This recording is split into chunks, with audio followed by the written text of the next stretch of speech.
Hi, hello, it's me, KazCassidy, and I am playing Slay the Spire. And Slay the Spire should open up on here. It was opened a second ago. Give me 1 second. Give me 1 second. I wanted to start playing and being better at this game. Not only because my mod absolutely frame mogs me every time they come on here and they backseat me, but also because I was talking with like a former pro speed runner for this game, and it got bad. Because they were like, oh yeah, I kind of I'm trying to fall back on to Slay the Spire 2, Ascension 10. It's like, I have not gotten past Ascension 5. Not past Ascension 5. Hi. Yes, Circus, I do know you said you moved your math and your science up. I still think that's pretty bad. You don't need to tell me what subjects they are, but if you wanted, that could help. Also, hello, Fish. Hello, tonight we're not playing Five Nights at Freddy's. I'm terrible at, like, jump scares. I'm terrible at horror games. Y'all have seen me do this before. We're gonna go through this. I got a turnip. Baha, hey! How's it going?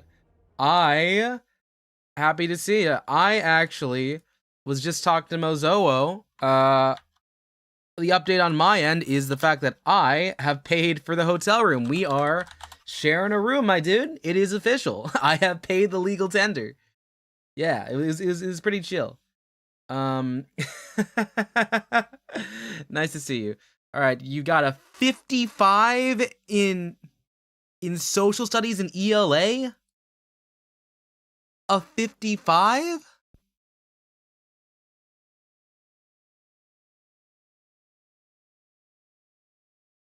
Oh my. What's the unit on? Don't, if it's local history, don't tell me, but like what's the unit? What are you seeing? 15.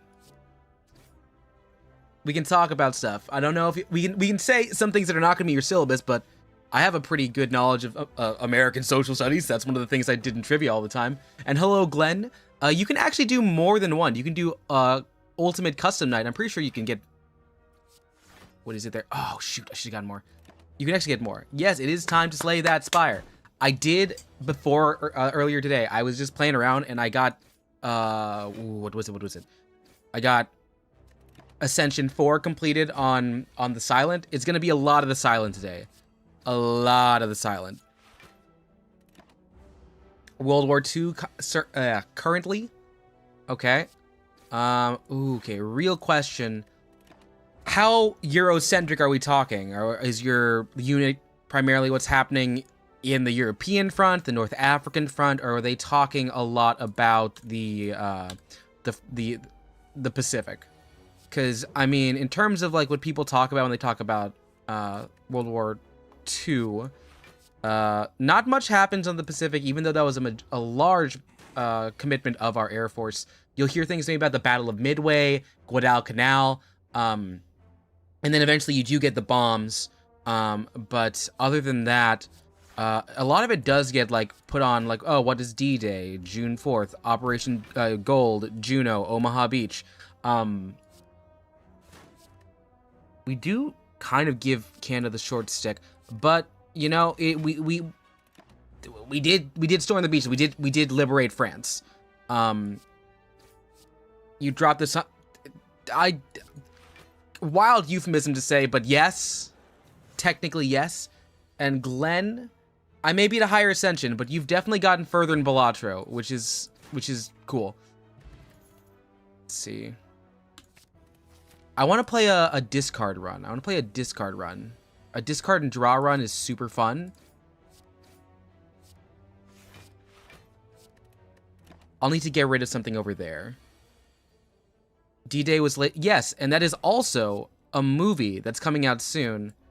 I forget who's starring it, but there's a movie where they've got Eisenhower as one of the main characters, and I think he's trying to make sure D-Day goes on the day, but then there's a major weather warning, and they end up... Oh, you know how D-Day works.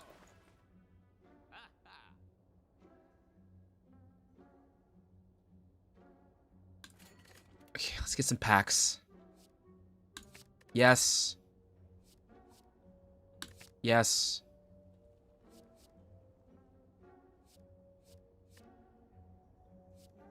Skip. Yes. Okay. This works. Okay, we can work with this. Aaron, hey, how's it going? We're playing Slay the Spire. I'm trying to get to Ascension. Ascension 10, I think, is the goal, but we're probably not going to hit Ascension 10. You once saw a post that was like, don't end a game because of a little rain. D-Day wasn't delayed because of rain. Logistics. You watch Pokemon Horizons? Oh, cool. Well, I'm not gonna make you like miss it. So if you need to keep watching that, by all means, go on ahead. If you want to leave me on the background, even better. But otherwise, I mean, how's everyone's day going? Yesterday, I went out. And when I say went out, I went out. I was like fully like vibing. I went to a rave. I was dressed up as Deku, which you can see on my YouTube posts. I did think I think I was hitting it. I was hitting it. I was looking pretty nice. The wig was a bit scuffed.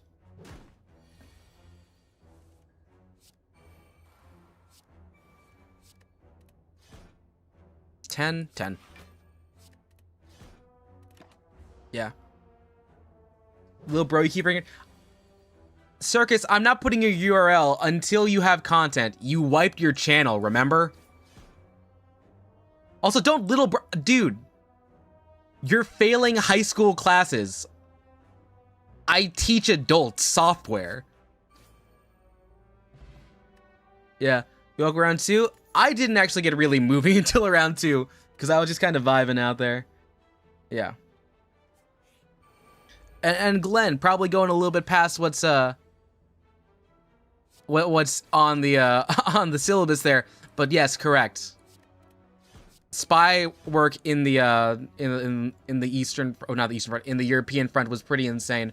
I don't know if they've got you there, but the Enigma code is a very important thing. You know, you get Alan Turing. Not the progenitor, but the naming rights of the Turing test, who does get like chemically castrated, and something that is by far probably one of the most unethical things I've ever seen someone do. Pretty important there. Middle school classes. RIP. You made 2 streams, you have content, but you got rid of all your old content.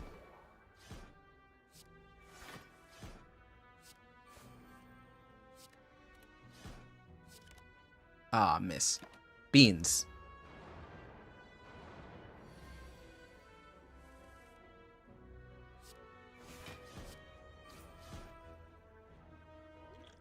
Let's add some Shiv. 1 Shiv, 2 Shiv, 3 Shiv, fuck. 2 out. It's a part of the rebrand, I know. Am aware. I should have hit the corpse explosion. That would have gotten it. That was a poor read on my part.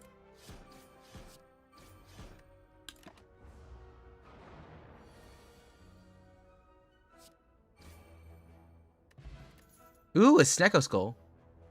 Okay, it wants me to make poison. It's wanting me to flip into poison. I'm gonna get reflex because we're gonna play like a high card deck, but everything's gonna be built around the ability to make discards. Okay. Let's go for a fight here, see if we can pull a nice card. Shit.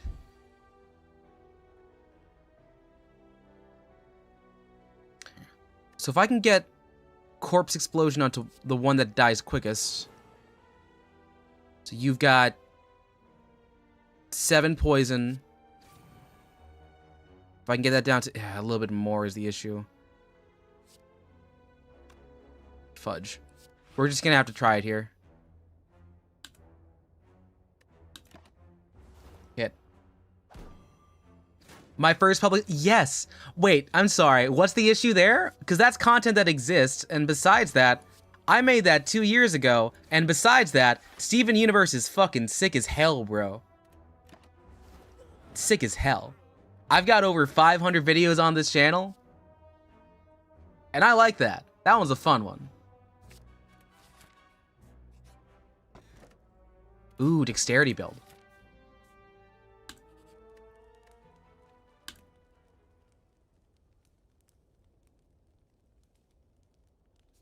2 damage up? Yes.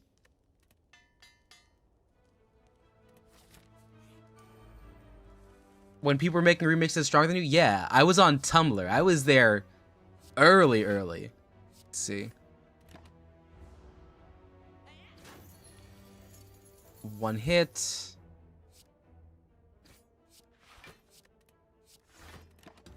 Bring a little bit there. Actually, yeah, Glenn has a point. If you're having issues like with your scores, like how are you studying? Are you like actively doing like review and flashcards, or are you just kind of going through the motions? You're getting signed out of it for core on Tuesday so you can do your homework.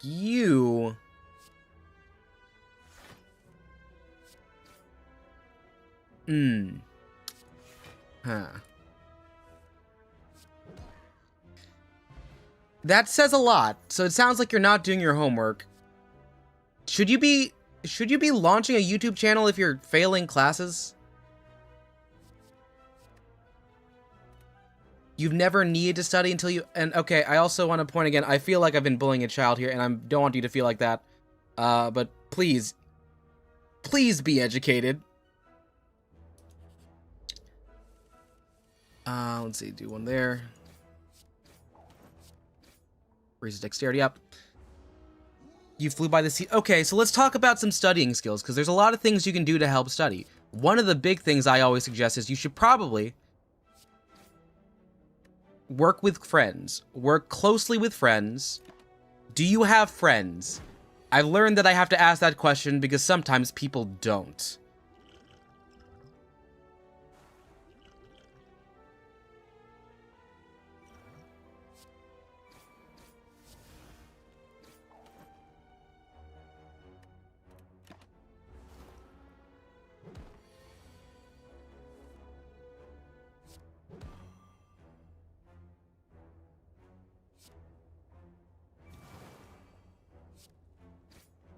Shit, too close.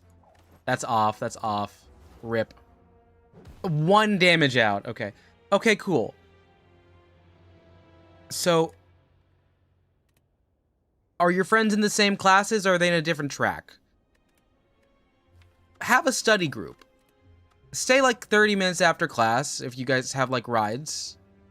Use flashcards. Work on homework together, but don't steal their homework. That's another thing that people usually make the mistake of doing. 1, 2, 3, 4. Shoot. 1, 2, 3. 1, 2, 3, 4, 5. 1, 2, 3. Okay, I can't cheese my way out of this. We're gonna go for the money though. Yeah, if you're asking your teacher to show your homework, that means like you're not getting it, and it's fine not to understand things when you first get taught. And I'm glad that you're taking the proper steps to learn. Are you asking questions during class?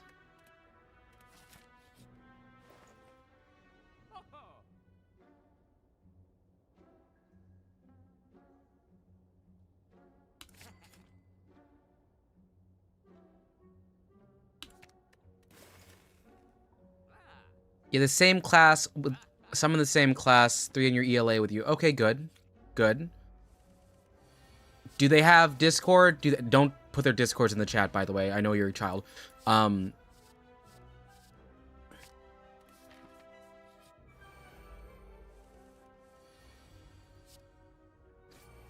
Hit.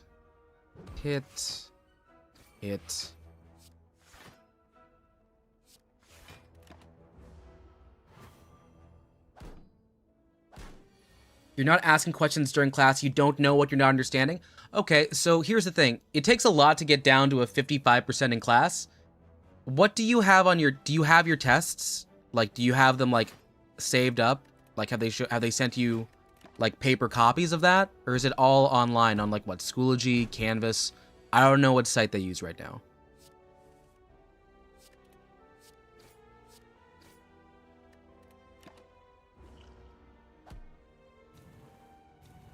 You blink from 2 + 2 to fucking Pythagorean theorem because you can't even use that example. It's easy. Yeah, cool. I'm asking this to help you. Do you have ADHD? Okay. The first thing I was asking is, you have a 55 in the class, which means you must have had at least a couple assignments in. Do you have access to those assignments marked up and graded? Okay. Second one, are you taking your meds? So two questions. One, do you have access to those different kinds of like feedback or work? Two, are you taking your meds? And I'll add another thing here, consistently.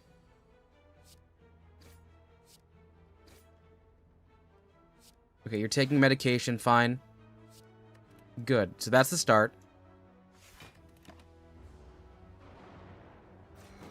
Do you have reasonable accommodations? Have you worked with the school to get reasonable accommodations for the ADHD?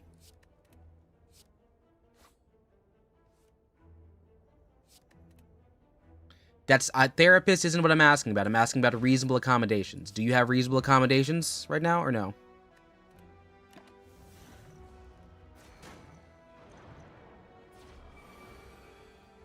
And I'm still waiting for the question about, or I'm still waiting on your answer about whether or not you are getting access to your previously done work.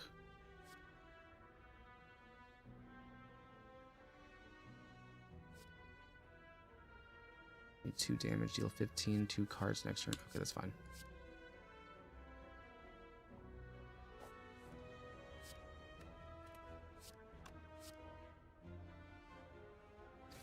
Accommodations, time and a half, extra test taking time. Is the district aware that you have what is possibly in many states considered a learning disability?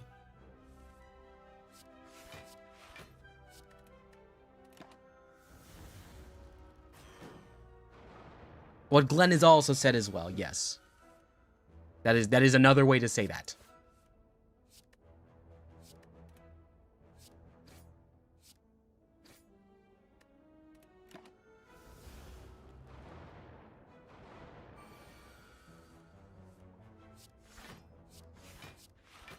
God, I'm just drawing not the right cards right now.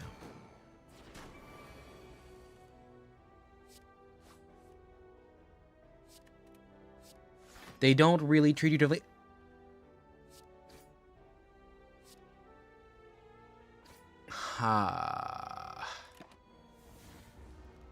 Circus, the fact that you don't... It seems like you haven't heard of the concept of reasonable accommodations before makes me... I feel kind of confident that you are not getting accommodations. Let me see if I can find the title for this. Accommodations, ADHD, education. I'm assuming public education as well. I want to see if this is... I want to see if this is something that's, like, required in your state. Don't say your state. I know it because you've said it before, but don't say it. Yeah, so sometimes you can get extra time on tests if it's causing an issue with focusing. Otherwise, I'm looking at Chad, the CHADD. Let's see. Where are the classroom accommodation site? There we go. Minimizing displays, establishing practicing rules. Have you worked with anyone on a lesson plan? They give you mints. That's not... The mint isn't a reasonable accommodation. If a state is saying that that's a reasonable accommodation, I have a bridge to sell you in Brooklyn. Not actually. That's a joke. You have said it on multiple times. I'm not going to say which one it is, because if I do, people can find it back. Reasonable accommodation is a part of the New York Convention. Is the U.S. signatory of the U.S. I don't think it is. I don't think it is.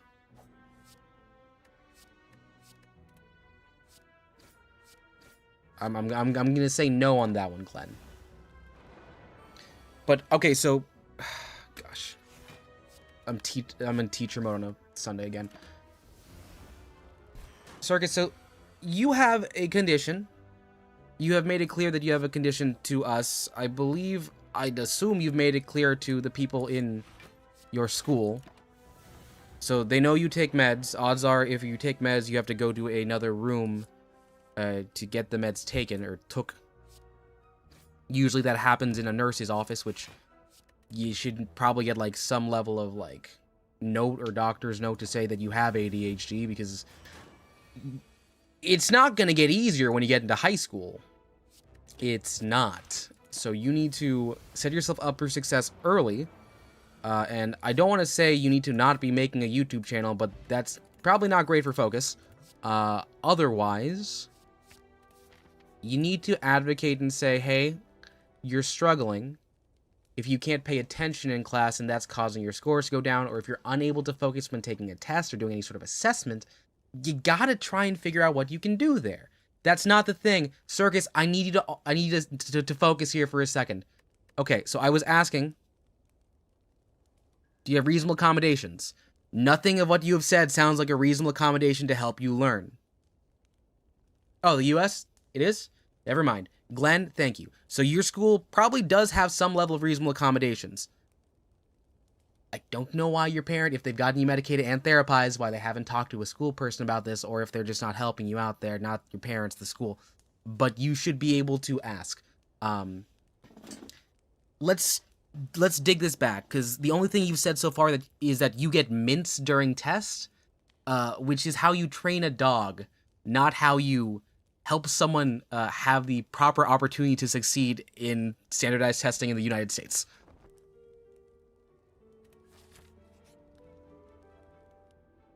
Gonna upgrade a card real quick.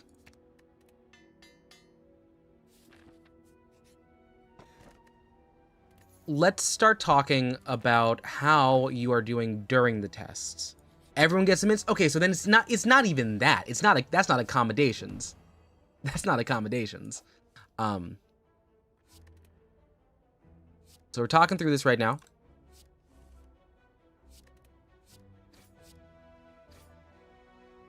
When you are Circus, we're trying to help you. Hold steady. When you are taking a test, do you feel rushed? Do you feel unable to focus on the questions? You do well on the test? Well, how do you get a 55 in the class in total? What is the grade weighting?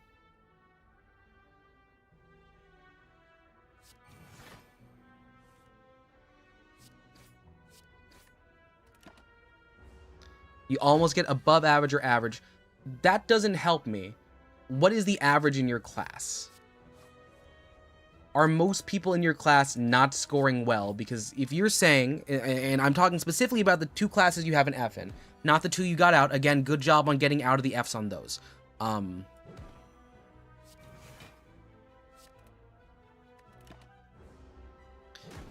In your ELA class and your social studies class,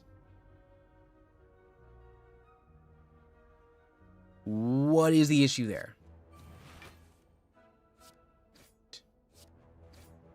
15. Okay, cool. So we've hit the one here. You procrastinate doing the packets. Do you have an accountability buddy? An accountability buddy is someone who keeps you accountable to do things. Either you have like things like a planner that you can write notes in to say like, oh, hey, I'm supposed to do this and this on this day.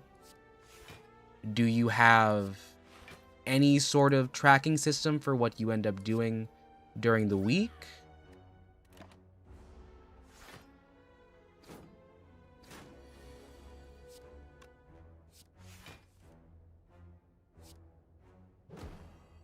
Shivs.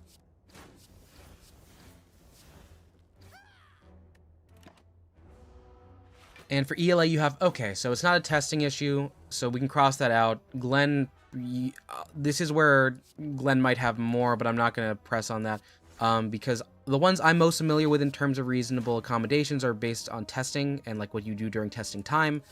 I'm not sure if there's going to like usually be one that is like extending assignment deadlines. I'm not going to say this is a pull yourself up by your bootstraps kind of thing right now. What I am going to say is we should figure out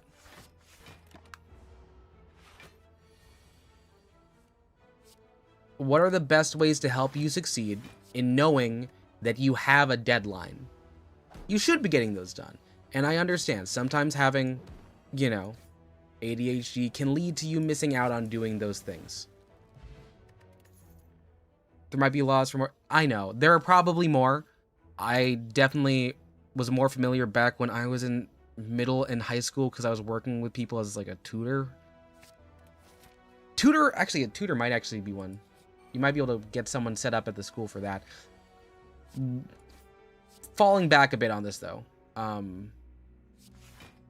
that there.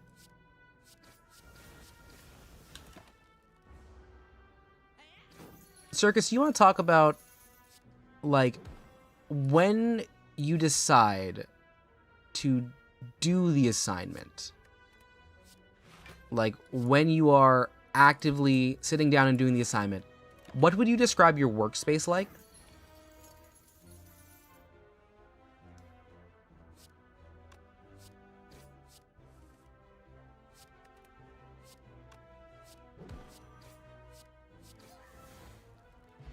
Are you doing your work in your bed, on a physical desk, on the floor, which is something I did in high school, but that was because it was a flat surface. Chair with an ottoman in the corner of the room.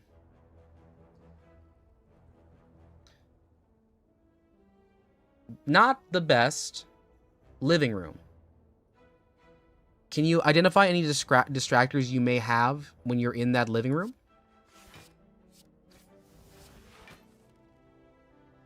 Do you have any distracting, like, pieces of furniture? Do you have your phone out next to you when you're working on things? Is your dog in front of you as you're working? Because the dogs are friends. They can also be distractions when you're trying to get stuff done. Not many? Okay.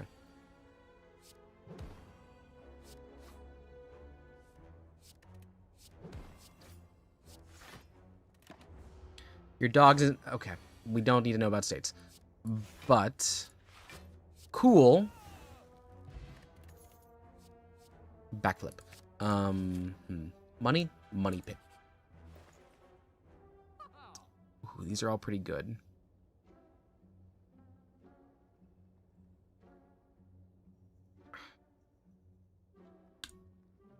Let's remove you. Circus, you gotta think about this. You've identified that you're not... You can't keep crossing off states you're not living in, dude. You're a child on the internet. Hi, Kasia.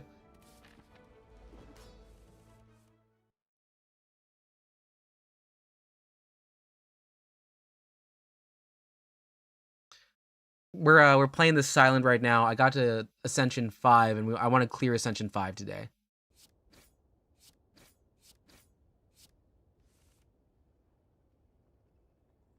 I don't have enough on it. It's fine. Alright. Got block. No, Circus, you gotta remember, in the context of what you also done on this stream, you've narrowed it down by at least, like, 5. Not even counting the stuff where you have, like, you used to have videos on your channel, which is good, you've taken them down. It had a pretty good implication as to what was there. Okay, down 10. We're trying to help Circus study, yeah. Just trying to figure out, like, what's going on. What's happening? And who says you don't live just across the state? Circus.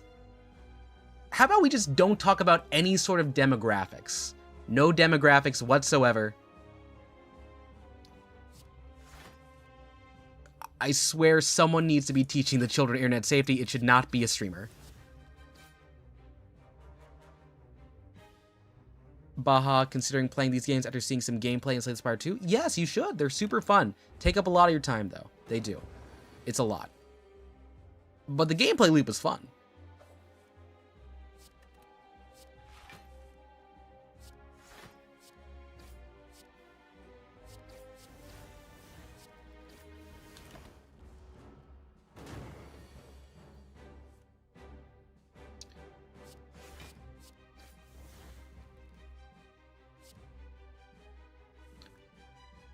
one thing to watch out for, Glenn. Oh, sorry, I saw Glenn. I saw your name under Baha. Baha. Different kinds of characters across the first and second games. They do switch it around.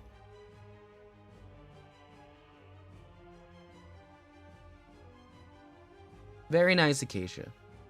Hope you had a fun time playing Terraria. I'm guessing unmodded, but you can correct us there. Meanwhile, we're still trying to get to the bottom of this here with Circus. The main thing you identified is you're doing fine on tests. However, you are actively not getting packets done in on time. You've said that you have a workspace I'm saying it's a dedicated workspace with an ottoman in the corner of your living room with no distractions. Which is good. You want to have no distractions.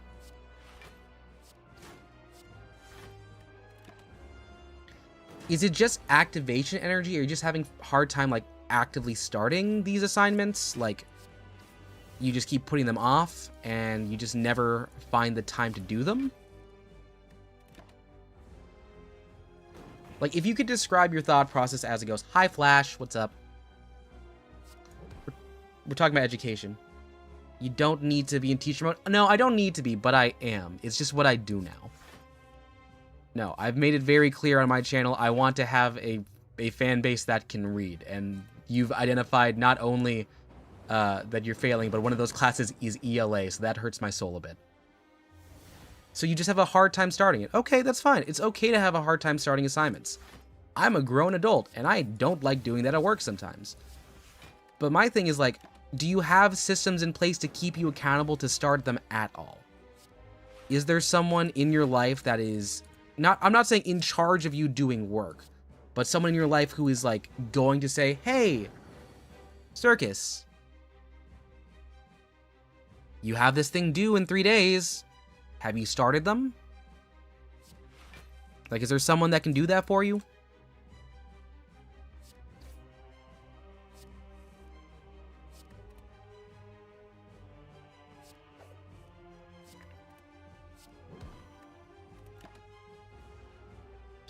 Circus, good on you for finishing the math, but remember, we gotta prioritize here. You're failing social studies and English language arts. So remember, those are the things happening at hand. And like, it's fine if you're able to overcome one thing, but you're having issues in another realm. Get that there. Down. Chip blade. That's 20 down. Rough. That's 10. That's okay.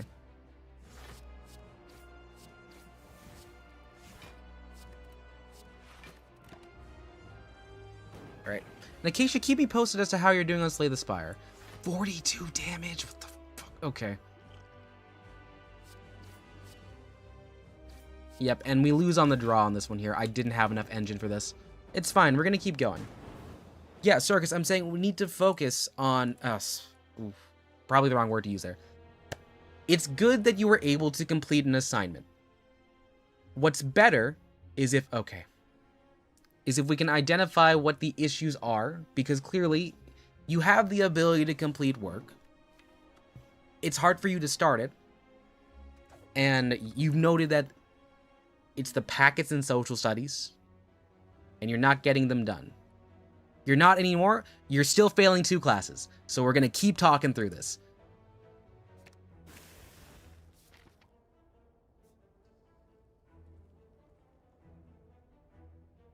Do you have an accountability buddy? I asked that question 15 minutes ago. Do you have an accountability buddy?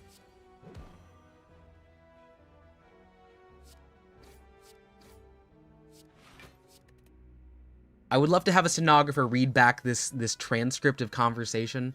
I am aware that this would be easier if I was on no delay mode, but they're there. No, so no accountability buddy. Can you get an accountability buddy? Do you have people in your class who are likewise struggling to have this issue? I usually don't like putting this on the parents, but could you ask one of your familial members to say, hey, Circus, When you gonna do the thing? I believe that might be an option for you. I don't know. Is this making sense to other people in the chat? Am I making sense here?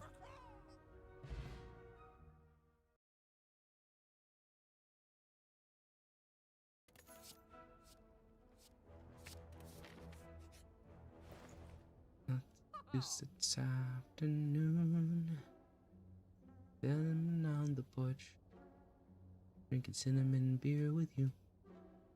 Yes, it's afternoon, sitting at my cousin's place, drinking cinnamon beer with you. Actually, I need to... No, I got to prioritize getting rid of the attacks, so I can use the skill card. Okay, thank you, Grim. Okay, and you are Mother was accountability buddy for your entire school life, and that's good. You don't have to say it again. You just got here. This is making sense, chat. Yeah. So we're talking about like how to succeed at school, where the issue is not that like they're not testing well. The issue is they're not starting projects and finishing them on time. Ergo, the solution, if it's not like the environment in which you're studying in, like it's a no distraction area apparently, is that you should be having someone work as an accountability buddy to help you remember to do stuff.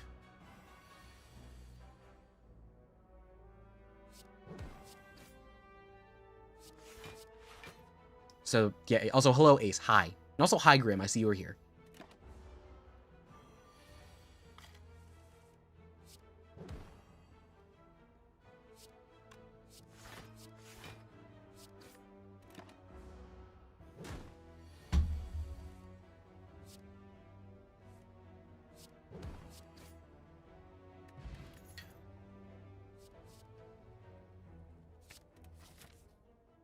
We don't have money for that one. We're going to have to go with this. Okay. 2 attacks. Got to get up to 14. Or I can do this. Got to get up to 12, which is reasonable. That's a doable one. Okay. Here we go. Do a discard here. I want to tag you up to get you out of your free heal, or your free shield. And we made it.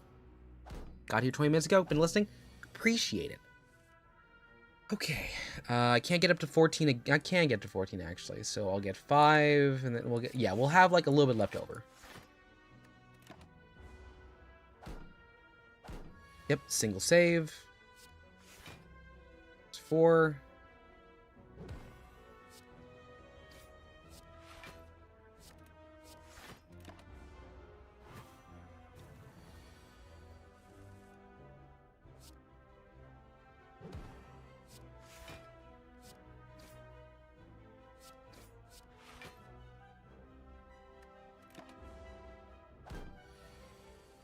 Besides that, did anyone, so for those of you who were able to watch it, did y'all catch my cosplay? I think I cooked. I thought it was nice. Okay. Take deflect. I want to get a bunch of 0 cards. A bunch of 0 cards are good. Otherwise, I want to get a lot of damage off.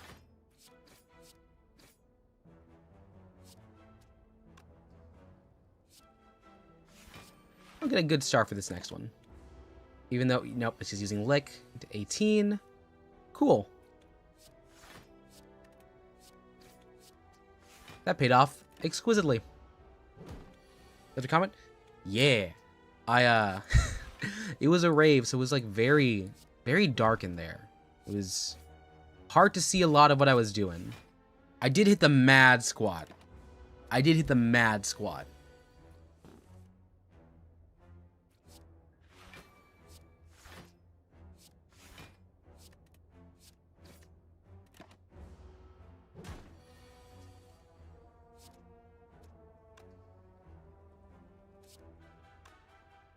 Okay, half of this is 35. If I do this, it makes a split. I don't want to, so I'll actually just, like... And I'll skip the turn to wait till I get a little bit more on the offensive engine here. Perfect. Amazing. Yes. Speaking of Deku, did I see what his VA did? Yes, the one where he voice acted as Saikuno during the apology statement that he made for cheating on his girlfriend with multiple women. That was a lot. And I don't want to trivialize it by saying, wow, Deku really made sure that Sykkuno took the L, but Deku made Sykkuno take the L. I think he took it down, but I keep seeing some like mirrors of it on like Reddit.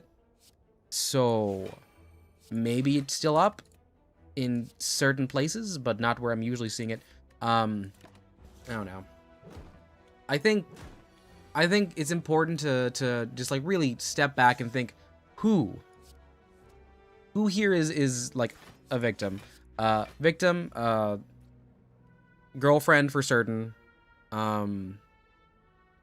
Many of the up-and-coming VTubers who were spawn camped by, again, like spawn camp was a really wild term to put on this, but also true, who were low-key targeted by a larger content creator. That's always a bad thing. And then also probably us for having Reddit. We probably didn't need to know all this stuff.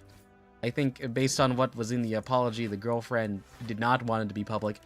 But I don't know. I think it's probably more important after the fact to make sure people recognize they should not be talking to that larger creator to do that. I do encourage you all to take that same level of discipline. Do not DM creators, and if someone is in an insane imbalance in internet notoriety, you should not be talking to them if they're not asking for like distinct goods and services in return.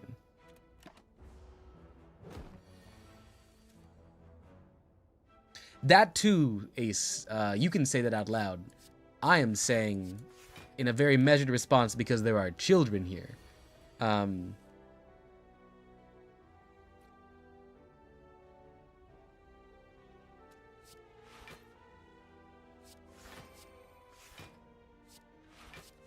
Playing the defense game here. I'm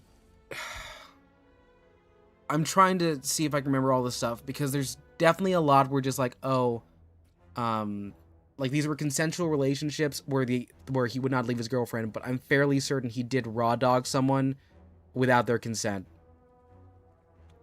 I need to corroborate that. I'm going to corroborate that. I'm going to corroborate that right now, actually.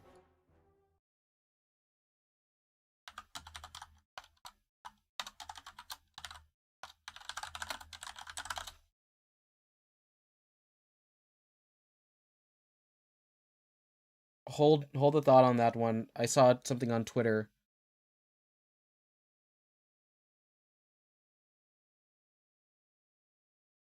And I need to make sure that's correct.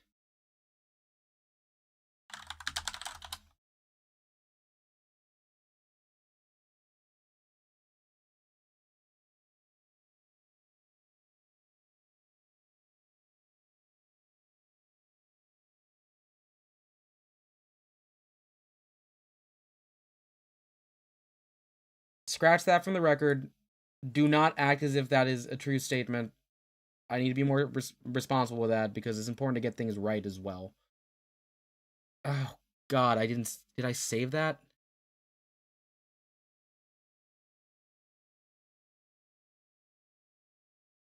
I did not save it. Yeah, fully disregard I said that. How do we transition to this? I don't know.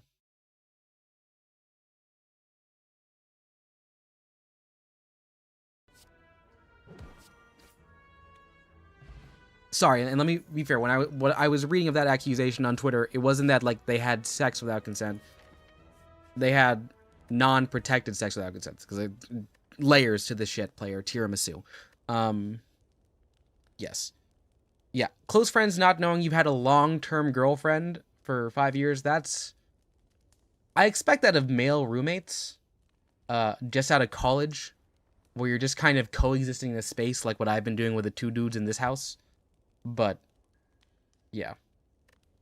How we transition from homework to whatever this is, because you went away, Circus. And it's also not fair for her... Wait, let's see. I think it's probably fair for her to not be named. To say, like, don't implicate me in being involved in this. It's already bad that he was doing this with multiple people at once. Yeah, spawn camping VTubers is rough. That's rough. I don't envy female VTubers at all for that. That's not good. Respectfully requesting you not talk about this to your parents in the room. Are you listening with headphones? Are you listening to this out loud?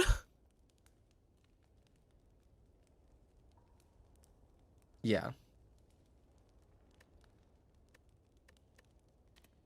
I also don't want to be conspiratorial. I was like, someone had to have known this person. Because, like, if this person was, like, a live-in girlfriend for multiple years, how do you do that?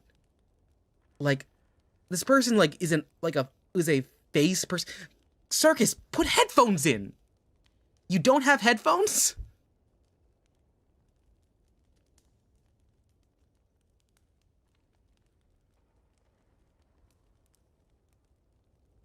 Circus, mute it and put on closed caption. Innate. 10 block, 9 damage.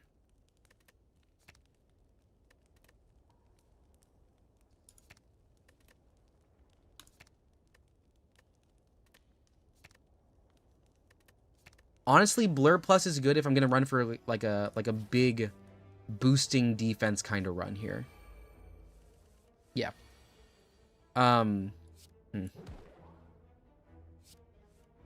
Really? We have so many non and we just don't. Okay. 2 of those, 1 of these. Okay. So we're there. And yep, 2 more dazed. Yeah, we'll upgrade these hands. Give me that. Take that. We'll do 1 damage off to this guy here, and then survive for the rest.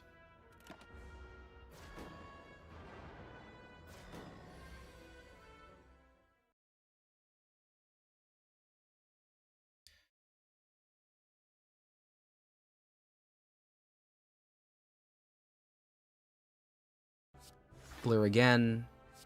Strike. And strike. Cool. Alright, we cleared. Oh, actually, no, I should have spread that out. That was. Ooh, I could have spread that out. That would have been much better. Okay. Clear that. We'll focus left for now.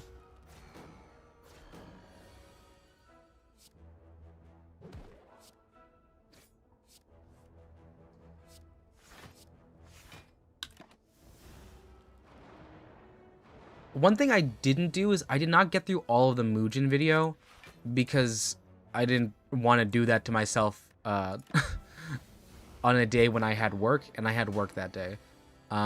Did anyone make it through the full Muujin video? I know they're like, they like jumped it like super quick. Like they had corroborated early. Oh shoot, do I break this and go for the 10? I think I do. As somebody who used to watch Toast and Ray doing the Among Us boom, you can see them not knowing for... Okay. Yeah, I didn't see that. So I'm gonna take Grim and Ace, your not your full opinion on there. I'm gonna say, like, I'll take your experience of having completed the viewing over mine.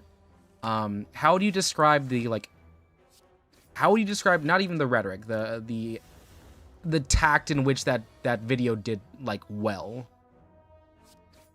Was it tactful? Did it seem slapdash? Also, I didn't know there was a second one. You had headphones. When did you get? Did you like materialize headphones? Did you just like not have them? Also, just not even like a class thing, but like, word to the wise. In public places and places where other people can hear you, I would default to using headphones. Like outside of being in your room, it's probably the first thing you should do. Ooh, footwork, perfect. He was not biased as people are claiming.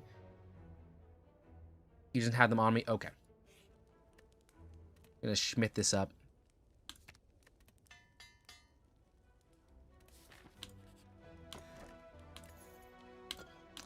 Okay, we're doing a high dex build here. Perfect.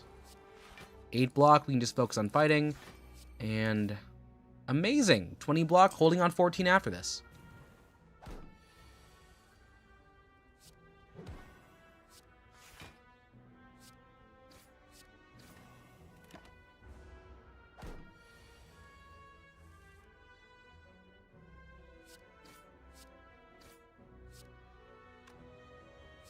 12 block into 21 block. Nice. The one thing that may be pushing it is he started with the old red story about the guy feeling cucked by a streamer. Yeah, I think this is where it could be weird, because like if there weren't crimes, you have some level of like being able to finagle the presentation. But if this is journalism, that's not a good journalism start, if that makes sense to you. Okay. Defend, and a slice. Okay. Hi, Esteban. Congrats on the date. Circus, please make sure you find an accountability buddy. I know we've gotten off of that topic for a long time, but I think it would do you some good to find an accountability buddy. You also did speak to your parents, so maybe you could ask them to be your accountability buddy, like, now. Yeah.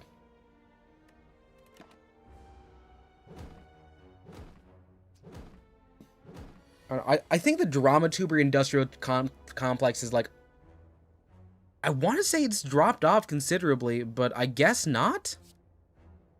Okay, I want to get a skill up, so we're doing this here. Hitting 18 on the block. How's the Spire slang? We're doing okay. We started talking in the stream about reasonable accommodations, and now we're talking about Sykkuno drama that I'm not as well versed in as I should be to have this conversation fully. I'm going to be honest about that, because I did not watch some of the content that some other people in here have. Okay, so I'm at, that's 10, 14. I can do this and still get over. Also, how did the date go, Esteban? Did they pay? Did you pay? Who paid? Whomstead paid? Look at this 39 block so early. Look at it.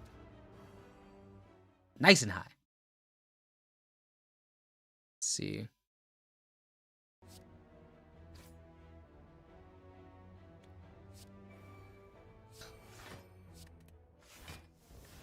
Yeah, this 59 is going to crack after this. It's not going to be worth it, but it's a fun number. Circus? No. Circus? Circus? Circus? You said you're in middle school? I want you to take this lesson, as you're also someone who has over 100 subscribers. If someone has more subscribers than you, and they sneak into your DMs and get very friendly, for no discernible reason, do not meet up with them. Do not get into a relationship with them. Don't. That's all you need to know. Go play your Legos and do other not adult things other than talking to your parents to be accountability buddies for your homework.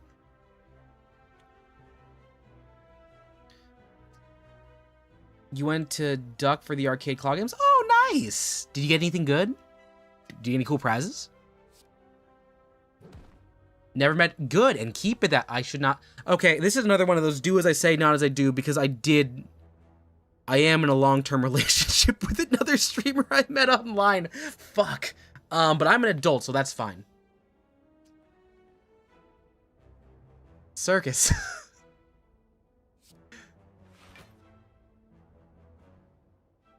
That's dogma, but because you're a child, I have to say, yeah, for you, probably a good idea.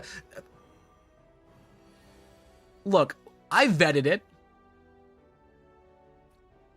And Glenn, because of... I don't think I'm allowed to own a gun because of my psychiatric record, but I appreciate the sentiment. That is the spirit.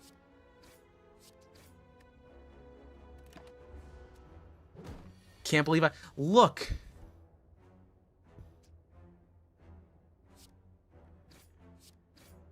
I don't have anything to say, but look, it worked out for me. It's not going to work out for everyone, and I was fully 25 when I made that decision. Now, was it smart for me to,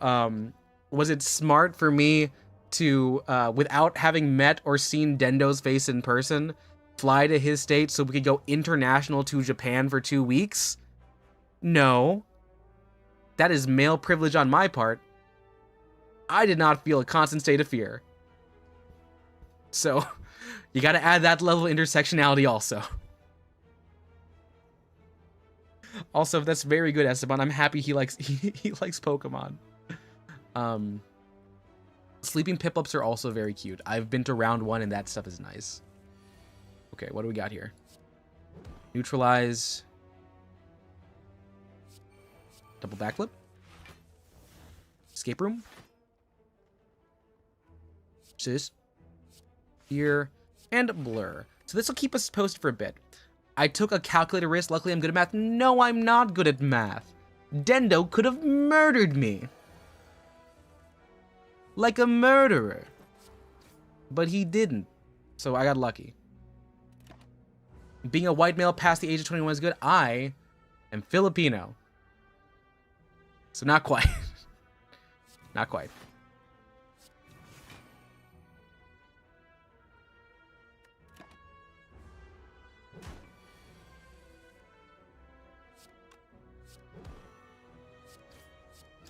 I did not have enough offensive engine for this to work. This is not good. This is bad. This is actually very bad. Yeah, I don't think I can clear 30. Let me see if I can do some wild stuff here. 24. Can I make 24? I can. This isn't going to get me past this next up at all.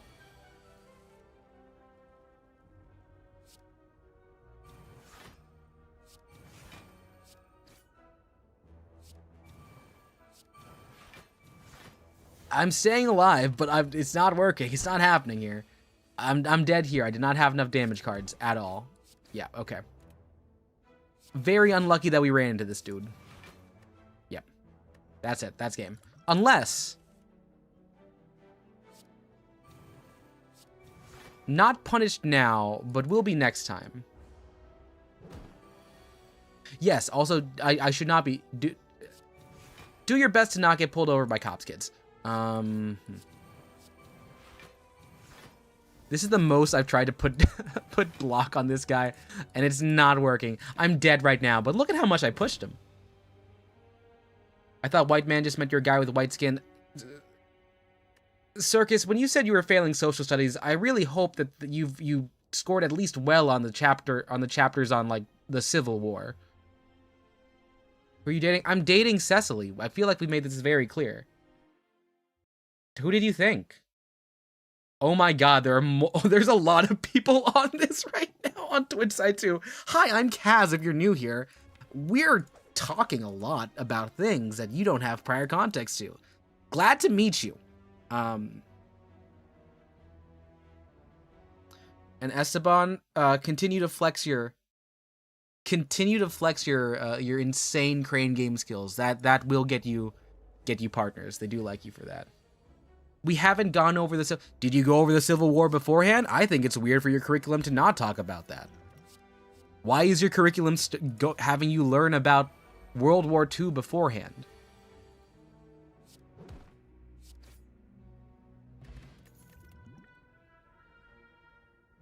You did the World Wars first? What You're a child, but this is actually stupid. I'm gonna say it. What fucking school is doing this for your year? This is a... Okay. Grim, Grim, you play Yu-Gi-Oh! I feel like you're smart enough to calculate the risk. It's fine. This is a I guess this is a primary channel about education. Who's to say? He actually wants a second date? Like, let's go, Esteban! What do we got? Okay. Retaining is good as a power. I'm gonna get that.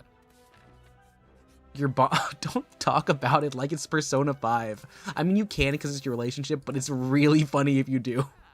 I have a blade dance. I have potions. Plus the dex. Let's first start by getting rid of doubt. And of these, blade dance is good to get if I want to do Shiv. However, actually, you know what? We haven't prodded into anything too important. We don't need dex. We're gonna do this in Overwhelm. We're gonna hope we don't get Time Snail as our last one here. But having access to Shivs is nice. We'll get that in the Precision. Skip this. We are all in on Shivs. This is how we win. This is how we win specifically in the TV show Succession. Just control the Shiv, You get to be Tom, and I'm not gonna explain what that means in case anyone has not yet seen the TV show Succession. Today we're gonna go over what fucking school does the World Wars before the Civil War. There are reasons to do it, but I would say in high school, if you're doing European history, makes sense to do that. If this is just a general, non-high school level course, I don't see the reason as to why they would have you learn it in that order. The state curriculum has to be in some weird sort of whackness.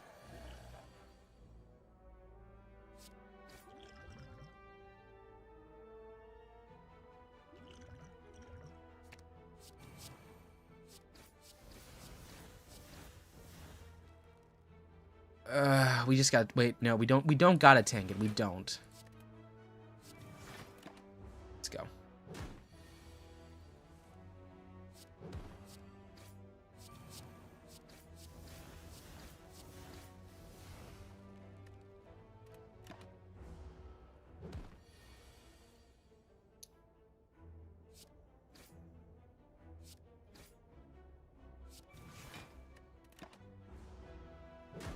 Stream Elements does what it wants to do. I've learned to stop asking questions.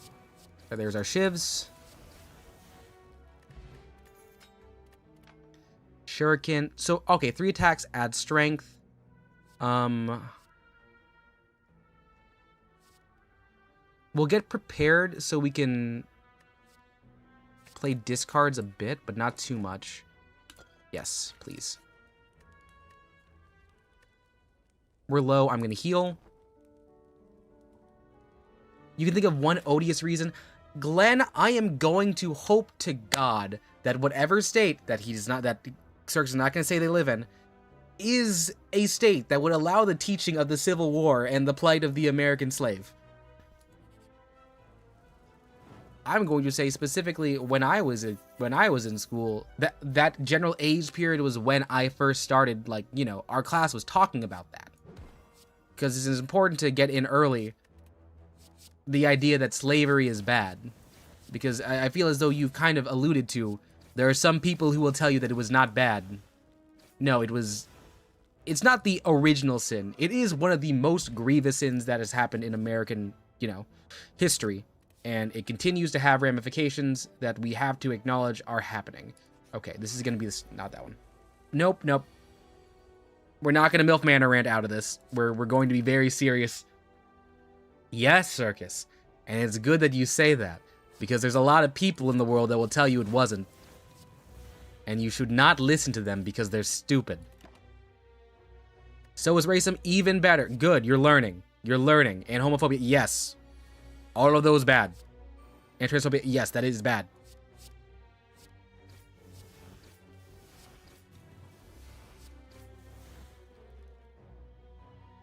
You have similar rhetoric in Brazil trying to downplay slavery as the last big nation to apologize. You were the last big nation? Wait, did your nation get rid of slavery before or after the end of apartheid?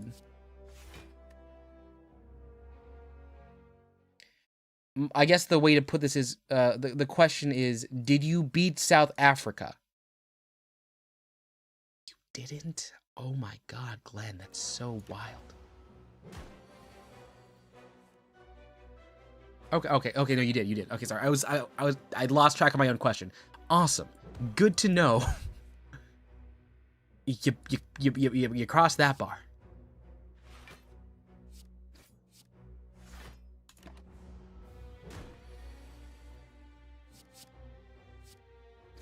That is also bad, Circus. Good. Good to know. South Africa isn't a big nation, historically and so significant. It doesn't have a lot of people. Yeah, I don't want to call an entire country insignificant, but in the grand scheme of things, I think... Oh, God, is it bad to say it was significant because of apartheid? No, there are more reasons why. I'm going to get rid of a strike here.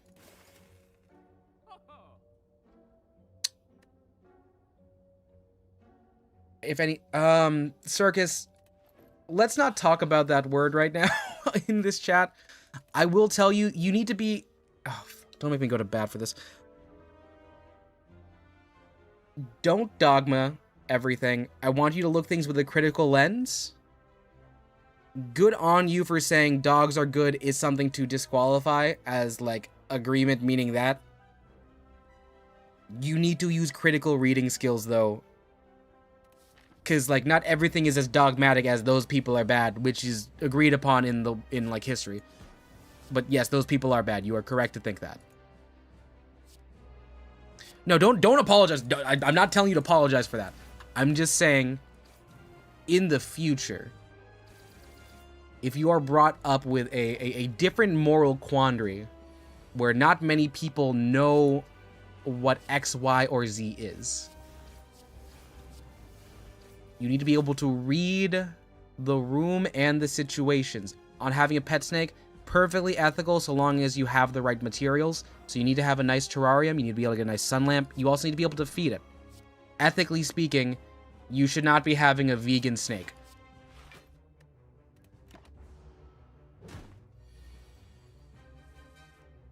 Ferret, I have never met someone who's owned a ferret, so I can't give any, like, major explanations there. More shivs. Yeah. Yeah, we'll play everything turns into shivs. No smithing. No chests. Okay, give me a curse. Okay, unplayable, curse of the bell. Blood vial, good. Letter opener, good. Ice cream, pretty good.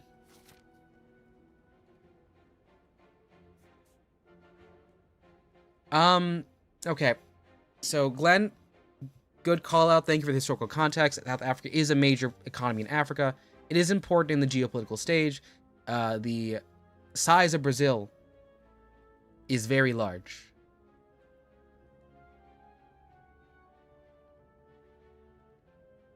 I think like America's like what, 537? That's probably off. Nope, circus. Now's where we gotta be. We gotta use that thing called critical assessment and nuance here. It is bad for vegans to make their animals vegan if the animal is a diet that is either omnivorous or carnivorous. Sometimes those animals don't need to care about ethics. It's just what their diet allows. However, if vegans want to advocate for why veganism is good, that's okay so long as they're not infringing upon someone's right to decide that it. Like, they're not, like, force feeding them, like, just vegan food in a basement. That's not the point. Probably not ever happening. Anyone who tries to force their views on others, you need to define force when you're saying that. Can you define what you mean by force? You mean like body blocking in the milk aisle? Who the hell is doing that?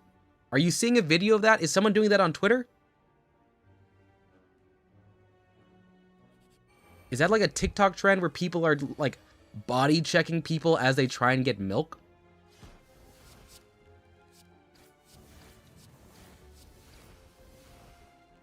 It's 45. That's 60. I'll take 11 damage here, it's fine. There was a smarter way to get around that.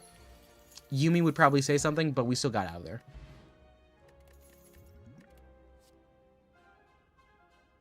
Not Twitter specifically? Okay, so you have seen someone do a body block? I'm asking you to tell me, did this actually happen? Or are you fighting ghosts? People have been doing that? Okay, can you tell me where it's been happening? Circus, I want one verified instance of someone body blocking someone, not in person. Tell me if there's a video, just a yes or no answer here.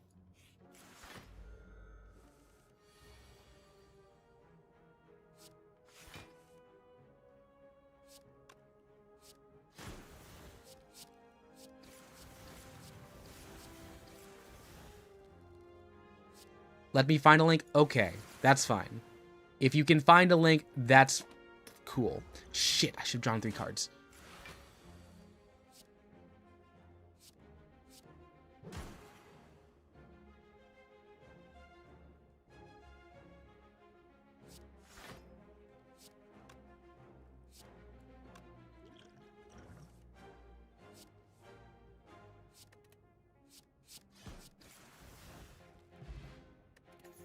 Oh, we got a fear in the box. That's nice. Infinite blade work? Yes, please.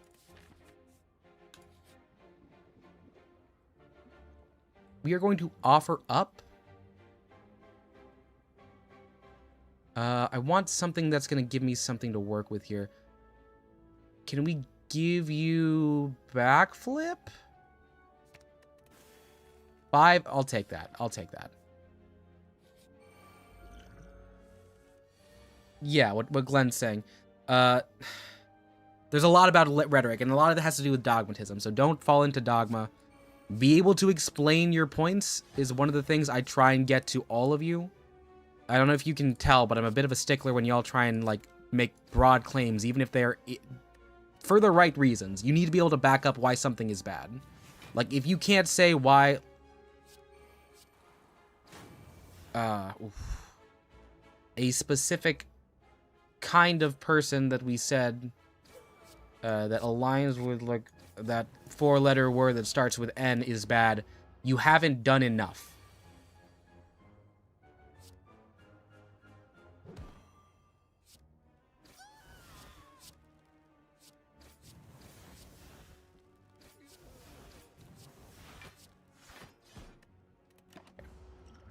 Some drop. You see, Circus, you not being able to find the thing is... I know it's only been a little bit. It is leading me to think you just made that situation up. I'd like for you to tell me yes or no, have you seen this? And I want you to be perfectly... I'm not going to be mad at you if the answer is no. I'll take this as you just didn't think about it as you were saying it. Right?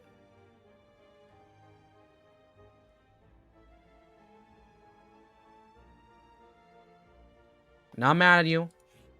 Just trying to instill on, like, some general values that will help you in the long run better navigate the world.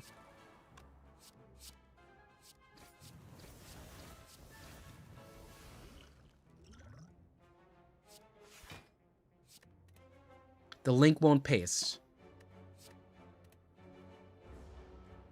Can you tell me what you searched in order to have it appear? What did you search?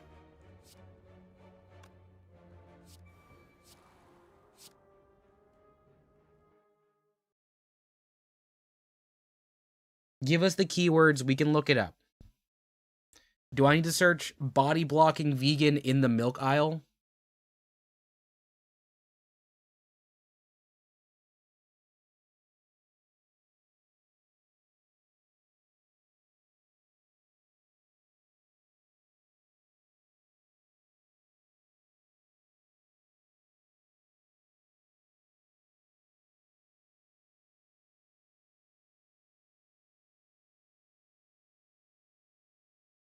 Whatever you did, it did not...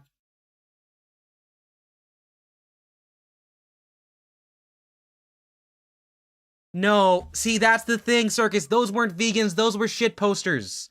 I remember that that trend. It was just dudes who were like, you wouldn't be cool if we just fucking got rid of milk. That was wasteful clout chasing. This is why you can't make that claim. It's irresponsible. Yeah. So you didn't find it. You made the claim saying that it was a case where vegans were the ones that were doing some heinous shit. They weren't.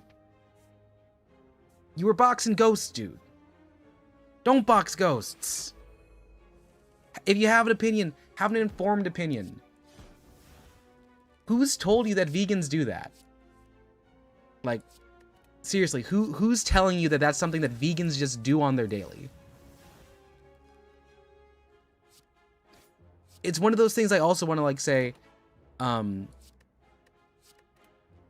like that old, like, not an old wives' tale, because old wives' tale has a bit more of a folksy meaning to it, or connotation.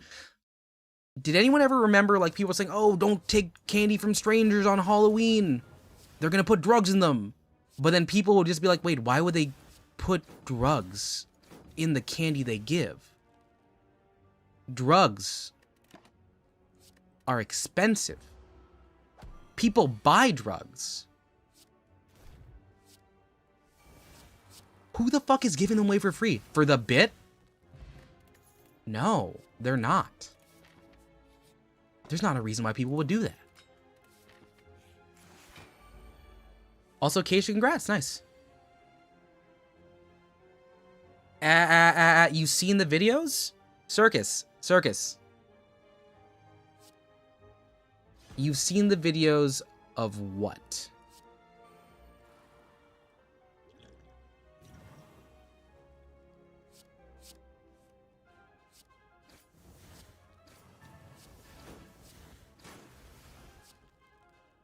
You can't find them anywhere.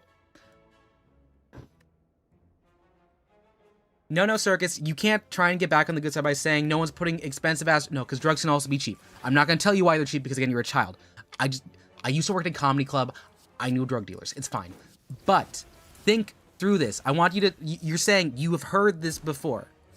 You're saying you have seen videos of vegans doing explicitly what you just said they did, which was body checking people from getting milk in the milk aisle, committing assault, which is a crime. But you're still saying that you've seen the videos. You can't find them. Are you sure they weren't just the people doing the milk challenge where they were pouring out the milk? Because you said those are the ones that you found. Where have you found this? Who has been saying this? Have the way to back it up.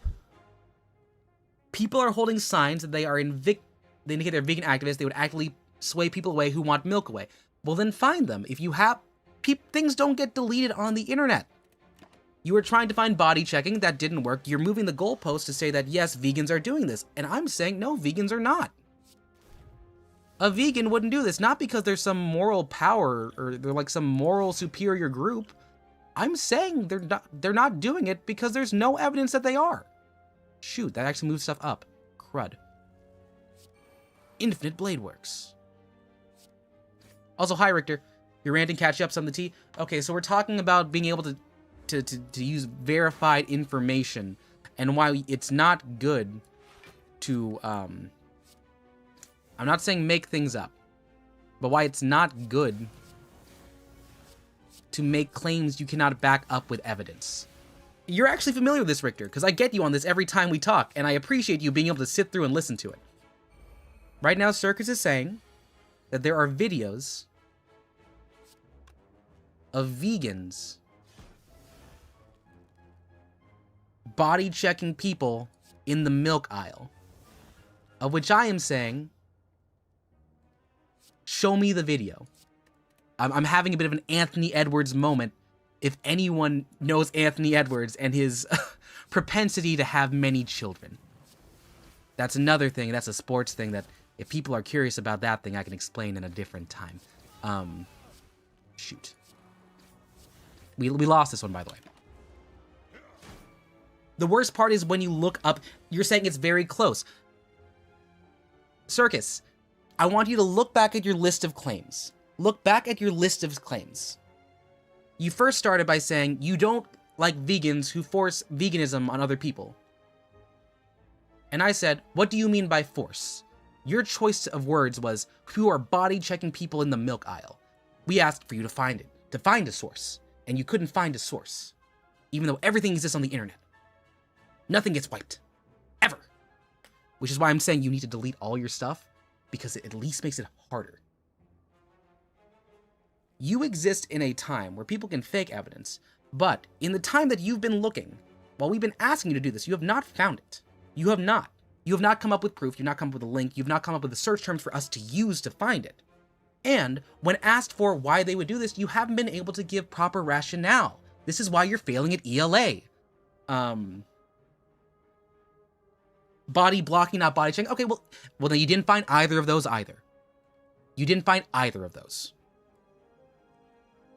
Now, Richter, if you're saying when you're trying to look up your facts, and I'm going to pull back this first one as an example, not to come at you, when we had our first conversation about you saying something was going on at Cover, and that it was going bad, well, you said Hololive. Specifically, I was asking, why are you saying Hololive when the company's name is Cover? And you said your source was a friend who worked at Cover, and if that friend does exist, which I'm not going to say whether or not they do, because I don't want to give up their location or job if they do. You didn't say they worked at Cover. Likewise, you just said they would be in trouble otherwise. So I could not say that you had veracity in your facts. What I gave you was like, what is going under as a company? Is it they do not have the funds to go on, which is what you had correct in your VShojo argument? Is it losing talent? Which you could say, but it wasn't a max exodus. It was individualized exits where it seems like the rest of the groups are still going pretty fine in terms of revenue, unless Hollow Stars, which is a full different thing. Your second year Circus, none of your URLs are showing up. I apologize. It looks like none of them are here. Can anyone here corroborate that the chats are not showing up with the links? Can I get corroboration on this statement here?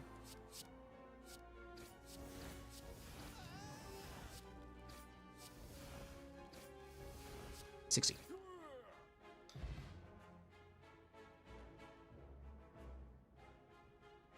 Okay, Glenn can also say that. Can you tell us your search terms? There are no links. Thank you, Doug. Tell us your search terms. We are on the same internet. We should be able to find it if we use the same things you did. And if you can say what platform you're looking at, then we can do that as well. Fair warning, I do not have TikTok.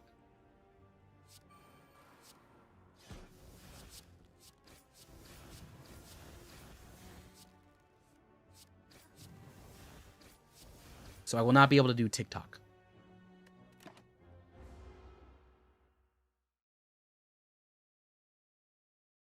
Yes, so Richter pulling back the other one, so we're gonna look around. Richter, I did see your stuff. On YouTube, you looked up video of vegan activists blocking the milk aisle. Okay, well look, let's see. I'm gonna pull it up. I'm gonna use my personal one so it doesn't make my YouTube one look weird. I don't want to get any of that weird stuff. And Richter saying he said Hololive was dying not only because town were leaving, but the reason why a majority of them left. Now, Richter, we're gonna open this can of worms here because that's a bit of a circular thing. You're saying Hololive was not dying only because the talent leaving. So you're saying that is claim one. I said it's not because talent kept coming. And then they added more gens.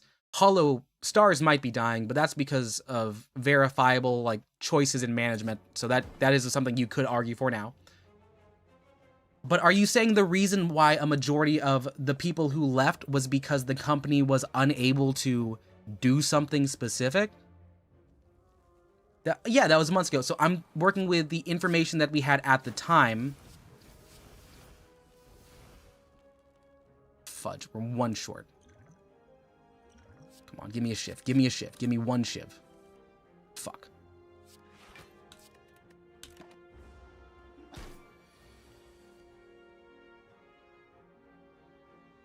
Vegan activists.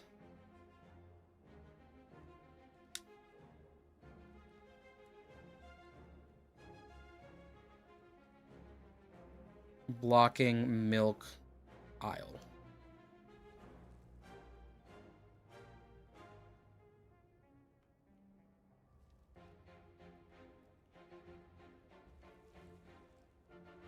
In the UK,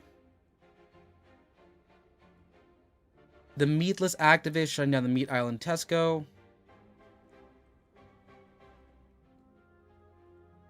Yeah, okay.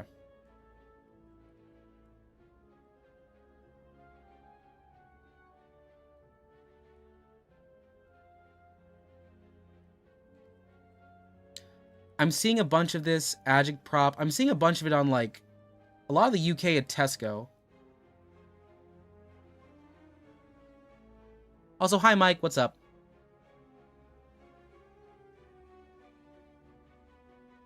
Blocking the meat aisle.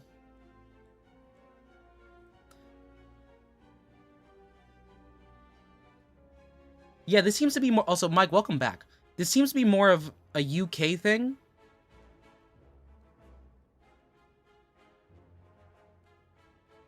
In London, Manchester, Norwich, Edinburgh. Okay.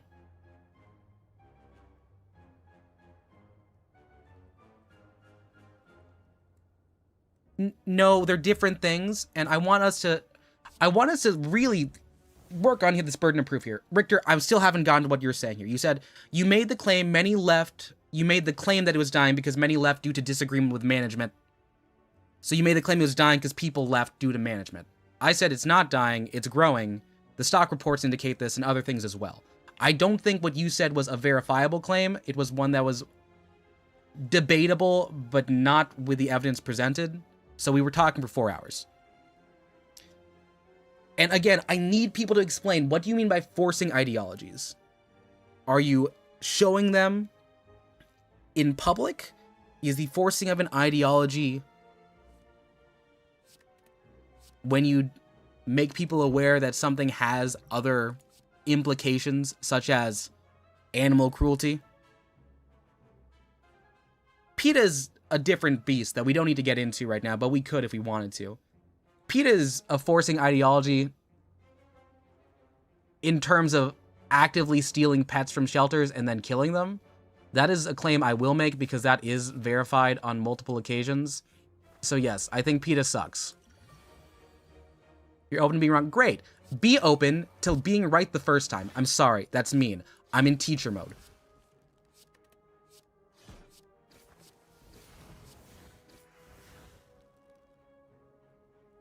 No. I want you to explain what you mean force.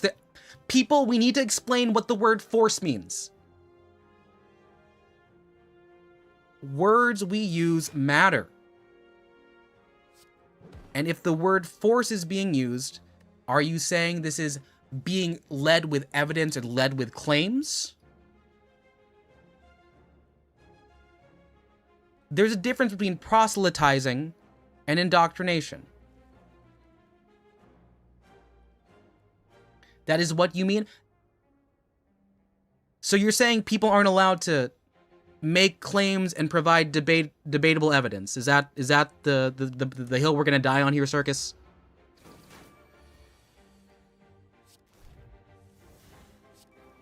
In a world like that, how do you make any sort of change? Do you have to be morally lucky to have this exact position?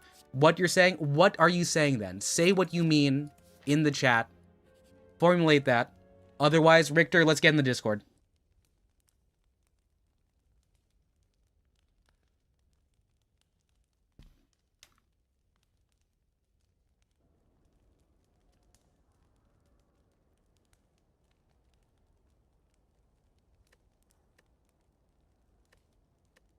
All right. Richter, give me a... Oh, hey. You're in a teacup now. That's a new one. Is that new? Yes, it's new. Oh, it looks nice. Yes, I'm a Canadian teacup. Oh. I think we're boosting around a bit. Let's see. Am I muted on your end too? Because I got a bit of feedback. What's up, Richter? Oh no, I had to mute your stream in order to communicate better. Cool. I was hearing great. I thought I heard echo on my end because I heard my voice a second time. Now, before I begin, I want to point out that I know what I'm getting myself into, and I'm most likely going to receive another verbal beatdown. So And do you mind if we pause really quick? I want to just like address Circus, and also anyone in the chat. Richter is a friend. Do not dogpile on Richter. We are here to have a discussion, and if it gets heated, it gets heated, but we will hash it out like adults. Circus, what you're saying is like a vegan trying to make you vegan with just be vegan now. Not only is that poor rhetoric on their part as a vegan, it's also not good at arguing. So if your issue is them not being able to argue their claims, well, fine. If yours is they're not allowed to say their own viewpoint and support why that viewpoint is there, that is anti-intellectual at its heart. Go on ahead, Richter. All right, so now I cannot speak for everyone, first of all, but when I use the word force, I use it for one of two reasons. One, lack of a better term, I'll admit that. And second, it's the best way to describe it when an activist or some idiot with an ideology tries to like basically, you know, shove it down people's throats, you know. Like, now here we're gonna do a pause here. We're gonna pause here. We're gonna point out the verbs here so we can explain this. Let me open up something here. You are 13 years eating. Okay, I have. Let's just mark down what were the verbs you used there. You said when they force, and your first claim was one. for lack of a better word, correct? Yes. And then you later said, and if you could please re-say what you said afterwards, when a activist is Basically shoving their ideologies down your throat, you know? basically when an activist is, sorry, I'm writing this, is shoving their ideologies, thank you for the repeat, down your throat. Okay, so let's let you continue on. I'm just gonna make sure this is marked down here. Circus is in agreement with you. I do want to point out he is 13. All right. So, excuse me. Again, I can't speak for everyone, but so I'm just giving you my personal experiences here. Mm-hmm. So one example I can give, and this one I actually seen. In fact, I'm looking for the footage as we speak. Okay. Like the time these PETA members, it was 2 of them. Yes, PETA. One was carrying a big screen. The other one was carrying a can of red liquid, which we all know what that's supposed to mean. Oh yeah, blood. Yeah. But yeah, they walk into a, I believe. Sorry, it has been a while, so No, I know what this is. You mind if I say it?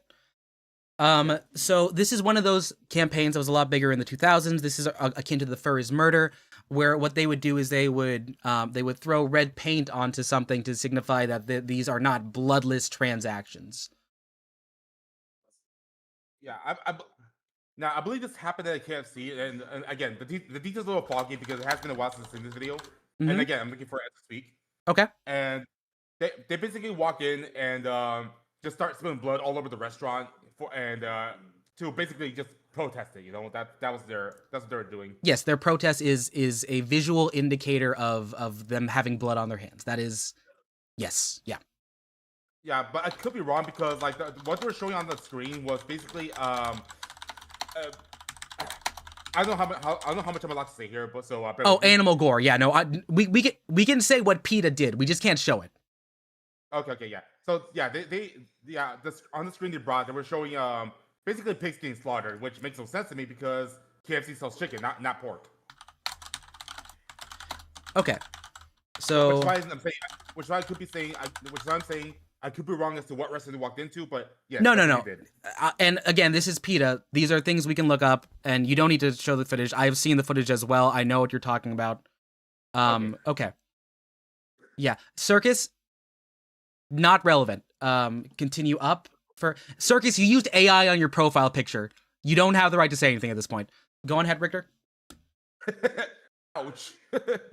All right. So the reason why I'm using that as an example is because it's clear what PETA's intention is, but they're just going by the wrong way because by doing it like that, they're basically forcing their ideas onto others. Okay, so let's unpack this here. When we were talking about what the meaning of force is, you went directly to an example. One that I agree with you is a method of persuasion that is aiming for shock and awe. I am not a fan of what PETA does. I do want to point out that does not discount people giving their opinions or making a rational discussion about it. Mm-hmm. So when you say when activists are doing that, I think what's important to understand is when you front with when activists are forcing down your throat and you don't say when they are explicitly doing X, Y, and Z, like when they are throwing for red paintings like the Mona Lisa, when they're throwing red paint on the Mona Lisa, when they are throwing blood at people, which we don't know is blood, it could be corn syrup. That is irresponsible, Richter. Because for what we've come to talk about is like, I understand that you mean they're doing like more extreme, non-discursive means of getting their point across. But what Circus is talking about is not defined. So when someone uses the phrase shoving ideologies down your throat, you're not binding someone to like have the idea. You're not torturing them until they say, yes, I have this. Because that would be forcing it down. Mm-hmm. And you were able to eventually give that full like this is why this is bad. So you did have a better way of saying it than just forcing ideologies down your throat. So your, for lack of a better word, is a moot point. So no longer correct in what you just said. Do you get where I'm coming from, Richter? I do. Okay, so I think like if we're to set like the bar for this is like not okay, the bar we can set is, we can say showing gore videos of pigs getting slaughtered in a public place where someone does not have, like, someone walking by does not have the right to consent or not consent to viewing that. Hmm. Do you see how this works, Circus? And the difference is that you actually feel bad for using it doesn't matter if you felt bad, you still did it, dude.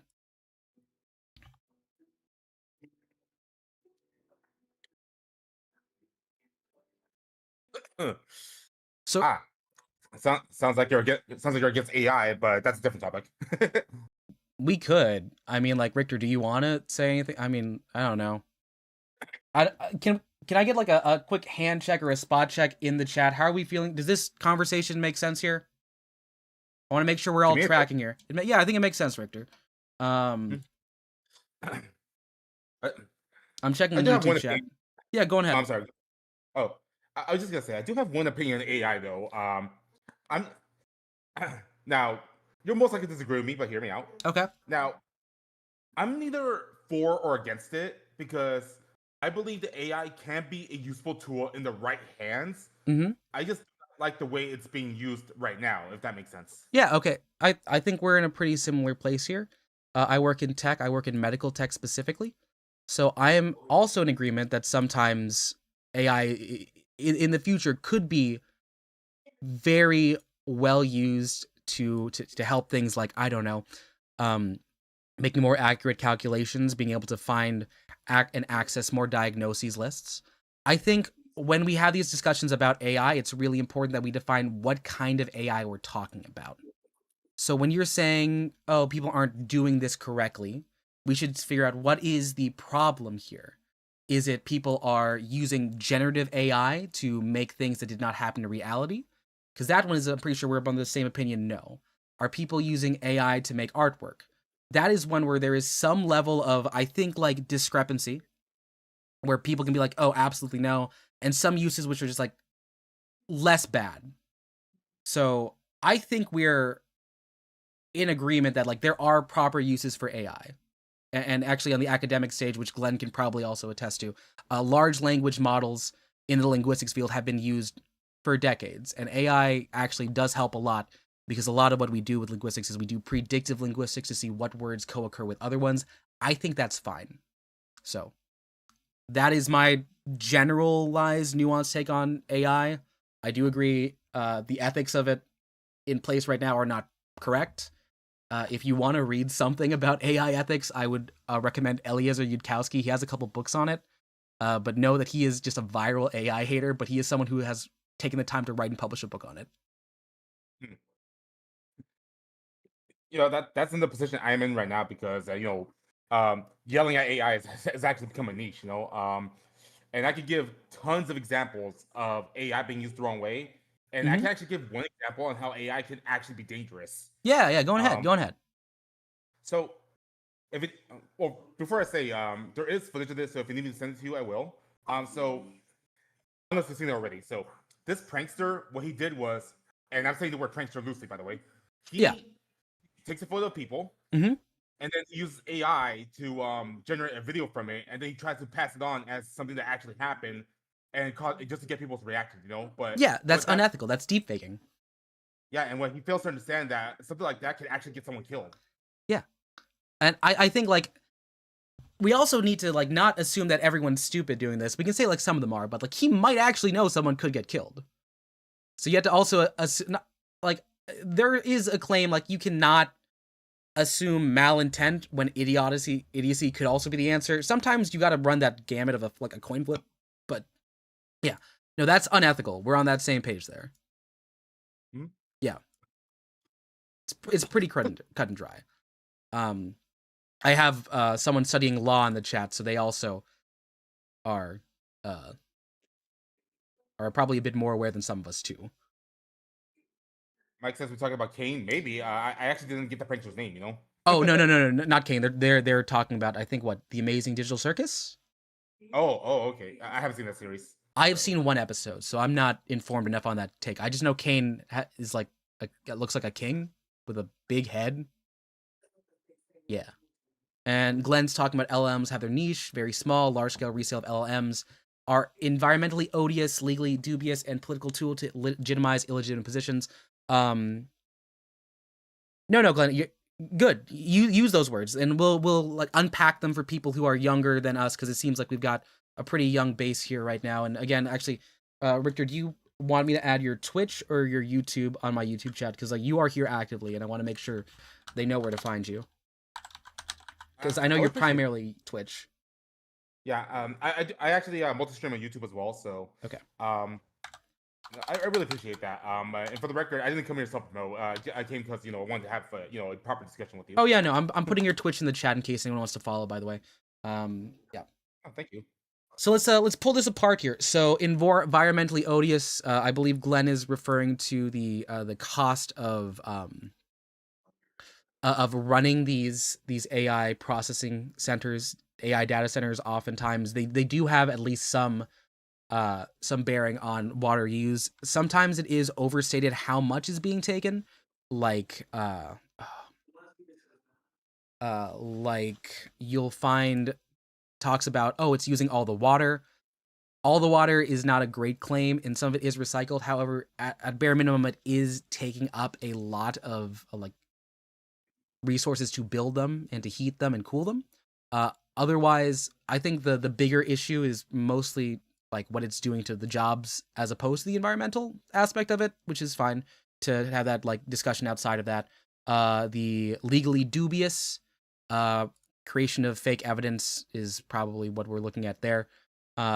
Political tool to legitimize illegitimate positions. Yes, that is creating fake proof for things that never happened. So, I want to say that. Yes, AI data centers. They are. Yes. I got a lot to say about that. Yeah. Circus is saying data is pronounced data, not data. Again, you're talking to a linguistics person, not the best person who got a degree, because when you talk about language, it's being able to understand what other people are saying. You know what I mean by data. I know what you mean by data. Not bearing. That is not something that would be a gotcha in any like recognized form of debate. Permission to weigh in on that? Yeah, go ahead and weigh it. Feeling the need to correct someone means that you understood what they were trying to say, which means there was no need to correct them other than your own ego. There you go. I think ego might be pushing it in terms of like that might be making an ad hominem at that point, saying like the ego is the driving force. But in the first part, I am in full agreement there, Richter. Fair. Yes, and sorry, I was Glenn was just like some other stuff. Yes, if you argue the cost is lesser than stated, the cost per utility is bad. I can acquiesce to that one. That one is one I will say that claim is probably correct. And for legally dubious, I did miss the part about copyright law, which does exist and also does overline with that stuff about artists we were talking about earlier.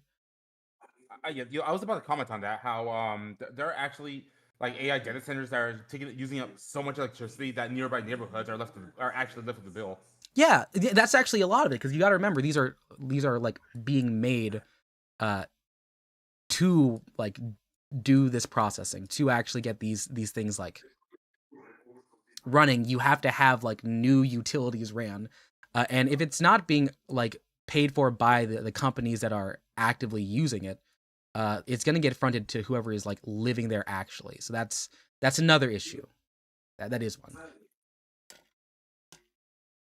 Oh, excuse me. You're all good. You muted.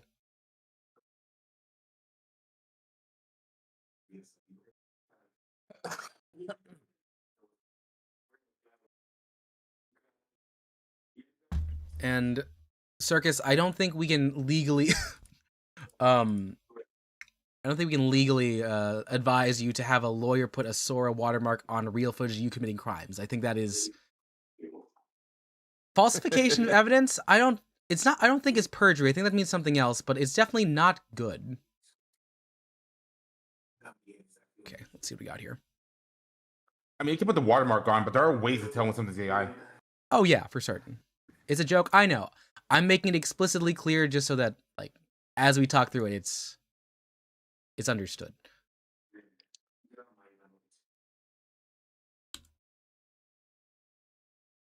You think you know that? Oh, I know. I know it's a joke. I still need to make disclaimers because this is still a publicly available to look at YouTube channel. Will please? There we go. Ah, shoot. I could have gotten this. Oh, we got it. Nice.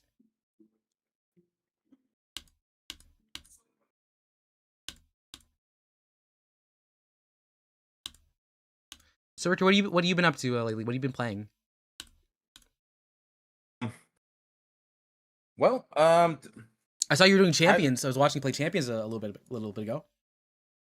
yeah, I still do that on the side though. I mean, I'm really hooked on Champions. It just, I gotta tell you, man. I've actually retired from competitive gaming for a long time, and it just feels so good to come out of retirement, you know. And I'm actually gonna take this all away, you know. I mean, talk about go locals, championships, and the whole 9 yards. You know what I'm saying? Yeah. Ooh, I'm trying to think here. Oh shoot. Did you watch WrestleMania Night 1? I have not, but I have been keeping up with it, and oh my god, it's a freaking mess. I've heard really bad things about WrestleMania Night 1.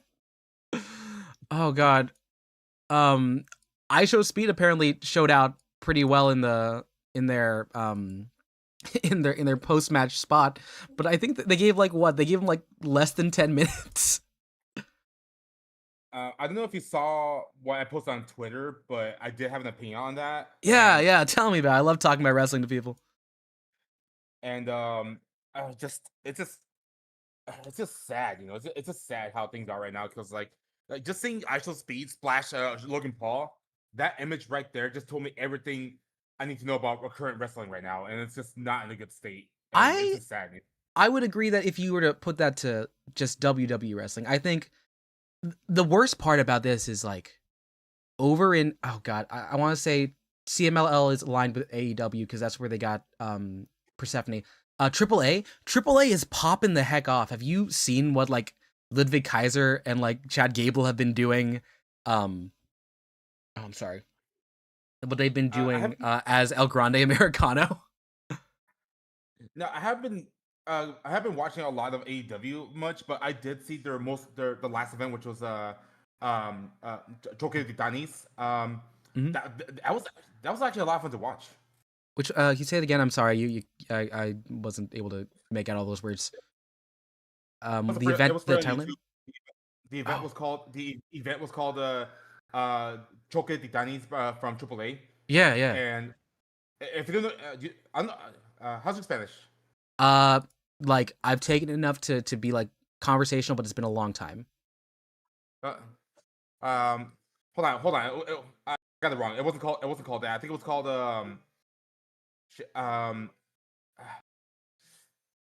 Guerra de Titanes. There we go. It's called Guerra de Titanes. Oh, War of the Titans. Nice. Yeah. Yeah, that's what it translates to.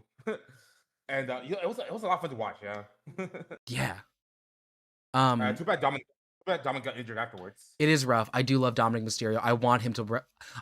I don't think it's bad. I think it's just insane to say this out loud, like and mean it. I want to see this man main event a WrestleMania at some point. He's so good. Like I don't know, like why it took. Well, I probably do know why it took so long. Why it took so long for like him to like really put it all together. But ever since like that first promo, you know, the one where after he got arrested for after Thanksgiving dinner, like for him to turn around and just like become like an insane heat magnet. He really gets it now. I'm happy to say that he's made a long what is it here? He's come a long way since his double teaming with his dad in what's the best way to put this? Double teaming with his dad in the pandemic, because that some of those matches were rough. Those were some pretty rough matches. You know, I don't know if you saw by the way, I don't know if you saw the data, but let this tell you what WWE is at right now. Okay, so night 1 was a 4-hour show. Yes. Oh, I know what you're talking. Oh, fuck the time snail. Oh, this is the worst kind I could be using for this one. Yeah, go ahead, keep talking. So it was a 4+ hour show. But there was only like less than 90 minutes of actual wrestling. Yeah, and that's not that should not be normalized. You are a wrestling It, show. yeah, and the rest was just ads and yeah, that's pretty much it. It was just all ads. I heard they And were so doing and there's a lot of advertising for a Hogan documentary that's coming out soon. yeah, Hulk Hogan is getting his own documentary on Netflix. It's gonna be a 4 episode miniseries. Each episode is gonna be an hour long. Oh wow. Um, and like I don't mean to speak ill of the dead here, but No, you can speak. Hogan is You can speak ill of the dead. He's not a good person in a lot of different ways. uh, yeah. I was gonna point that out. I mean, he's done a lot of things that just are just. I mean, he never did, as far as I know, he never did anything illegal. But morally speaking, yeah, he did a lot. So Yeah, I didn't time this right. Um, yeah, there's the so he did break. Um, he was a union buster. He did stop. What was his name? Jesse the Body Ventura from successfully unionizing the wrestlers in the WWF, and that was a big one. yeah, among other things. So I don't know if the documentary is gonna address any of that, but I feel like it is important to point it out. Yeah, I guess like if oh god, is TKO gonna be in charge of like actually creating the documentary? Is that do we know who's producing it? I'm looking now, but it would not surprise me if it is TKO because they pretty much like own everything WWE related at this point. Yeah, I think they don't have majority ownership, but or no, The Rock doesn't have majority ownership. There's a lot of like splits on there, and I just lost Ascension 5. Shit. Yeah, I have you ever listened to the podcast Behind the Bastards? Nope. So it's this one guy who used to write for an online magazine called Cracked, um, and what it's about is like digging up a bunch of like research on history's most famous or most notorious bastards, people that have done like very poor things, and they have a 5-part series on Vince McMahon, and it's a really good deep dive on like the conditions as to like how he grew up, and it doesn't even go through that much. Like this was done at a point in time where like the Saudi deal was fresh, but not like 2020. Like they'd already gone through I think Super Showdown when this first released. Okay, I get your answer. So it's being produced by Words Plus Pictures and directed by Brian Storkel. Brian Storkel. Oh god, where have I heard that before? Um, hold on, this is right here. Brian Storkel, he BitCon. There we go, BitCon. Oh, I don't know what that is, but he was part of that. VidCon, you say? No, Oh, BitCon. BitCon. Okay, I was like, okay. I'm taking a look at some of these ratings here. So it looks like they are. This is a lot of sports documentary writing. Oh, they did a 30 for 30. Okay, I think that's probably pretty good. I can't say much to like their actual interview style, so this could be even-handed. It could also be a puff piece. That's something you just got to be ready for when it happens. Now, Yeah. if y'all want better quote unquote wrestling documentaries, personally, what I would recommend is Dark Side of the Ring. Yes, I love Dark Side of the Ring. Oh my god, have you seen the Plane Ride from Hell one? I have, yes. Dude, it's Ric Flair needs to be in jail. Right? I don't know how the Woo Man keeps getting away with it, but he it is one of the few things that I have like issues with AEW is the fact that they actively partner with Ric Flair. They used to advertise his like energy drink, which is another issue I have in general, just energy drink advertising, with Prime. But no, him being on there, even if it was like a favor to Sting, that's a really rough thing to have on your television show. Hey man, look, I'm actually not surprised because back in the olden days, Vince has been known to sweep things under the rug. Like I don't know The Ring Boy scandal, yeah. or even with Janelle the whole Grant. incident with the Jimmy Suka, Jimmy Suka, Yeah, no, that man committed murder. That man, and Vince still covered up. yeah, and then his daughter, or oh god, is Tamina like direct daughter? I could be wrong. Like Tamina was on the roster for so long, and I don't remember a thing she did. Yeah, they didn't really do much with Tamina. She was kind of funny near the end of the run. I want to say she was in like a weird romance cycle. Was it with R-Truth? I could be wrong. I'm looking into it right now, and yes, Tamina is legitimately her daughter, his daughter. Though Oh, her legal name is like super long. Though I'm not gonna bother trying to pronounce it. yeah, that's reasonable to do. Yeah, no, I love wrestling. It's maybe my second love, but there's so many things that have happened in the history of our beloved sport that make it really hard to go in it with like a fresh head. Oh god, I'm trying to think what else has happened recently with wrestling. You see the Page came back? I saw that, yeah, and I actually, wanted to post about it on Twitter because I know exactly what's going to happen. You know, if because I know it's a pattern now. So, Yeah. Paige comes back, and the only purpose of bringing her back is just freaking clip farming, and then I just imagine her going to Triple H and asking, okay, what now? And he responds with, that was it. That's what I'm expecting. I mean, I'm expecting them to have like nothing for her at all. They only brought her back just to clip farm. That's it. I really hope that's not the case. I hope that them having an angle with the Bella Twins leads to something, because like you're paying for Paige. They did that photo op in the back of Gorilla position where it was her, both the Bellas, and AJ Lee, which you could view that as like, oh, maybe they're trying to set something up. And I was like, you can't do that anymore. You have 3 horsewomen. You can't do Diva Horsewomen versus horsewomen. Like, you don't have access to Mercedes Moné anymore.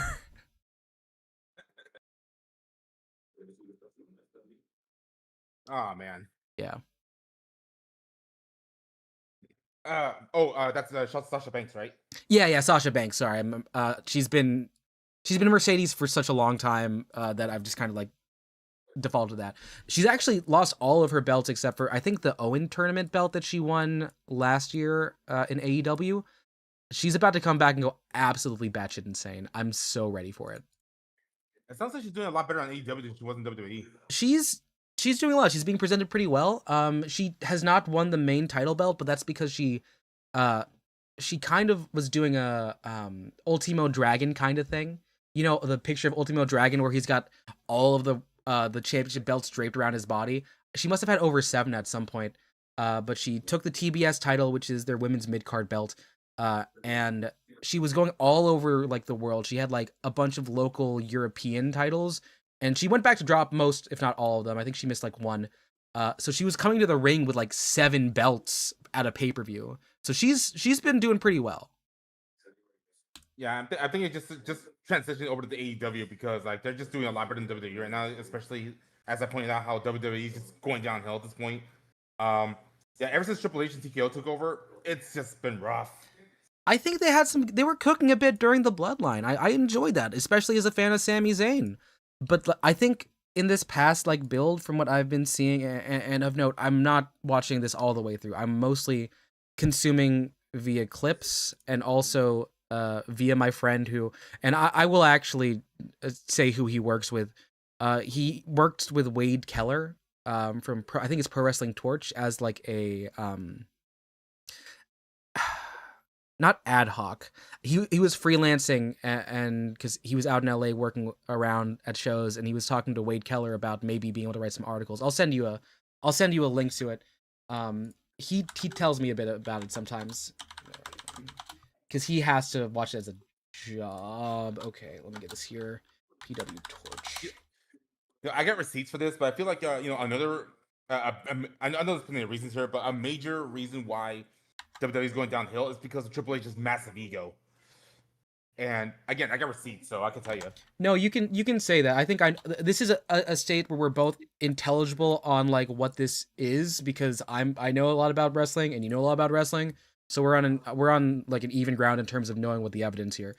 Yeah. So, I, I guess like um, what would you say is like the most ego move out of Triple H right now? um, that's hard to say, but the first example that comes to the top of my head is how I don't know if you noticed this, but in all the promos for like live events, especially WrestleMania, he's always putting himself front and center. Like you see him on the posters, you see him in the promos, and yet he hardly shows up to shows at all. I would hope he doesn't show up because he's not an active wrestler. um No, so like, exactly. So that's what I'm saying. He's putting himself in the promos, and he's not even part of the show, like at all. I mean, I That, understand. I guess my question is like, does that affect the product we see on screen as much as, say, I don't know, giving Stephanie Vaquera a 7-minute title defense at Mania? actually, it does. Not maybe not that example I gave, but here's one example it does. Yeah. Like okay, so he likes to brag about how he's the 14-time world champion, right? Due to his ego, he doesn't want anybody surpassing that record, regardless, even if it's a mid card title. Did you say And for that reason, why? 14-time champion for Yeah. Triple H? Wait, is it 14? No, Yeah, because 14. Triple H doesn't have the record anymore. It was Flair is the recognized world champion, but then after Cena during his thing, he took it when he beats Cody for the belt at Now, Mania. John Cena was an exception, but here's the reason why I'm bringing it up. So, Triple H's 14-time record or 14-time title reign is not is obviously not the record, but that's not why I'm pointing it out. The reason why I'm pointing it out is because of that achievement, he doesn't want anybody surpassing that number, and it's for that reason why I predicted That Randy Randy Orton wasn't would going to not. get it. But Yeah, Randy, wasn't he already at 15? Because no, Randy has yet to surpass Triple H, and personally, I wanted Randy to have another title run to surpass Triple H, but Triple H does not want anybody surpassing him, so therefore it's not going to happen. okay, I think that's saying a lot about him, that like we could find more aggressively bad things. I'm not going to fight you on that one because I personally can headcanon him doing that. Um I'm not sure if that's the main reason why he lost, but I can say that does seem like something that would be a reason.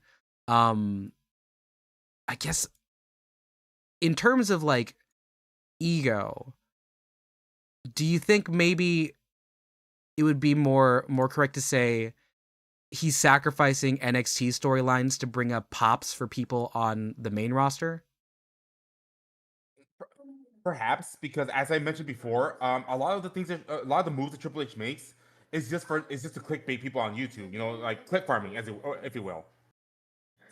Oh, I'm talking about like things like, Javon. Do you know Javon Evans? Wait, that name sounds familiar. I don't think I've seen him. Yeah, But he's that's the the name. super bouncy boy. He's on he does SmackDown. He got called up at the same time as Obafemi and Trick. Ah, I still don't know who you're talking about, but please continue. Yeah. So he's oh god, he's so cool. How do I say this correctly?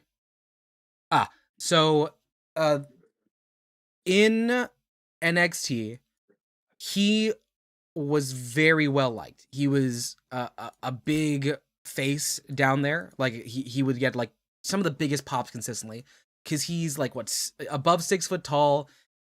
This man, he walks like he's floating. He's like Neville from when he was like the man that gravity forgot back in like the early days of like the 205 live era uh uh, of of uh of WWE in like 2015, 16. Now, He Neville, I do know. In fact, I still remember that one story with him and Chris Jericho, but that's I digress. Yes. But Javon Evans, I want to say he has like an absolutely terrible record when it comes to challenging for the NXT championship. I'm going to look up right now just the total number of losses because, like, the story is, oh, you want a plucky underdog babyface to take the title and lead you into the era, right? So if I search Javon Evans NXT title record, do you know Obafemi? I do know about him, yeah. Yeah, so basically, it was kind of set up so that Obafemi would be like this last hill for Javon to conquer. And they had some really good matches, but they did not end up culminating in like Javon winning the belt. At the time of his call up, in which he was called up with Obafemi and Trick Williams, he was 0-9-1 or 0-12 in championship matches, having won things like the Male Superstar of the Year, won the Iron Survivor Championship, which is where you have 4 superstars and you're fighting with each other to see who gets the most pins in order to get a title shot. He has a 2025 Match of the Year. This man never touched the gold, the big gold, in that place. Or does that seem like they would like be setting him up for like greatness based on what I'm saying, giving someone 10 title shots and not letting him hold the belt? I think I know the reason behind that. And Yeah, what's the reason? And I do apologize if it annoys you, but once again, it goes back to Triple H's ego. That's what I'm saying. The thing is, it's no secret that Triple H actually plays favorites, Yeah. And he'll only give a push to those that he personally likes. It's for that reason why you see people like LA Knight, especially LA Knight. I feel so bad for LA Knight fans. I feel so bad for them. Yeah, he's so over with the crowd that he deserves a push. He deserves a world championship run, but no, he's stuck in the mid card. Yeah, why? Because Triple H wants to push others that he likes. Well, here's the thing. I think maybe not for the reasons that you did. I honestly think that the Triple H call up is like more for the clickbaiting version, because he seems high on Javon. Javon's still getting airtime in like main roster. I'm just confused because famously Triple H is best friends with like Shawn Michaels, and Shawn Michaels loves Javon more than Triple H does, because Shawn Michaels really wanted this man to like really succeed. I mean, Shawn works behind the scenes too, so I guess I believe he gets some say what goes on. Well, yeah. Remember, he runs NXT now. Oh, that's good. That's good. Yeah. No, it's oh god, I want to do a quick check here. Acacia, good on you for getting the alpha card. That's a lot to trust in that startup time. I'm gonna look up here NXT call up without telling Shawn Michaels. Okay, let's see who said that. Oh boy! All right, I'm seeing here. I'm pulling up. The moment you said that last part, I'm immediately reminded of the Montreal Screwjob. Oh boy. Oh yeah. No, I'm looking up here. I'm seeing Shawn Michaels push back on Javon Evans getting called up, wanted to keep him in NXT longer. This is on SE Scoops, by Anutosh Bajpal. So when asked, WWE Fall of Fame was asked if there was one talent he would like to keep in NXT forever. And Shawn says, it's the goal to make them ready for the main roster, but he does want Javon a little bit longer. Not forever, because you're not doing a good job if you got them forever, but certainly Javon obviously was someone I was begging, can we keep him for another 6 months? We were going to build around Javon, says Shawn Michaels. Let's see. He made his debut in April 2024, so he was on the brand for about 2-ish years. And Shawn, at the time, was informed about Evans' call-up very late. He was a little surprised. He wanted to make Javon the central figure of NXT programming for the coming months. So, yeah, that is Shawn Michaels, in his own words in an interview, saying Triple H and, well, I'm going to say Triple H or TKO, because it could have been either one. They called up this man too early and ruined NXT plans. And I think that's indicative of bad booking. I think that's a bad booking.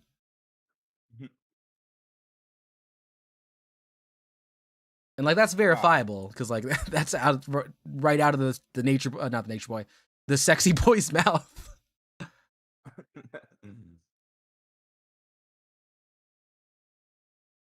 Man. I can give a whole list of things that would improve WWE as a whole. Yeah, sure. Let's just do it. Let's shoot the shit. What do you want to do better with the WWE right now? Like First and foremost, let's address the elephant in the room here. The music. We need better theme songs. Oh my god, yeah, I fucking hate Def Rebel. Wait, no, is it Def Rebel still? Because I like CFO Money, or did they get let go finally? No, I think it's still Def Rebel doing the music. Before them, it was someone else, but it was CFO Money. He did an amazing job. But Def Rebel, no, all they produce is just generic shit. Yeah, I have problems when I'm like, did you watch the Rumble? The Royal Rumble? I haven't actually. Okay, I could not recognize a single person as they came out. I could not recognize a single theme, besides the ones that stayed over from the last one, because because like it was a big deal when Sami Zayn got back Worlds Apart, which is the one that CFL Money made for him. And like, you know, Becky still gets the when Becky had the you know, the one that was made where the last kicker theme is there. Yeah, I remember. Like, like let me tell you this, man. Yeah. As, it's for that reason why, like, whenever I hear a wrestler with like a very unique theme song, I just remember immediately. Like, I could like right now, I cannot give you names off the top of my head in the current roster outside of like a handful, but I can think like one or two new guys, like recent those who signed up recently because I remember the theme song so well. The first one being well, he's not WWE, he's actually TNA, but um, uh, who's Joe Henry. Joe Henry. There we go. Oh yeah, the say his name and he appears. I believe in Joe Henry. Yep. And the second one, who I think he's been in WWE for like a month or two now. Maybe like I don't know. I don't follow NXT, so I could be wrong here. But the other one being Kit Wilson. He's been there for a while. He wasn't a tag team, so that's probably why you don't remember him. But Yeah, yes. but when he got his own theme song though, when I first heard it, I immediately recognize them every time I hear it now. You know, that's the important part. It only took one listen. It only took one entrance, and I already know who Kit Wilson is. He's so hype. But anybody else, you know what I mean? Any like somebody new pops up, I cannot give you any names at all. You know what I mean? Like say like Ricochet, Obafemi, or like the bro. Pain. Ricochet hasn't been there for years, but yeah, his theme wasn't good. I cannot tell you much about them because the theme songs are just so generic. Yeah. Also, hi Toast, welcome in. Games are going fine. We were talking about the burden of proof and evidence. Now Richter is here. We're talking shit about WWE, and it's very fun. Yep. Yeah. No. Oh God, NXT has some pretty banger themes in the past. Like people used to clown on it, and I'm a big fan of. Do you know? Aleister Black is back on WWE. He was Malachi Black for a bit. End up in AEW. But his thing was that no man is ever truly good, no man is ever truly evil. I think that one's a pretty fun theme for him. There was some more in terms of just like recognizability. I think they added like as a part of his entrance, he would be coming out of a coffin and you'd hear the chains wrangle around. That one was a fun one. And like, because I can't think of anyone else that would have done that unless like for some reason Taker shows back up. I was like, okay, we're bringing him back from the dead. That makes sense. But with with Aleister, just kind of hit.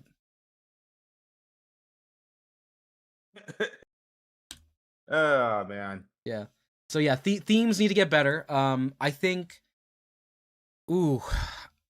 Do you think they need to do like a SmackDown's 3 hours now, so that's not the solution. Isn't more.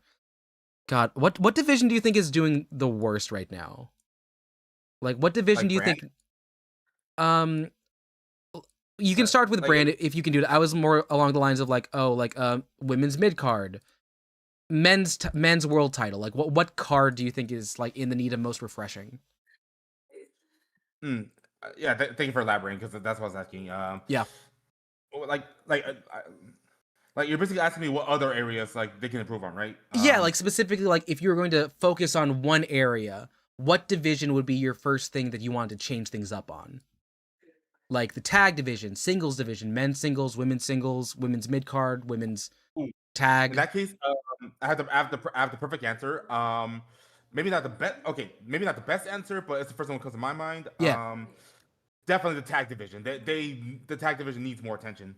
Yeah. Like what are we talking here? What are we talking? Like who is the one that we think needs to like be boosted up?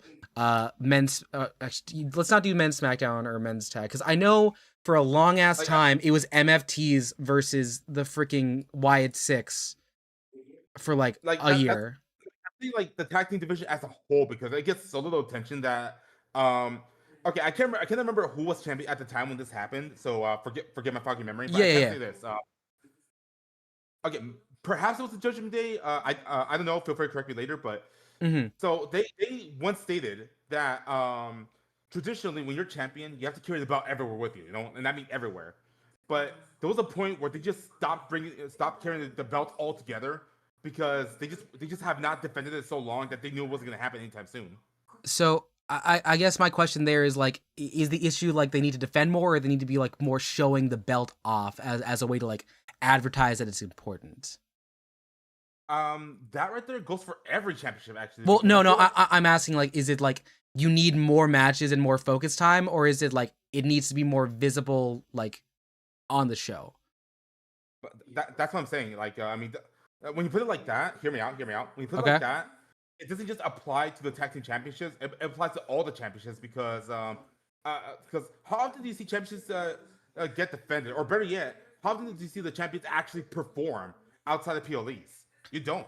They nowadays that's why it's called the part-time era now because Yeah, because champions. Roman is fucking gone all the time.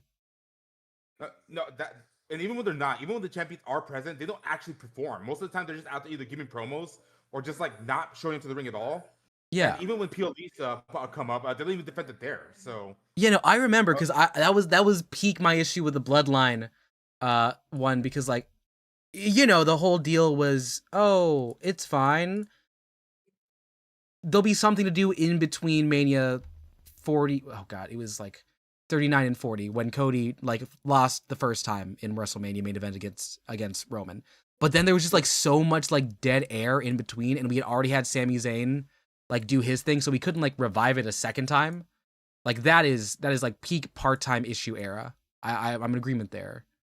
Oh, what's this here? yeah, so yeah. Overall, the belts are just no longer being taken seriously anymore, and that's what they need. Yeah, I mean, I feel like the producers need to go back and look at um the 2000s and the 2010s, back when wrestling was peak, you know, and take notes. I don't think 2010s is peak because that also includes 2019 WWE, and that was the worst year of wrestling I've ever seen. Um I want you Okay, to okay. here while I introduce some other people in the chat. Can you explain what would you want them to do besides bring back Nebulous era? Also, hello Lindsay, we're talking about wrestling. Like, what are the things that you say would make WWE better? Like, Um, okay. I think I came up with a formula. I wouldn't say the perfect formula, but I came up with a formula. yes. Um, so I know I'm about to contradict myself, but hear me out. Okay. So arguably, WWE was peak during either the Attitude Era or the Ruthless Aggression Era. Mhm. So um, the only thing missing from back then during that time period was what we have now, and we need to merge those two together. Okay. And what was missing back then was obviously the respect for women that wrestling has now. You know, Yes, because there back was then they were just the bra and panties matches were a slight on our intelligence and on the rights of women. That is correct. yeah, back then, female wrestlers were just eye candy. That's the only purpose they served. Now they're Mhm. taking more seriously, and I feel like if they keep that and bring back either the Attitude or the Ruthless Aggression Era, boom, Okay, so what parts perfection. about what parts are we talking about here? Like, are we talking like fast on TV title changes? Are we talking because like the Ruthless Aggressor era has a lot of things I do enjoy. We get the rise of Cena, we get the rise of Batista like side by side. I think they have some really nice in the mid card, like Shelton Benjamin still doing some pretty cool stuff on ladders. But I think Uh, like there is a weird transition point because when you've got access to like Attitude Era, that's like car stop, big money feuds at Mania. With Ruthless Aggression, you get Brock. I will give you that. Like, right. So, what's the main uh, takeaway you have from the Ruthless Aggression era? hold on, let me get my list. Yeah. And you see, and just imagine a big roll of paper falling down, just rolling across the Oh, room. I'm imagining a CVS size like receipt kind of list here. So, the first thing that comes to mind is promos, like bring back unscripted promos and let the wrestlers be themselves. You know, like that. I mean, if you look at The Rock or Stone Cold Steve Austin, they were the best on the mic Mm-hmm. because they were allowed to be themselves instead of like being forcing every wrestler to follow a script. Yeah, that is something that's one thing that was like really talked about in the in like the late Vince age, because like it was a lot of like Oh, you have catchphrases. You have Michael Cole yelling, "It's boss time!" every like time Sasha Banks goes there. So it was pretty predictable there. So that is a pretty big one that has been documented. Um, I guess my question here is like, do you trust everyone coming up from the PC, the their training place in in Florida to be able to do that kind of like promo work? Um, Because honestly, I assure you, there was a script. It was not the best script, but it was interesting. uh, honestly, I do. Um, honestly, I do trust them because I feel like a lot of performers would be able to shine more if you hand them the mic and just let them go off. I mean, to an Mhm. extent, of course. I mean, I don't want them to say anything cancelable, but my point is, let them just take away the scripts, let them be themselves. In Okay. fact, I can I'm picture I'm an gonna interview warn you that there. Remember when we were talking about Ricochet?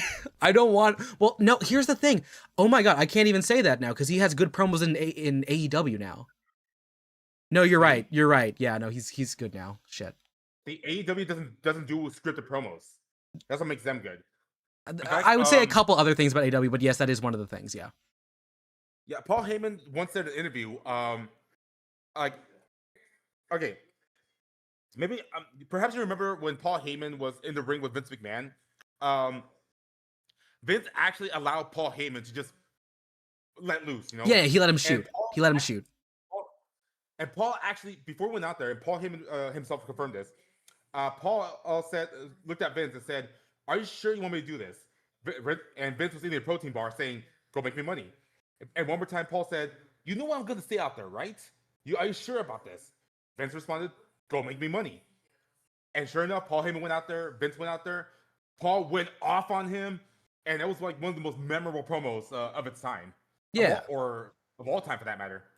I think I know which one you're talking about. I do think we should also be thinking about playing to the wrestler's strengths. There are some that just like are not good at promos. Um, I'm trying to think of like who was really bad. For a while, I think Liv Morgan was having some issues. Oh god, who's the worst wrestler in terms in terms of promos right now? Um, Like I don't know who the worst is, but I can give one example. yeah, give me one, give me one. Uh, Roman Reigns back when he was babyface. Yes, Like he was so bad at the yes. mic that John Cena had to go off script and call him out on it. Yeah, no, that was a. This is one of those things where, like, maybe they could have given him a better script too, but John Cena did school him on that one because I think Or this no is like. script at all. I think no, I think they're on TV. You got to give a script, because even in AEW there is like issues where like people will go over and it just does not land. Did you see the This is actually before probably what you had seen.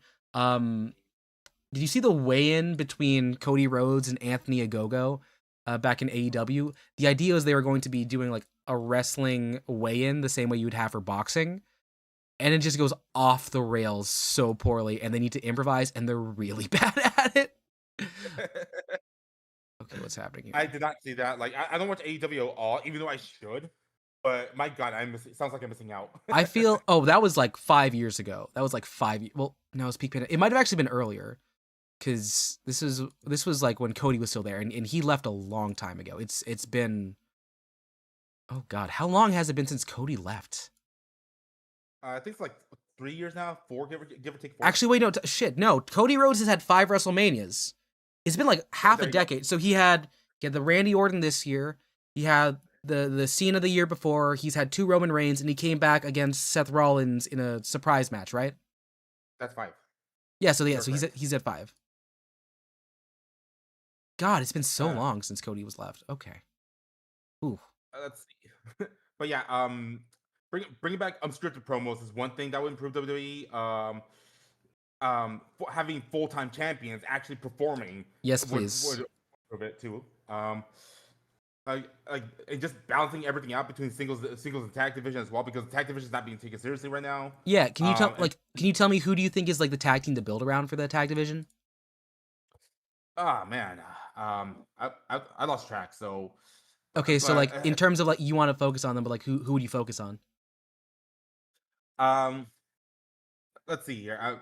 Yeah, my brain is hurting actually thinking about this, but but let me see. Let me see. I, perhaps like geez, I don't even know I don't know what tactics to perform right now. I mean, I know Judgment Day is one of them. Yeah, so why it's Judgment Day would be right now. I think the lineup you have JD McDonough and Dom, because Finn's out, Finn's gone, Damian Priest has been gone for a bit, Carlito got kicked out, so I don't shoot. Is that the only tag they have right now? well, that's a faction. I mean, the Bloodline's also a faction. Well, yeah, I know, but but I'm just like, I don't think they have two male superstars right now that they can have be um, out of the out of the Judgment Day. So maybe we can't build around those if they're not healthy, because you said Dom got injured, right? At Garrett, Garrett, yes, that one. ah man, uh, man, actually, I haven't watched wrestling in so long that I'm starting to lose track. You can't blame me because again, WWE is going off the rails right now. I It's being mean, driven like, off a cliff. I could blame you for not being like able to like give an accurate portrayal of like what's happening right now, but sure. But let me tell you something. The fact that I cannot come up with a good I cannot come up with like any list of tag teams right now tells you how bad the division is right now. Well, I think that just means you haven't watched the division. I think there's people you could build around. I think like you could build around Fraxium. Have you heard about Fraxium? Also, congrats Acacia on beating Deca. Do you know Fraxium? No. Okay, so Fraxium is Nathan Frazier and Axiom. He's a wrestler. His former name was A Kid. He used to wrestle in Spain. And like they are very high flying. They have a lot of like good chemistry with each other. They've been tag teaming since NXT for so long. I think you could get away with like doing a whole lot of just like high octane, high energy tags, because you have technically still like the Motor City Machine Guns, who have been like TNA royalty, are still on the roster. They're just not doing anything. Like I think you could build around them pretty easy. Other than that, let's see.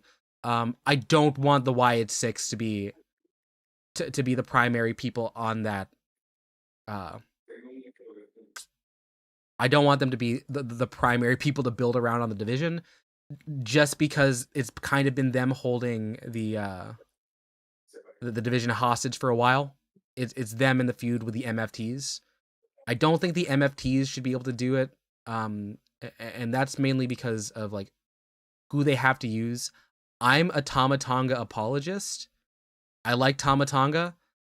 I think oh god, I feel really bad saying this. I don't think his brother Tonga Loa should be in a ring. He's really bad. He botches almost every single time. Other people in division, fuck it, give it to Akira Tozawa and Otis. I think they'd be able to do something pretty fun.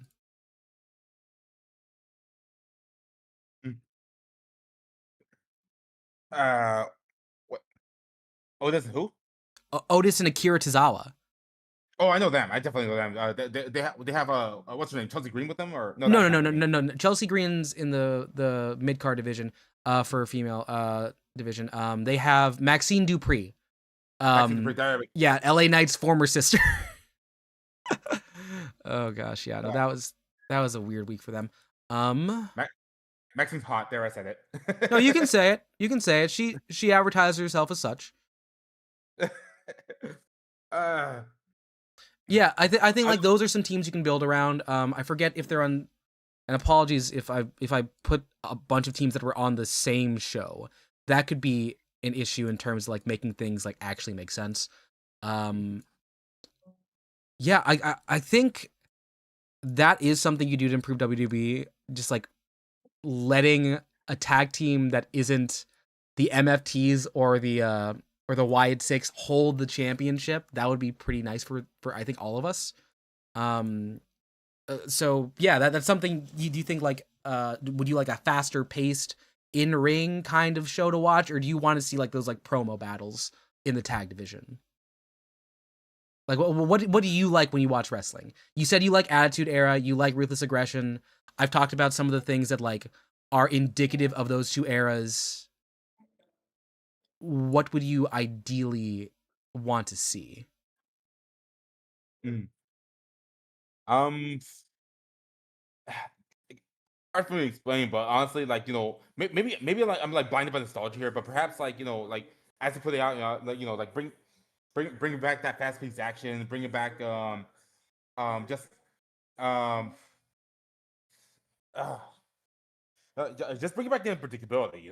I mean that's one of the reasons I fell in love with wrestling in the first place. Because how unpredictable it can be. Yeah, so you want to have things like you want to have like those title changes on like a SmackDown or a Raw. You want to have like stories that go kind of off the fucking rails. I get that. Yeah. Like I don't know if you've seen it, but and you might have actually because you said you'd been caught up with some things about AEW. They just like switched their main title onto like an AEW original on a random Dynamite. Like Darby Allin just won the AEW title on their free TV. And it was awesome.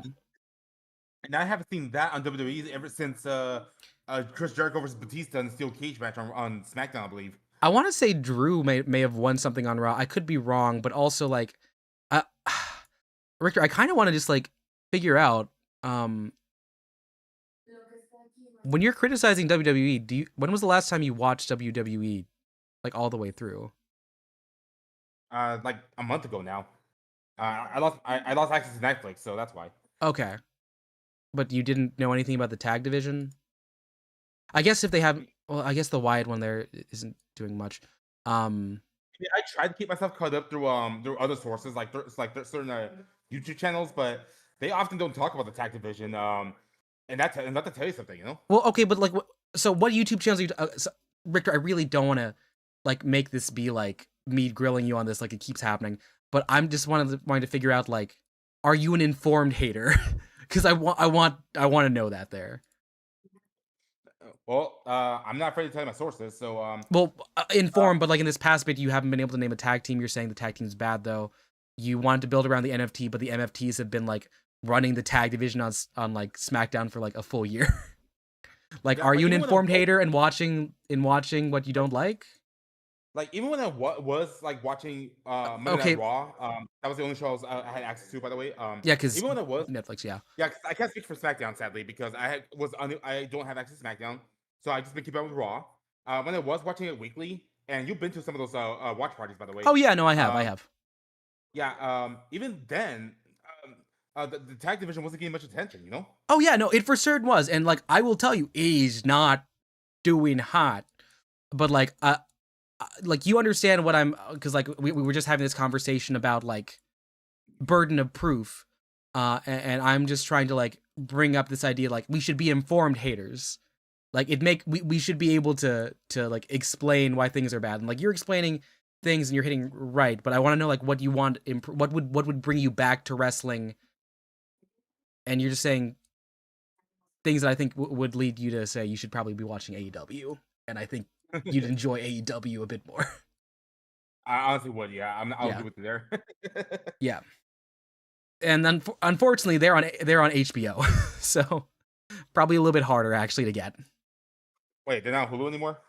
Um, they're on a couple things, but primarily the big deal they just signed was it was with HBO. Oh, that's not good. It's rough. I don't have access to it, so I use a friend's. Yeah.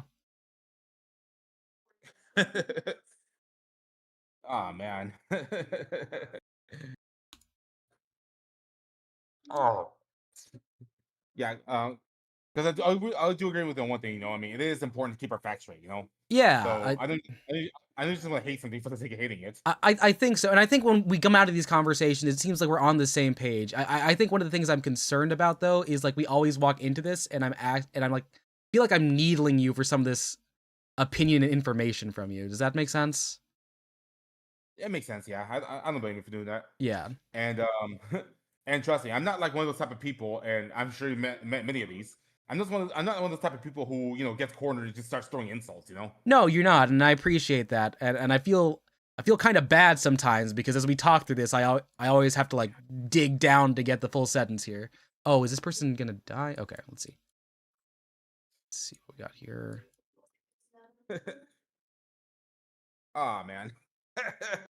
Okay, this is 15 damage. This is we can block is fine. Or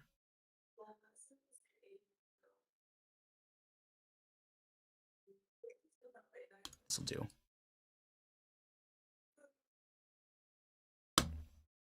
Yes. So what are you up to for the rest of the day?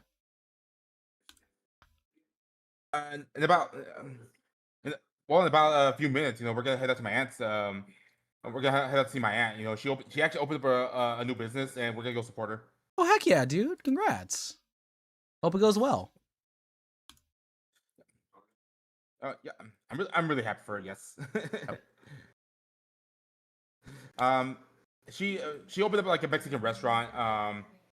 That sells like hot dogs and stuff. Have you ever had a Mexican hot dog? My God, you gotta try one. I have not. I'm more of a torta guy. I love me some buttery bread and some nice like chorizo. That's my main order whenever I go to a place. I love tortas. They're so good.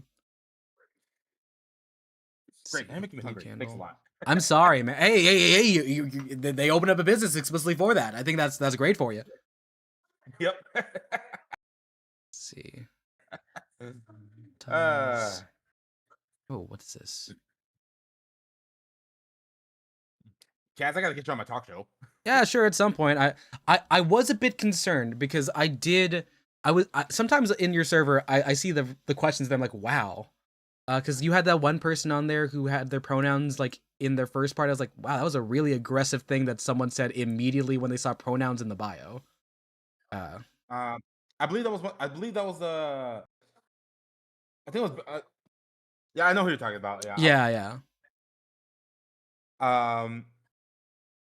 Man, if you thought he was aggressive, you should see my mod. He's I Australian. I don't know if Australia. I would categorize Australians as like thought of as that, but cool. Yeah, no, I felt like did that person feel okay on stream? I know I was watching it and I was like I had to go, so I saw like the first 5. Oh yeah, Kill Me. That was the guest we're referring to. She was really cool with it. You know what I mean? She's cool with a lot of things. Yeah, I know. I just feel like I'm very opinionated. I don't want to like yell at your audience, but how long have you been on stream right now? Because like it's been a while. As long as this call's been going on for, which luckily the Discord keeps track of. Let me check. I'm seeing about an hour 8. Call started at 3:30. An hour 10 minutes. Yeah. Also, hello Acacia. Congrats coming back with the chicken. Hello Toast. Congrats to getting the ice cream. And Baha, if you can get yourself a torta. That stuff bangs. It's so good. Chicken where? Chimkin is apparently the word that we got. I don't know. Did you get it from a restaurant or did you cook it yourself, Acacia?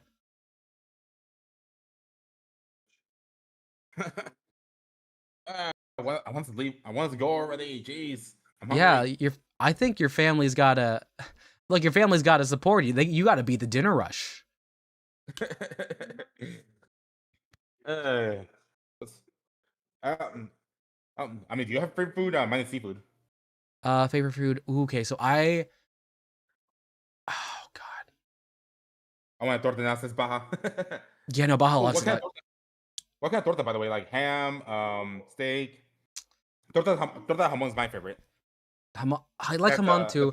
But the thing is, like, if I want like a ham on a sandwich with butter, I'm getting a cubano. But I'd rather get a torta that's like sausage based. If not, I will take pork. Ooh, that sounds neat. Yeah. Yeah, no, Baja, you should definitely find it. I think it's worth finding if you can.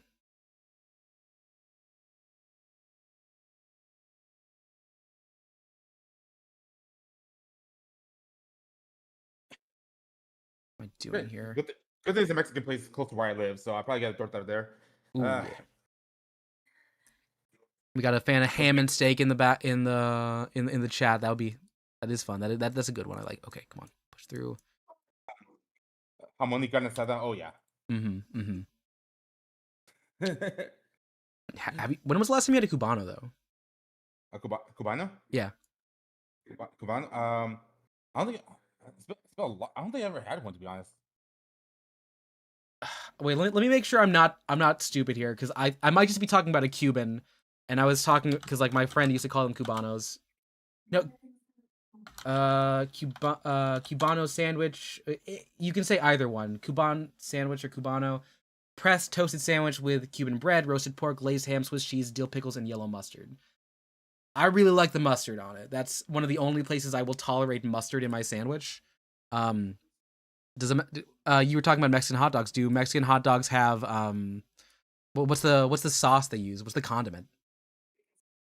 It actually depends on what kind you get. Okay. But commonly it's like they add like like ketchup, mayo, and yeah, those are the most common ones. Okay. Oh, and nacho cheese sometimes. I've had a Brazilian hot dog before. Brazilian hot dogs go pretty nice too. What am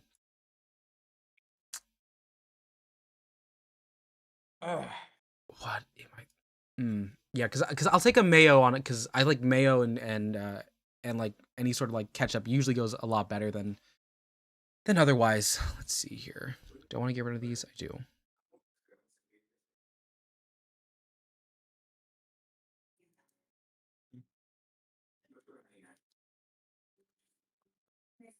Let's see.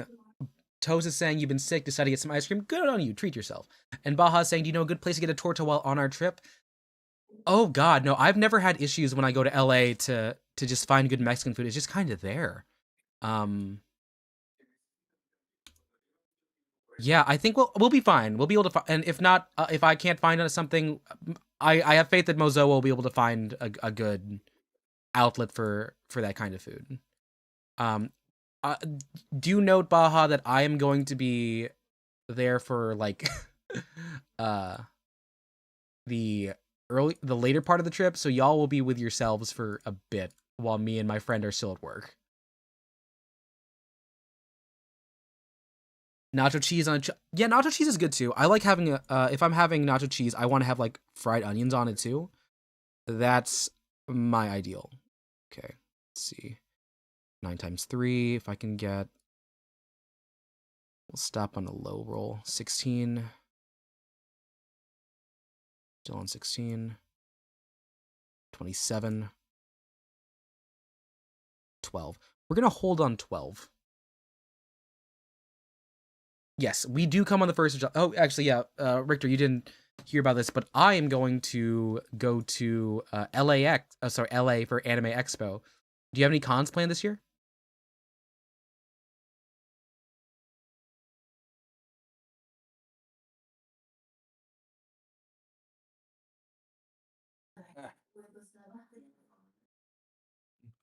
It looks okay. It looks like you're fighting a mutated Tangela. I am. It is a weird kind of void here. But yeah, no, we're talking about like conventions. Do you have any conventions you're looking to go to? Not one in particular. Not one in particular. I mean, I actually missed out on a GameCon that happened last month. Oh no, what happened? Just like it was GameCon. Damn it, I have to look up again. But yeah, it's a gaming convention that came like in March. I just didn't have the finances to go. And you know what the worst part is? Mm-hmm. 2 of my favorite YouTubers came. Oh shoot! Oh, who were they? Angry Video Game Nerd and Nostalgia Critic. Yo, wait, did they remake the famous picture of them pointing each other? Because like I remember Nostalgia Critic War. That was a funny arc. When they were doing that and like being like really fun memers with it. I honestly don't know if they did because I didn't attend. Oh shoot. Well, I mean, I guess if you didn't, there's probably photos of it if it did happen. But yeah, that's rough, dude. I'm sorry to hear that. Yeah. There is a Miku concert coming next week to my hometown, but I'm gonna have to miss out on that too due to the finances. Oh man, I'm sorry. That's dude, I love VR concerts, and I love when you have like Because like another thing, me and Baja, we're gonna try and get the Hololive concerts for this the Hololive concert this year. Unfortunately for me, the window for getting tickets lines up when I'm going to be at a staff meeting, so I will not be able to actually fully focus on getting that, which is probably good. I should be doing my job when I'm there, but it doesn't make it hurt any less. Ah, like those all icons are coming to your hometown. No, we're traveling out to it. We're heading to LA. Oh, okay, okay. Yeah. Um, that's well, I gotta admit, Hololive is doing good for themselves. They just released a new mobile game. Yeah, Hollow Doro is happening. And oh my god, Baja, hopefully we get seats at all. Because like unlike when we go to Japan, um this concert is in America, and that means that when we are what we're doing is we're just gonna be the first person to show up in the queue. Otherwise, Rolf.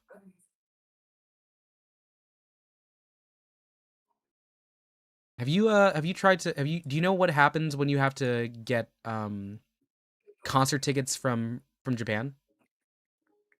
Huh? Have you ever tried to like have you ever seen the process of what it's like to get concert tickets in Japan? I bet it's rough. Well, yeah, because the thing is like it runs off of a system of it's a lottery system basically. So you're not guaranteed just because you're on time to try and buy the ticket.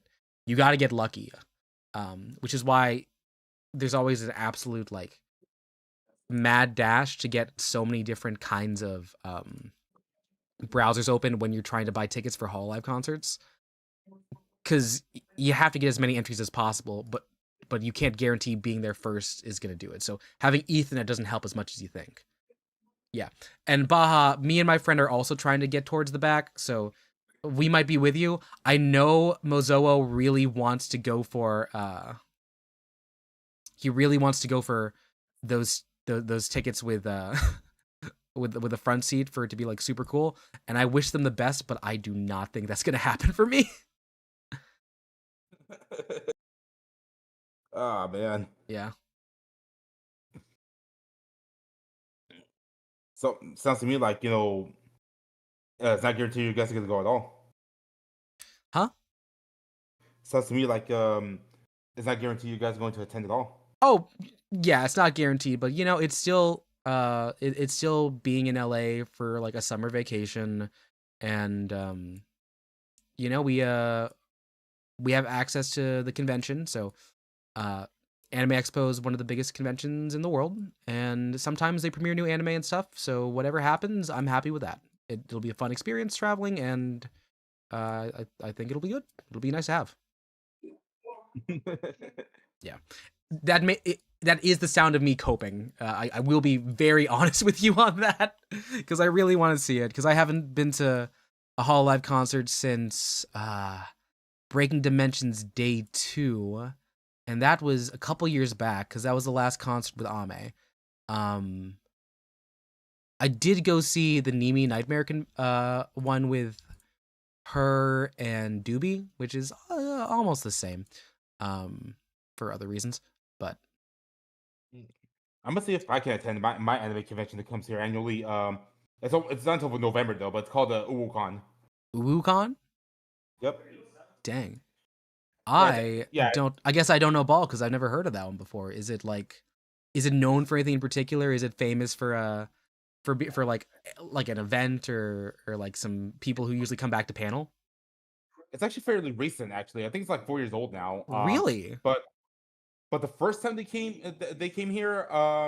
We did have some like they did had like an anime rave. They had like a Q&A session with Eric Stewart and Dan Green. Oh Yeah, yeah, make we sure. had those two at one of my cons actually. At a local one, they did a panel together and they were talking about Yu-Gi-Oh and 4Kids. Of course. Yeah. Well, I mean, it's their thing. They hang out. Eric Stewart, I think, was doing voice directing. I could be wrong on that one. I'm not sure. I want to say I had like a notes down there, but I don't have them on me. That's rough. I mean, they have worked together for a long time, but so it makes sense that they do conventions together. But there's another voice actor that Dan Green used to work a lot with. I don't know what happened to him though. I haven't heard from him in a while. Oh, do you know who? Jason Griffith. Jason Griffith. Yeah, I think Jason Griffith is the one that plays Silver in the Sonic series, or at least he was in like '06. Let me check here. No, Jason Griffith is actually famous for playing Sonic himself. Yeah, he voiced Sonic in a lot of games, and of course the Sonic X anime. Oh yeah, okay. So here's where well, no, go ahead. I was just saying he's in other voice work as well. Yeah, I now remember where I remember the name. It was because he was originally supposed to be at the con I was at that had Dan and Eric. The issue, however, for them was that I think Jason got sick, so he wasn't able to make it. So it was just the original Sonic X voice of Amy and the voice of Silver that were there. And Silver was not in many things, so he wasn't like pulling that much at the table. Yeah. When it comes to Pete Capella, that's a voice of Silver. That's like not much comes to mind, to be honest. Though many did theorize. At one point, it was thought that Pete also voiced Jaden in the Yu-Gi-Oh! GX anime, but I confirmed otherwise. Oh, okay. Wait, who was telling you that? Who was telling you that it wasn't Jaden? Because I want to say like, I think if you were voicing Jaden, like, you would not let other people say that they voiced Jaden, because that's a fun role to voice. Yeah, I mean, I was actually watching a playthrough of Sonic 06, and the commentator, the player, said that he sound like Jaden, so he thought that there was a same voice actor, but I debunked it. It's not. Jaden's voiced by another actor. Okay. Well, I did see perform at one of the I think it was the regionals, but I don't know. This is a trend that Konami does, where they actually bring voice actors in to have a scripted duel with each other. Those are fun to watch. Oh yeah, I've heard of those. Because didn't Eric Stewart do like a really big Kaiba one a while back? Like that was like one that was making the rounds on the internet. Yeah, with Dan Green as usual. But we all know it's just to promote new cards. Oh, and I don't care. I mean, like if I get to see Kaiba duel, Kaiba's gonna duel. Also, in the meantime, we did beat Ascension 5 within a 1 hour run, so that is nice. That is a success. Man, this game looks fun. I gotta try it. Oh yeah, it's so fun. It's so fun. There aren't that many card-based RPGs out there. The only one that comes to mind, other than Slay the Spire, would be Kaito's, which I do have. Okay. I mean, if you think distinctly cards and RPGs, Dicey Dungeon is dice. And this is a roguelike too, so maybe not that exactly. Oh, what is Ascension 6? Sure. But while we're on the topic of voice actors dueling each other, I did see a few fun crossovers, like say Yugi dueling what's his name, Astral, or Jack Atlas versus Astro Phoenix. Oh, that sounds insufferable. Like the voice acting would be peak, but I feel like putting in a room with those two would be absolutely terrible. Like this is yeah, because I think like Jack's just annoying and like really spoiled. Are we like how was this person playing it? Were they playing it like at the end? Like because like he's only bearable for that part where he's with Carly, and then they do the reset for the IGPX or like the Grand Prix arc where he just kind of sucks again. Like he's a player again, and it's weird. Yeah, he's just being the usual Jack, and what I mean by that is, let me explain. So, before we got to that duel, there was actually another duel. Jack went up against Pegasus. Mm-hmm. Yeah. And spoilers, Jack won. And good. After he won, they actually brought a throne, and the voice actors went and sat on it. That's really funny. That's really funny. Okay, so it was dickhead Jack, so not the small bit where he's really nice. Shit. Yeah, and it was after he sat on the throne when Astra came out.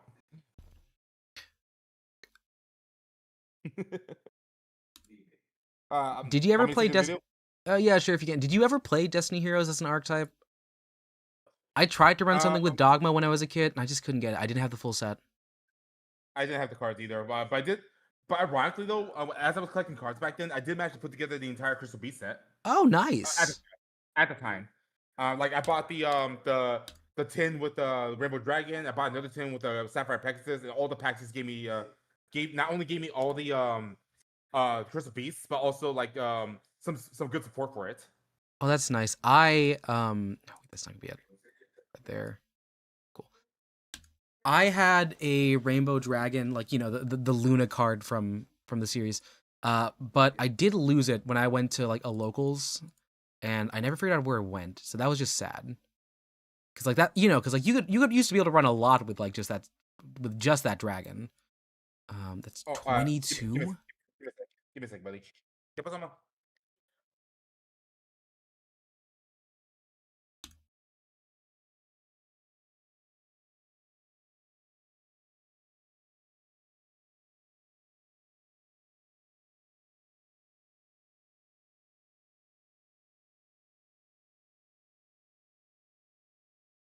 Also, hello everyone in chat. I still see you. We've been kind of shooting it. Y'all still here? I got distracted by wrestling and friendship, as one does. As one does. Okay, let's see here. You're still there? All right. Thanks, Bob. I just want to make sure people were still present, and if they have, you can say anything at any point. Really, it's okay. I see it here. All right, so oh yeah, I see you there. yeah, I mean, the quality sucks, but it's still fun to watch. yeah, I'm putting this in my ear right now. Yeah. Are you what's it looking like for you and getting, to have food? Is that moving along, or are y'all taking a minute? Well, I just got an update. Good news and bad news. Oh. The bad news is my aunt's not opening today for some reason. Oh. Hold on, let me ask. Ma, por qué no quiso venir mi tía?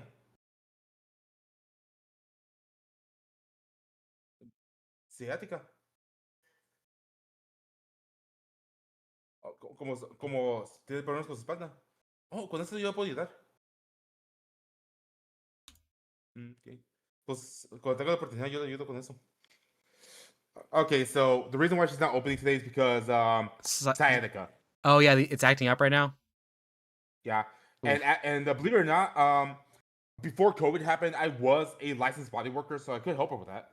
Yeah, I mean, hey, if you can't go eat food, I'm not gonna say like you should help her, but like if you think you can, you can. So instead we're just gonna go to a buffet that's like a block away from where I live. Oh, that's cool. That's nice. And is it like a specific kind of buffet or like? Chinese food mostly, but that's great. Sushi. That's nice. And they sell fresh. They have fresh sushi too. So, oh man, I never told you how much I love seafood. So. Oh yeah, no, dude, seafood's the best. If it swims, I'll eat it. Yeah. I mean, hey, I'm not gonna keep you here. If you need to head out, you can head out. I'm gonna put my music back on for this here. If you. Oh no, I just got waiting for my mother to get ready, and after that, I'll let you know when I'm heading out. Oh, okay, sweet. Let's see. Yeah, but it's most likely gonna be like midstream, but still. It's fine by me. Ooh, but for now, when you get the chance, I just sent you the video, so enjoy the cheesiness. Yeah, I've got it playing on my I got my phone on as well, and let's see. Oh wow, 44. This is a full duel. Yeah, well, that's because there are actually two duels. Again, Jack duels Pegasus first, and then Astro comes out. Yeah, I'm seeing it now. God.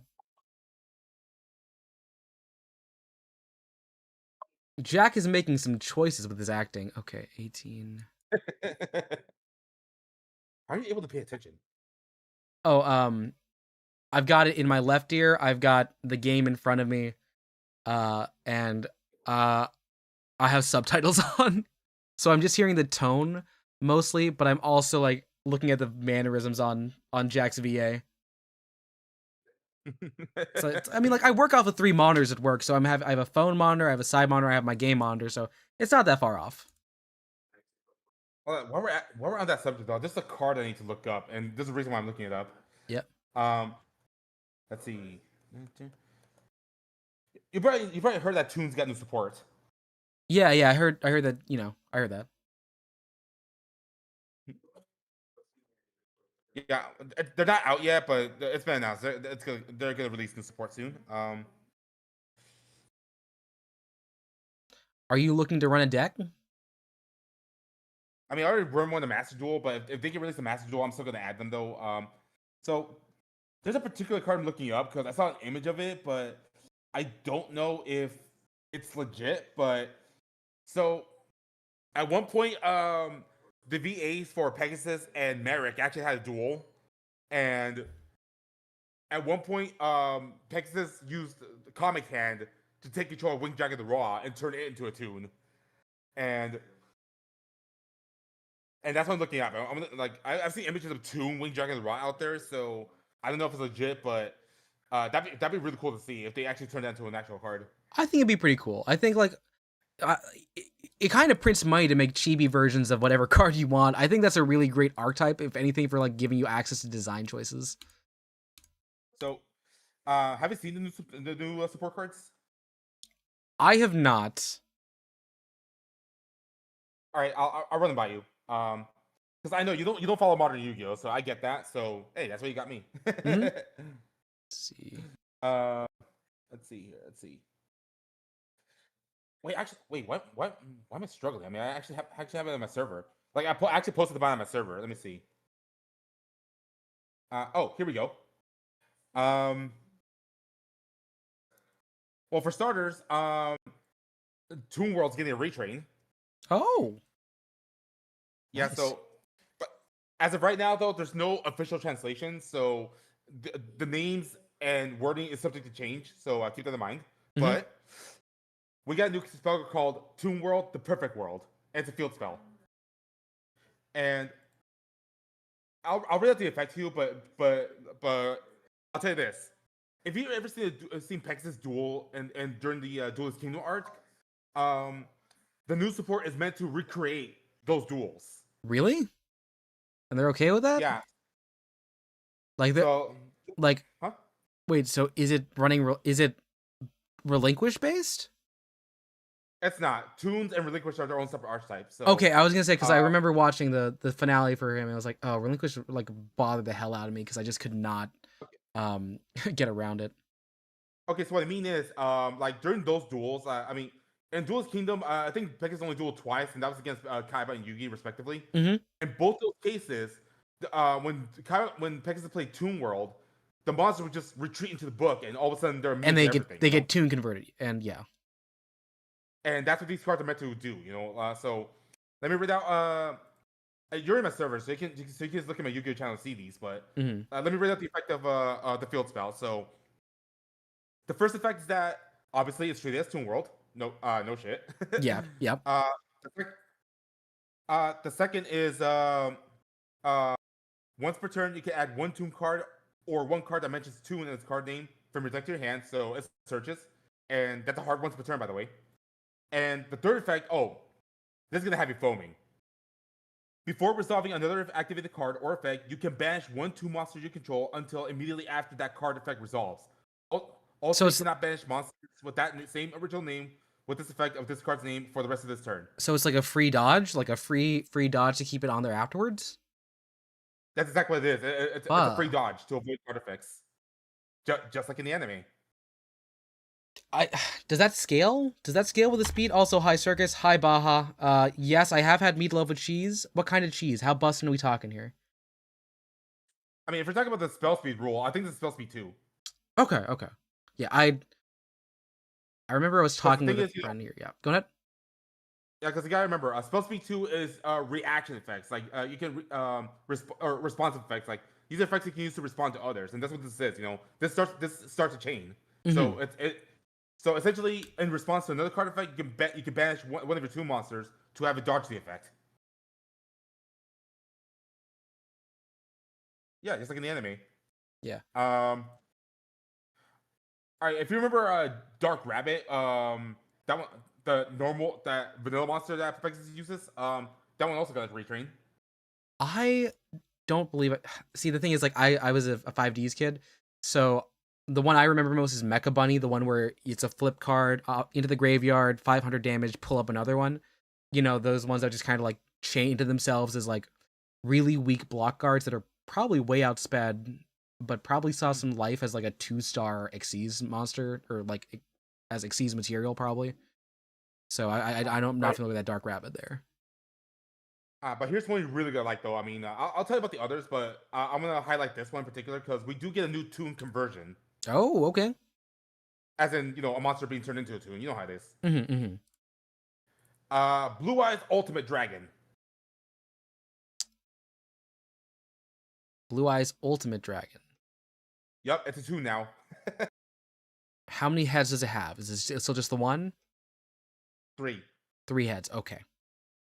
Yeah, so just like the actual monster. Yeah. So its materials is Blue Eyes Toon Dragon itself plus 2 Toon monsters.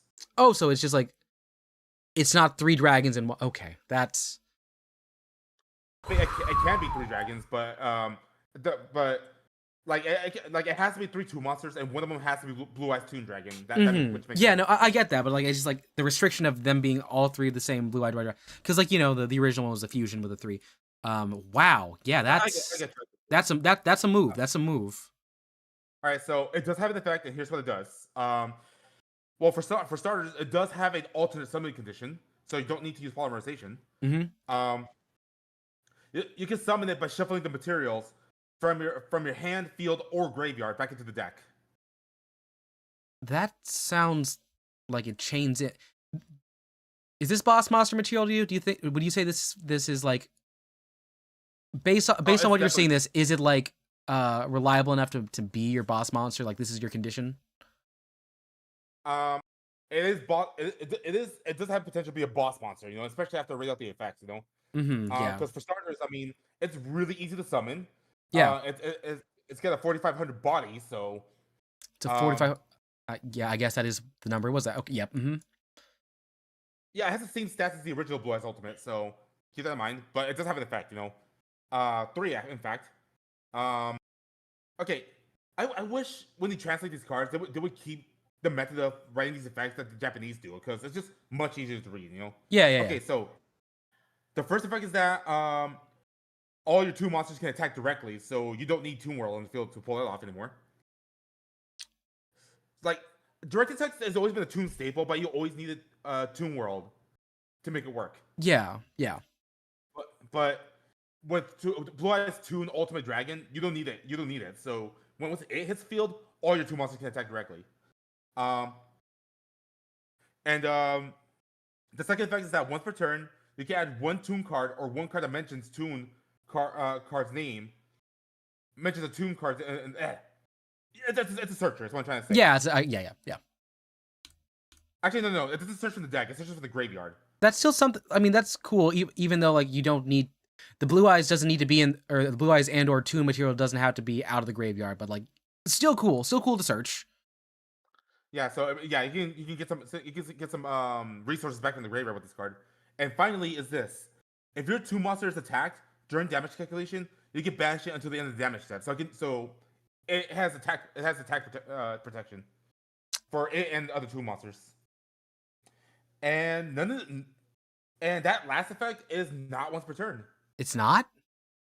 No, so you can make your 2 monsters completely immune to attacks. So I guess my question is like, based on what you see right now in the meta, what is going to be the primary way that people are getting out of this? What is their way to protect from getting like hard stuck by this Toon deck with the new support?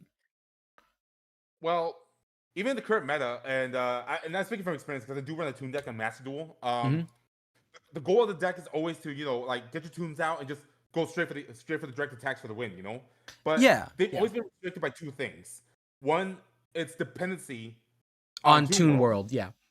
Well, I guess my question is like, can you foresee any counters right now that are going to be like, this is the way to break this support? Like what kind of decks? Like burn decks, mill decks, beater decks? I don't think beater makes sense. Beatdown decks is what I'm trying to say. Yeah. The way the current meta works right now, though, it hasn't changed. It's been like this for a couple of years now. Because the thing is, Um, Nowadays, duels are pretty short. They only last like 2 or 3 turns, and it Mm-hmm. all comes down to how the first turn works. Because with the top meta decks, the way they work is that they take for a long time to set up, but once it's set up the board, you have a board full of negates, you have a board full of protection. So all the top decks are really hard to get over. Yeah. Um, Do you think this is top deck but material though? um, if it goes first, because once if you go first and have everything set up, it does become difficult to get rid of them because Toon World does have protection. Yeah. In fact, what I mean by that is that there's a card called Toon Bookmark, and it's a searcher. It lets you search out any Toon card. Even if it doesn't say Toon in the name, if it has Toon in the text, you can search it out. So that's important. That's important to point out because Comic Hand is a Toon card, but it does not have Toon in the name, so you cannot search it out with like Toon tables. Now, Or wait, when Toon you table say tune, contents. does it also include any instance of it being like spoken of in like just the description? Like it doesn't have to have the title tune, or In the card text, yes, yes. So okay, so some of the new support, like okay, so some of the new monsters that came out actually do not have Toon in their name, but because it does mention Toon monsters, uh, Bookmark can actually search them out. so hypothetically speaking, if there was like an old card that had tune in like a vanilla flavor text, like it was like, oh, it's friends with this tune monster, could you hypothetically play that as a result and get that be called? Oh, now that's a tough ruling question. Now that I actually need to see for I'm myself like, because I'm trying to figure out like, oh, is that the way around around this doing any sort of like major damage to your deck? Is there like, is there a weird like fun con you can well, for, build around that?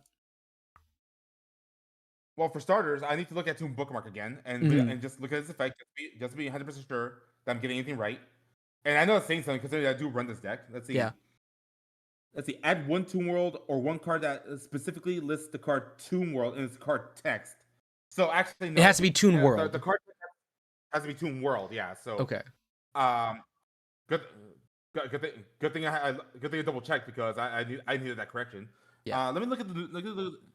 Okay, so I'm looking at the other support right now, and the other monsters, and they all say Toon World. So yeah, they can't be searched to Toon Bookmark. Okay. Okay. Um, so yeah, so Tomb Bookmark also has another effect where if it's in the graveyard, you can banish it to protect Tomb World. So if Tomb World's about to get destroyed, you can banish Tomb Bookmark to prevent the destruction. Hmm. So Hmm. so Bookmark does give it protection. Um, so there's that. But the thing is, Tomb World, a Tomb deck is very going first heavy because there's another thing holding it back: summoning sickness. Summoning sickness? Can you explain that concept to me, please? Well, it's a term you. It's actually a term used in Magic the Gathering, Yeah. Yeah. uh, but what summoning sickness is basically they cannot attack the turn they're summoned. Oh, yeah. I mean, I guess like that would have been like the main issue the entire way through, because they've Yeah, had so that for the entire time, right? yeah, only with the exception of two monsters, all the two monsters have summoning sickness. So basically, like just imagine you go in second, and remember, if you go second, you can attack now.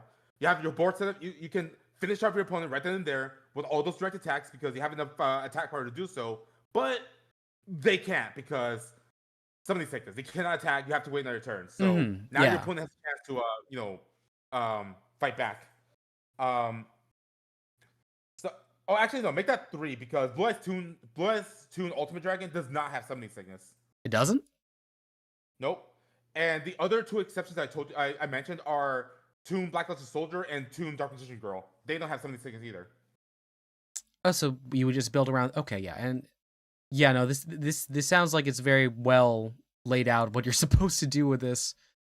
It sounds like the play is just like get your dragon on the board.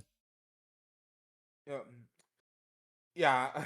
Like even before that, well, even before this card came out, the strategy was still the same, and well, now I have an excuse to run Blue Eyes Toon Dragon because nobody runs that monster in their Toon decks Hmm. for Hmm. obvious reasons. You got 3,000 beat stick, you got 3,000 beater with summoning sickness, and because it's an early Toon monster, you have to pay life points to make it attack. Um, And besides, I got power cramped by Blackluster Soldier anyway, so or rather Toon Blackluster Soldier.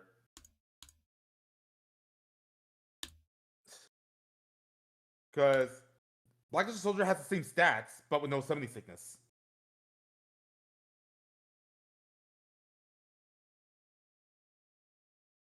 Oh, what did I build here? All right, so would you like to know? Would you like to know about the other monsters? I guess like ooh. Can you tell me Yeah, like there's what only are some of three the of them. what are some of the other archetypes that are being like toonified? Are they adding new monsters as well? Like just like base monsters, like not like a Oh, new like Toon Celtic Guardian, but like did they actually add any other ones that are not like that weren't existing? I guess my question, that's the right. better question is there like a GX monster that's suddenly been tuned, or are they still restricting it to the original series?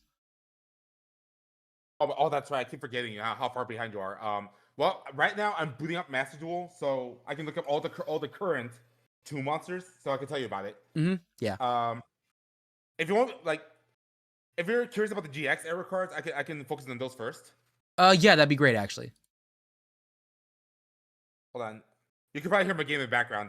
Give me a second while I turn No, it you're down. good. It's kind of low. It's pretty low. Oh, that's good. That's good. But I'm still gonna turn it down so I can hear you better. There Okay. we go. All right. So let me look at my tune deck real quick. There's an event going on right now, so I need to start grinding. Oh yeah, you gotta do that, especially if you're going to buffet soon. Yep. Probably do that afterwards. So all right, I'm looking at my current tune build right now. I had to make some changes due to the ban list, but obviously I don't run every tune card, but I can just look up related cards and I can see the whole list here. So let's see. Until the GX cards, there are a total of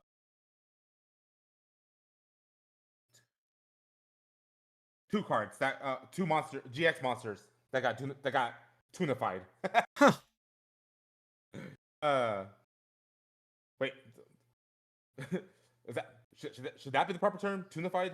I'm gonna say that anyways. Tunified, It's a funny word. tuned. I think either one works. We understand what you mean. All right, so two GX monsters got tunified. The first one being Toon Cyber Dragon, Mm-hmm. and yes, it has the same effect as the original Cyber Dragon. So you Yeah. can So special another summon it. search the other ones. Yeah. No, no, Or no. no, is that the from the graveyard you can get, or is that the remove from play? I forget the condition for. No, no. Cyber Dragon has a very simple effect. If your opponent has monsters and you don't, you can special summon it Oh shit! from your hand. I gotta play Duel Academy. You know the Game Boy Duel Academy game. Yeah. Oh god, I gotta play that So again. Yeah. so Toon Cyber Dragon kept that effect, but it does get summoning sickness. Mm-hmm. So so I'm gonna make it easier for you and just like let you know if there are any changes between the Toon version and the original version because there are some Okay. depending on the monster, Yeah. So Toon Cyber Dragon actually kept the original effect. Of course, it still has the summoning sickness, and they can attack directly if Toon World's on the field. And that's the archetypal effect, okay? All two monsters can attack directly if Toon World's on the Yes. field. Yeah. Right? Keep that in mind. Mm-hmm. And of course, summoning sickness. So I'm pointing all this out to save time. And the other monster that got tunified is Ancient Gear Golem. Really? The Yep. Crowler one? Crowler's boss monster, yes. Which actually did happen in the anime. I was like, are you wait? So they never tuned the Neospatians, but they got baby versions of the Neospatians. Looks like it. Oh come on. Okay. Yeah, so fun fact that actually Gear Golem getting tunified happened in the anime because Pegasus did a 2-on-1 duel between Krauser And this uh Bonaparte. Yeah. Wait, what? Bonaparte. Thank you, Bonaparte. Yes. Thank you. And another fun fact, that was Pegasus' last on-screen duel That's his last. in the entire franchise. Actually, And the entire franchise. and they used it. It was a Crowler, dude. It They was a didn't. 2-on-1 duel, yeah. Not even like a nostalgia one. Not. I didn't catch Dimension the movie. I gotta watch the Dimension movie. Damn. I haven't seen it either. So Toon Gear Golem's effect is unchanged. Oh, okay. So it still inflicts piercing damage, and your opponent cannot activate back row when it attacks. which is, now that I think about it, is the reason why some Toon builds actually run it, and I don't, so that makes me dumb. Well, hey, you know what? Now you can try and run it. Yeah, but they usually run that one copy though. Yeah. Yeah, but honestly, the fact that it inflicts piercing damage is kind of pointless on a Toon monster, because their whole goal is to attack directly, so you'll be bypassing monsters anyways. Um, but I can tell you, so any other era, as far as I can see here, it's only like GX and OG that got Toonified.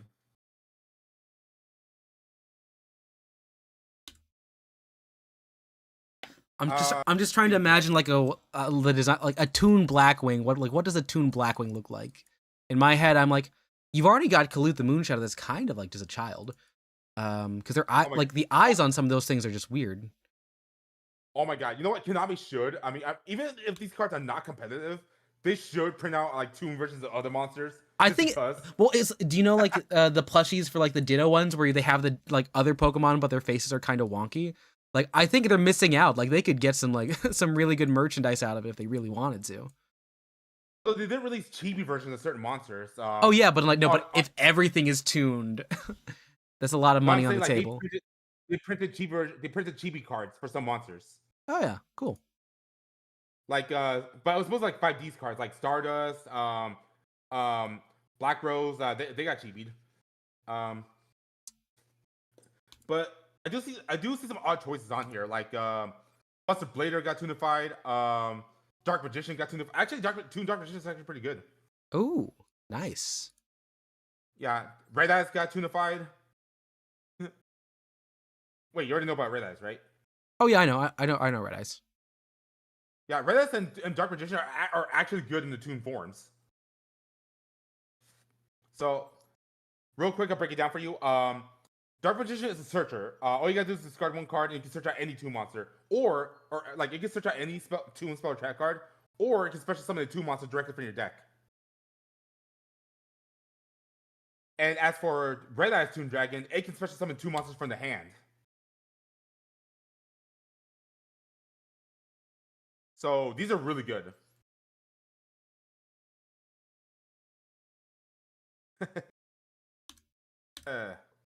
Oh, Harpy Lady got Toonified too.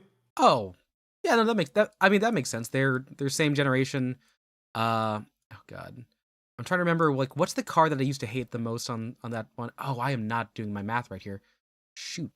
So Harpy Lady is actually decent. I actually run her.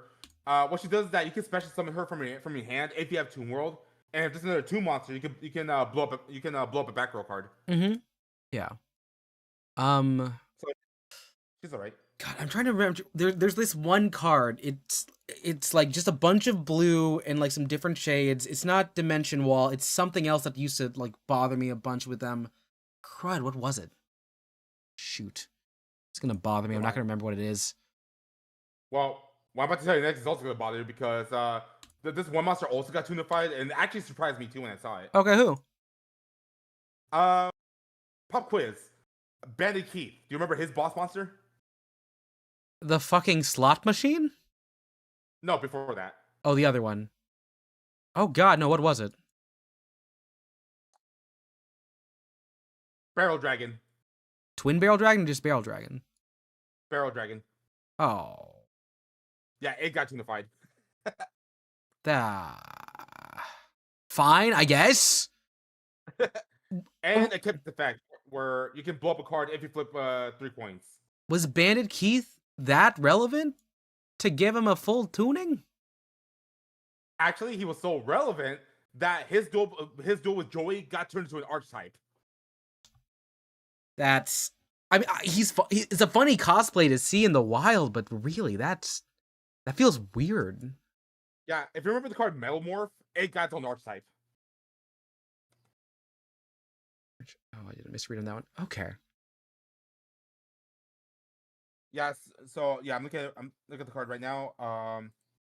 So yeah, Red Eyes Black Metal Dragon and Metal Zoa. Those cards. Well, it's mostly Joey's monsters that got retrained for this archetype, but there is just Metal Zoa, yeah. But Metal Zone is part of that art type, yeah. And Mm-hmm. hell, some of the artwork for the support cards is actually from that duel. Oh, you know what? Honestly, I think I'm not coming around to it because I'm not a big fan of Demanda Keith, but like, good on them for really committing to it, I guess.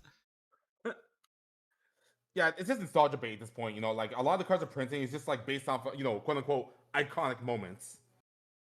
Hell, they even printed a new Karibo card that represents that moment where Yugi beat Pegasus. Oh, that Yeah, that could be kind of cool. Oh. so that combo that Yugi did where he like multiplied Karibo and they all got absorbed by Thousand Restrict. Yeah, that got turned into a card.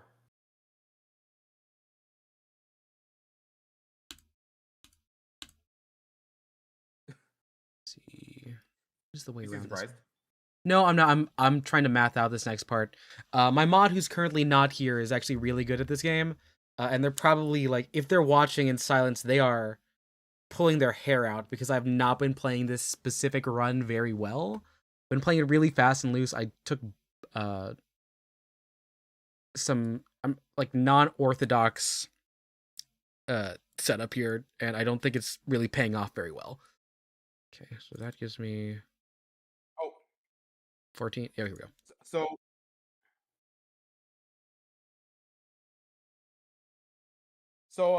since we're on the subject of Yu-Gi-Oh, I got some news for you. Yeah, what's up? Konami finally did what they should have done a long time ago. Okay. And it's something that Pokemon's been doing for years. Full arts. Oh. But how does the full art work if you have to actually be able to read to play the game? Well, of course, the text box is going to overlay the actual image, but yeah. But there's so much text. Detonate Karibo, that's the card I was thinking of, but yeah. Hell, even the image of Detonate Karibo is a bunch of Karibos being absorbed by That's Not Restrict. Sorry, I had to get that out of the way. But yeah, they're finally releasing full art, and the new pack they just released is the introduction of full art cards for Yu-Gi-Oh! And apparently they are incredibly hard to get. Like, how much is the print run? Are they fully like 21? This makes me 80. Okay, we got it. I can't give an exact number. Like, is it limited, or like what's the? If you were to go on the site, would they say anything about like how many things are being printed out? Let me put it this way. I just saw when a YouTuber I follow. I just saw him open up a whole box of Rarity Collection 5. That's a new pack that just came out, and he did not get a single full art out of it. Oh, a whole box, man. Yeah, that's unfortunate. That's unfortunate. Let's see. What can I build up here? Plus. So yeah, I'm looking at some full art images right now, so I can better describe to you how they work.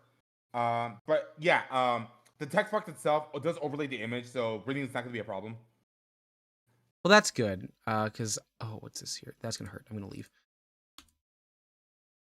So yeah, I'm on the website right now that keeps track of this stuff, and in total they printed out like 29 full art cards. Some are brand new, others are full art versions of previously released cards. Do you see any full arts that you like want to have? Like, not even just like be able to play it, but like anything you're saying like, oh, I wish that I had access to like this card just to collect. Is anything standing out to you of like really cool designs? In terms of I'm a competitor, but so that's kind of hard for me to answer. But if we're going based on like how cool a card works and like seeing it just makes it like, are you saying like if I see this card I want to have it? Is that what you're saying? Yeah. I'm actually going through the list right now, and the ones catching my attention the most is both Dark Magician and Blue Eyes, or rather they're retrains. Ooh. Yeah, cool. some cards got retrains that come in full art. So I'm not gonna go through all of them, like in terms of what they do. Mm-hmm. But I'll just give you a quick rundown. So let's see, Dark Magician got retrained. Shining Flare Wingman got a retrain. I fucking love Shining Flare Wingman. In that case, I'll let you. Let me tell you what he does. Um, in that case, well, first of all, I'm sending you the image right now of what it looks like. Awesome, thanks. Here you go. And as I'm going through them, if you're curious about any other card, let me know. I'll send you the image, okay? Yeah. But there you go. That's the retrain. Oh wow, that's really cool. I like it's playing around the frame. Really cool stuff there. Yep. And that this one goes by favorite hero Shining Flare Wingman, and so here's what it does. For starters, to make it, you need one fusion monster and one monster on the field. So it's a good super poly target. Obviously, it's always get treated as an elemental hero card. And let's see.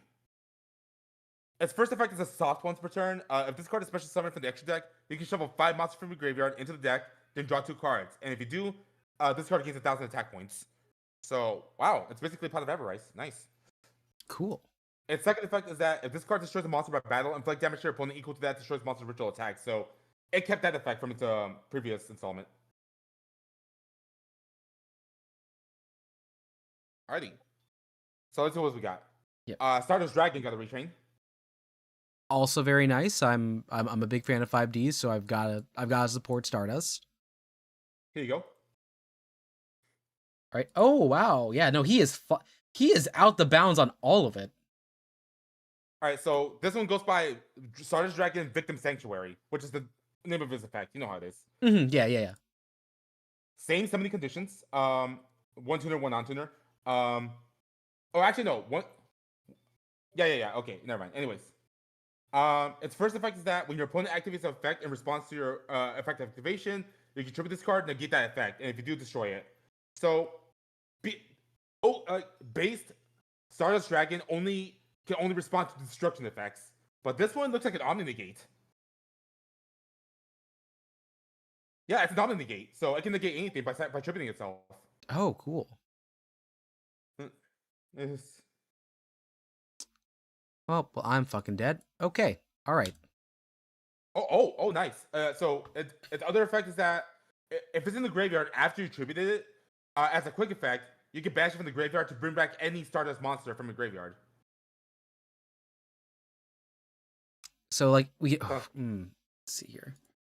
And no, trust me, Stardust is a lot of support. You'll be amazed. Oh yeah, no, I have not played it, but I have like just seen like different like compilations of Stardust. Because I cannot stress how much I love Yu-Gi-Oh! 5Ds. Yeah. So my 2D model that I have commissions, like I was like, I need a Yusei jacket. Give me a fucking Yusei jacket right now. That was one of my only conditions I had. If you like Zexal, they retrained Utopia as well. I'm okay with Zexal. I'm okay. I fell off of that one. I was like, Xyz is fine. I understand like the freedom it gives you. But I wasn't really a big fan of the number cards when I was seeing them popping up in my video game versions. I was like, it's fine. Yeah, so basically all the protagonist monsters got retrains, like All Eyes Pendulum Dragon as well as Decode Talker, so they got retrains. Blue Eyes has a retrain as well. Mm-hmm. Blue Eyes White Dragon. I mean, I'd assume so. It's like that's kind of like a mascot besides Dark Magician Summons. Well, does Summon School have any like play at this point, or is it like just relinquished to just having nostalgia stuff? Summon Skull has not been competitively reliable in a long time, so and to answer your previous question about which one of these cards I want, definitely Blue Eyes. Blue Eye, yeah. Cyber End Dragon got a retrain from the JX era. Mm-hmm. Another 5Ds card. Well, this isn't a retrain. This is actually a brand new card. It's called the Crimson Dragon Quetzalcoatl. Oh. Yeah. I mean, I guess technically it's a retrain because Crimson Dragon did get printed, so yeah, technically this is a retrain, and because it's like 5Ds, I'll show you this image because it's gonna blow your mind. Check this card out. All right. That is all of the Signer Dragons. Yep. There is so much happening on the screen right. I cannot show you on the stream right now, but there's just so many dragons on this card. Is that fucking power to? Okay, yeah, okay. All right, just want to make sure. and I think its effect is a reference to that because let me see here. Um, well, let's see. For its first effect is that if this card is synchro summoned, how do you synchro summon? It's not saying. Anyways, I'll continue. If this card is synchro summoned, you can special summon any number of dragon synchro monsters from your graveyard. Also, you can have special summon monsters for the rest of the turn. So, oh my Mm-hmm. god, it's meant to be. I think it's meant to be a reference to Yusu's duel against Zone, or at least that's what I'm getting off of this. I would assume so because that's where you have all the dragons. Um, that's a soft one to turn, by the way. Gains attack equal to the total original attack of all synchro monsters you control. Yeah, that's definitely a reference to that duel. And finally, when your opponent activates a monster effect, you can return one other dragon synchro monster you control to the extra deck, and if you do, negate the activation. Also once per turn. So yeah, monster. Man, that's a really good card. Yeah. And I'm guessing it's not telling me it's synchro material, so I'm guessing it's a generic summon. So, well, let's see here. You know, Galaxy Eyes, Sovereign Venom Fusion Dragon, Liberator Dragon, and that's all the new cards. But as for the other ones, let's see here. Yeah, these are my existing cards. So so I'll break it down for you. So, Red Eyes Dark Dragoon, this one favorite hero card. They're all in Japanese, so I can't really No, I understand. I understand. I appreciate you going through the effort. Yeah, so it's not so at this point it's not telling me what they're called because I guess it expects me to be familiar with these cards. And to its credit, these are cards that are already printed, so I am expecting to know them already. So yeah, Red is Dark Dragoon. Oh, Shooting Quasar Dragon got a full art. Oh, nice. Fuck, how did this to me? Okay. Super Polymerization got a full art. Let's see here. Oh, um, Red Supernova Dragon got full art.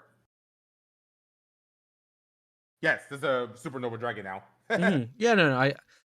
Again, the amount of things I've seen in passing of updated 5Ds or new 5Ds material is non-zero amount. 17 and damn. wait, Fuck. a Charmer support card got a full art. Why is Konami so? Oh my! Why does Konami have such a hard on for these monsters? They suck. I don't know. Maybe it's a pet project. Hell, they even released a structure deck around them, which I bought. You know what, man? I had to because like someone like tore the box open and like stole a card from the inside, so I got it at a discount. So Oh, well, that's good. Do you think they stole like the best card off the thing though? Do you think they stole like an SSR? Well, the thing is that the deck not only came with the pre-built deck itself, but also came with an extra card of a certain rarity. Mm-hmm. So whoever ripped the box open obviously just wanted the spare card, so that's what he took. So, I don't know. Like I cannot say for sure what card he got because obviously I didn't see it, but the one he was probably hoping to get was Starlight Rare.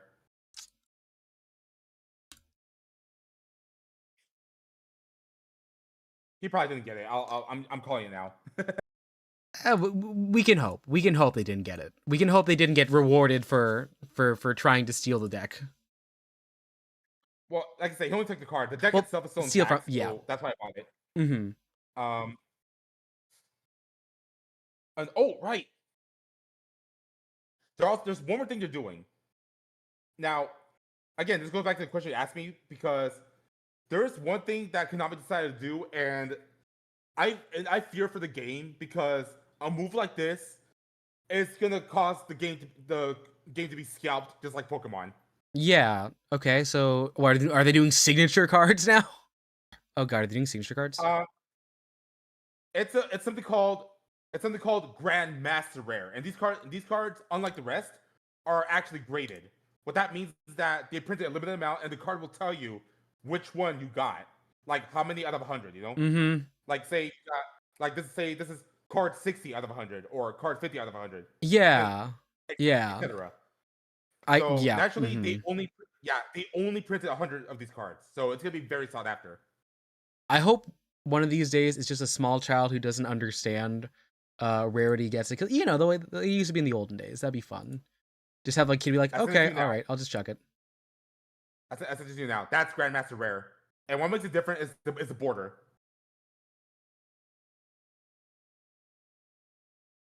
So only 100 copies Oh, of that card have been wow. printed. That is a very... Oh, God, ooh. So I'm yeah, trying to only recall 100 this. copies have been printed on that one card. I've seen cosplays And they're exactly gonna like the start doing that now. CMG. Or the Stark Magician. Yeah, okay. So yeah, so 100 copies are printed of that card, which they call Grandmaster Rare. So Yes. it's gonna be highly sought after, and I fear that if they're gonna start doing this, the game might be scalped just like Pokemon, and that's bad. Um, though I did see a video of someone getting karma'd. Ooh, what happened? So okay, I'll be honest with you, I do feel bad for him, but at the same time, But do you? he's an idiot, and let me explain why. So he was doing a pack opening, right? And Yeah. he pulled this card. He pulled one of these cards, and instead of celebrating, he was very upset. You know why? Why? Because he opened the pack with a pair of scissors. Why would you No, why would you do that? Whose idea? And yes, Has he this damaged person the done it card. before?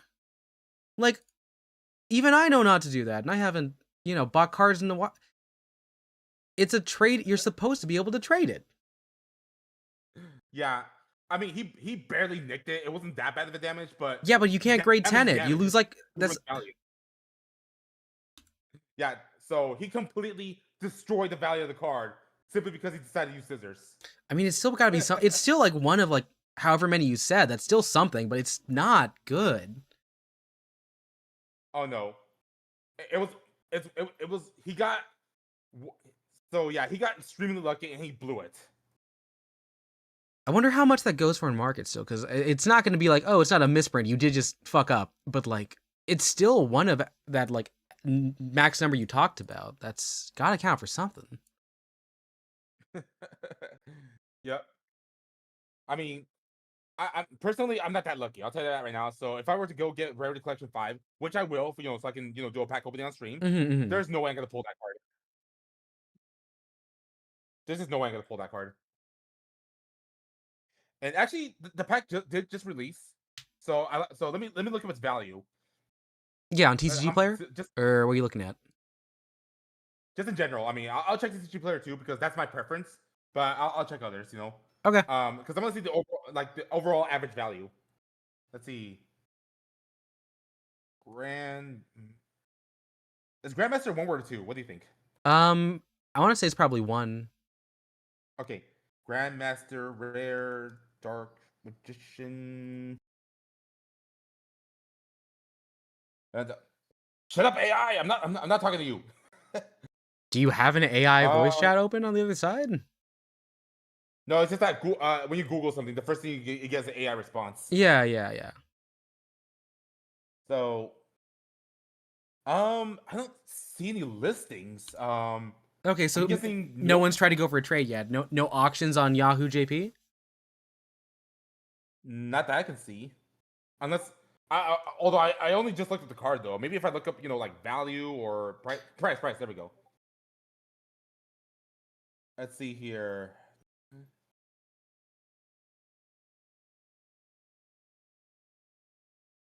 I don't. Hold on. Let me check the shopping section. Okay, fine. Okay, we're making progress. Okay, there's an eBay listing of the Japanese version. This guy's trying to sell it for 16,000. 16,000 yen or 16,000 in dollar? USD. Oh.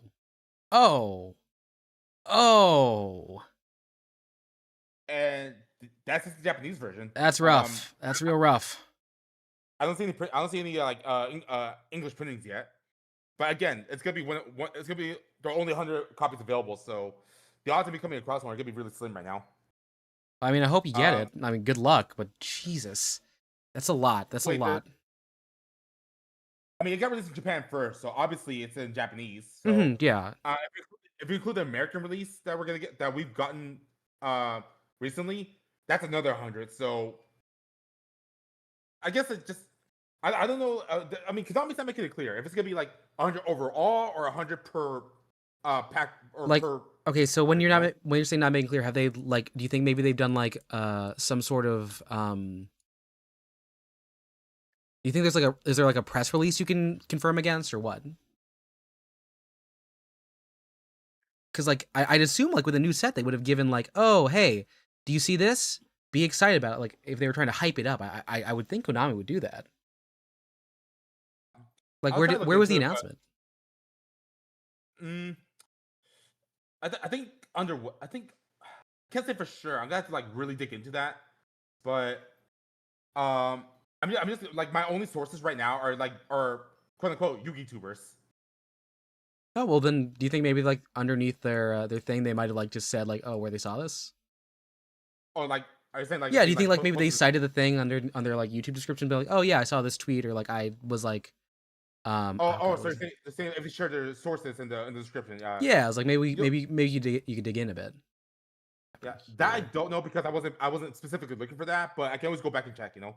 yeah. Um, so I found another listing. So this is a PS. So this code is actually graded. So it's a PSA 10, which is the highest it can go. Mm-hmm. And this person's selling on eBay for over 31,000. Oh god, that's gonna end up in Logan Paul's fucking pocket, isn't it? Shit. He's already started. He's I already know. started pulling. I know. I'm. That's why I'm. Hell. He single-handedly ruined the Pokemon TCG. Now he's gonna do it to Yu-Gi-Oh. I don't want to say single-handedly. I don't want to put all the responsibility on the scalpers on a man named Logan Paul because that gives him both too much credit and it doesn't make people feel bad enough for doing stuff. But like, yes, I will say fuck Logan Paul. I fucking hate this dude. Okay. Like the Spire.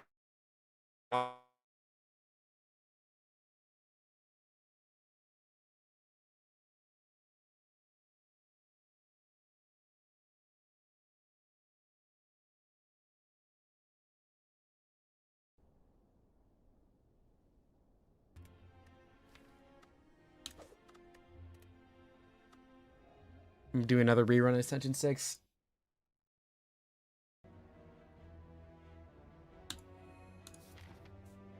Including the Pikachu he bought for like millions of dollars.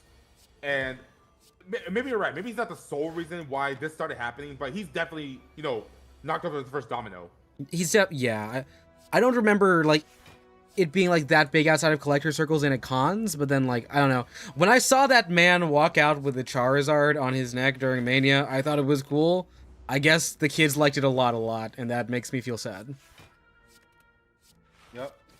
And oh, hold on, this is pretty sus because for some reason Are you saying listener decided to, you think it's like a sus 10 grade or a sus cell?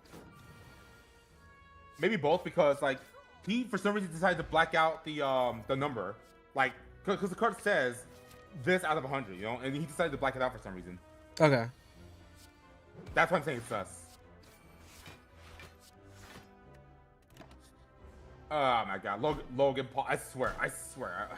I mean, on the bright side, he lost in his match at Mania this year, so that's good.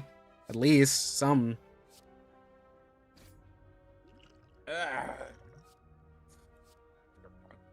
Man, I'm trying so hard not to go on a rant right now because this is your channel. So I mean, you can. I just want you to be accurate about it because like there's a lot to hate about Logan Paul, and like I'm okay with us talking shit about Logan Paul on this channel. That's like not.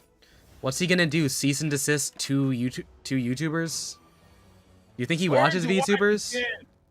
Yeah. Give me a sec. I'm gonna just like mute the game audio. If you go on ahead, the floor is yours. Okay, where do I begin?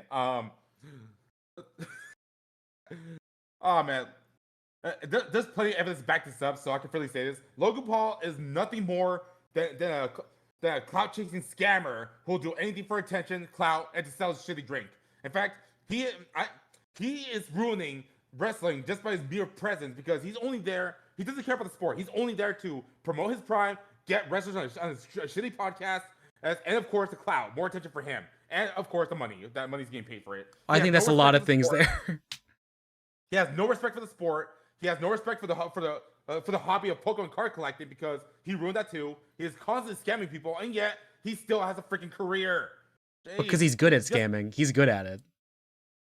So get this man off the internet because because he's just my god. I'm okay. Now I'm just devolving the tirade. So No, that's what a rant is. I want to just like make sure we can back up our claims here. So let's talk about respect for the sport. I am of the belief that like he has respect for the sport, but he's still shitty. Mainly because he does do dates. So I won't say that he's not like making it worse. I will say his presence is a downside in wrestling. I think if there's anything that I don't like, it is primarily him really bringing influencers in. KSI, great spot.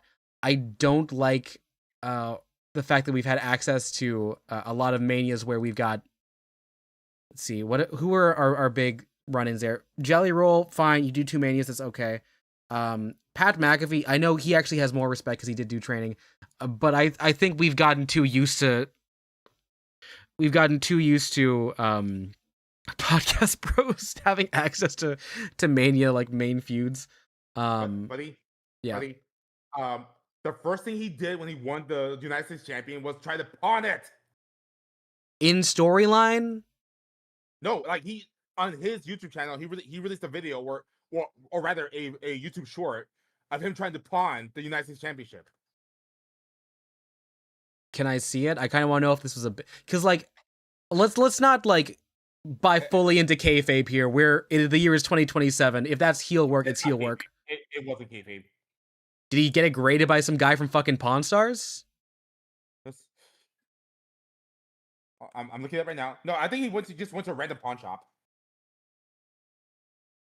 All right, let's get this YouTube short. I want to see Logan Paul try and pawn off the U.S. title.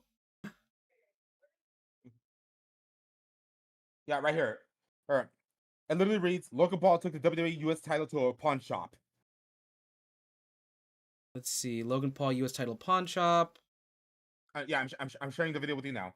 Yep, I'm checking it here. I'm seeing Yahoo in 2023.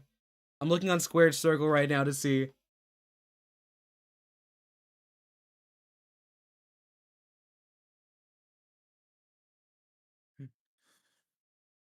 This seems like rage bait. Hi, Baha. If it is rage bait, he got me hook, line, and sinker.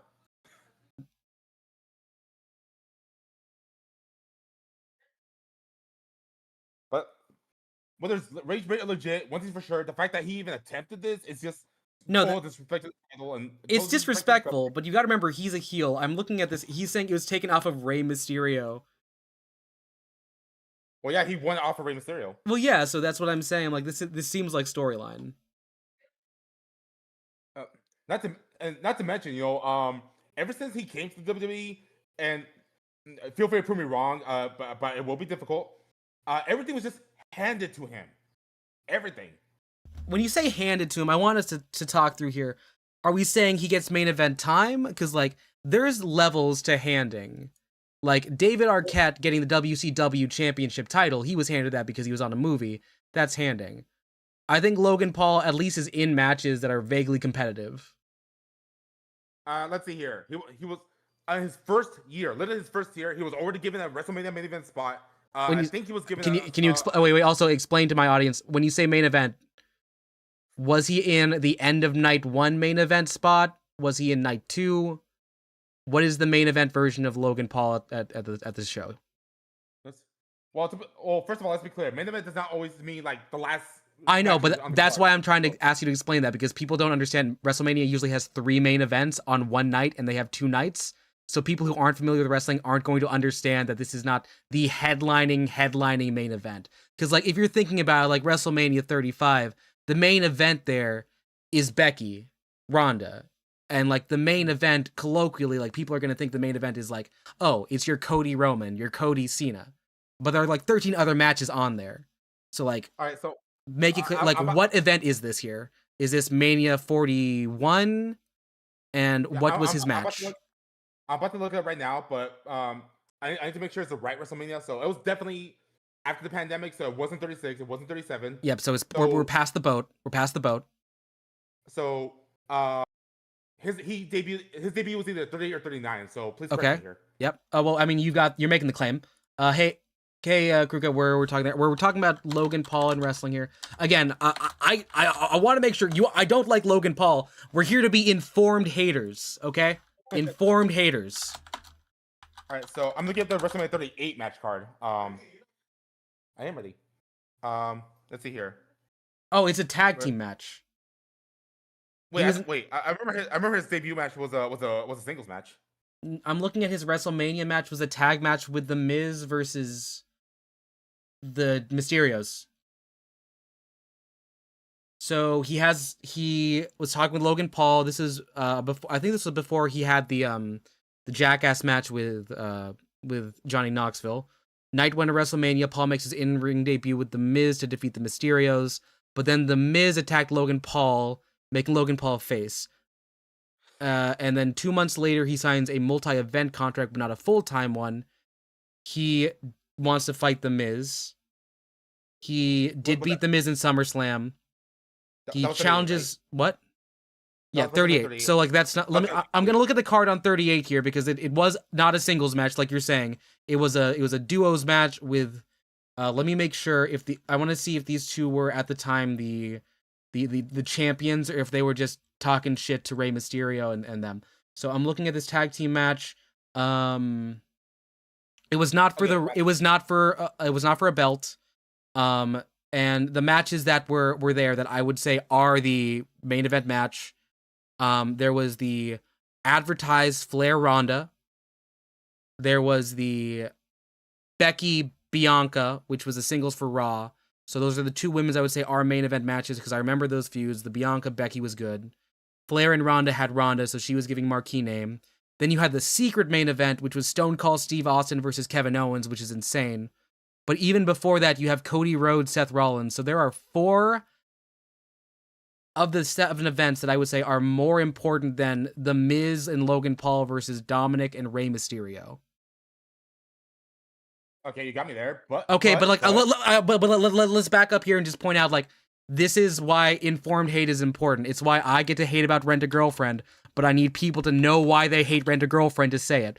And I also want to make sure, like, when you're talking about wrestling here, are you saying these things to your audience? Are you misinforming your audience? Yes. Is the answer yes or no? Because, like, you're saying I don't believe it, but every time I talk about these things and I say these out loud, you agree that I'm right, but they're exactly the opposite of what you claim. Which is why I'm trying to point out receipts. Yeah, but your receipts are wrong. You say you have receipts. This was the main event. It's very clearly the 4th most important thing on the card. Of those, one of those main events I was saying was unknown because we didn't know there. But you called it a main event. That's the big problem I'm saying here, Richter. Like you're giving these extra levels of importance to it when you can just say he fucking sucks. But like you can be accurate with like how you say he fucking sucks. Like this is the power of informed hate. Like, you can say things like, oh, he sucks because he took a Saudi payday to wrestle Roman Reigns in Saudi. That's an ethical issue. And he also lost to Roman, giving us more time with Roman as the champion. That's a valid claim to make as to why he sucks. He doesn't get the US championship until 2023, so that's a year past his contract. He signs a multi-year, so he doesn't get it till he's like a full-time, technically full-time, because he does show up on the shows. He does have a full multi-year contract to get drafted on there. He doesn't get the championship until after he's in a Money in the Bank ladder match where he has that super cool spot with Ricochet where they do the cross like ring top rope fuck around and like do the Spanish fly. He does a top rope botch, so that's fine. Hey, Cass, yeah. I'm sorry to interrupt, but we're gonna have to put a to be continued on this because I did hear someone was walking around there. Yeah, have fun at your buffet. All right, but like put a pin on it because we will come back to this. Okay, yeah, sure. At some point, yeah. Yeah. Okay. But thank you for having me, man. Yeah, peace out, Richter. Have a good one. All right, and one last thing. We're not in the same physical space, so I'm just gonna offer you a virtual handshake. Yeah, handshake. Yeah, no hard feelings. All right, yeah, no problem. Okay. All right, I'm gonna turn my audio back on. Take care. Have fun eating dinner. All right, have fun with the stream, buddy. Yep, later. Also, yay, let's go, Acacia. Good job being the time snail. I'm assuming you're also using silent. Good luck. All right, I'm back in.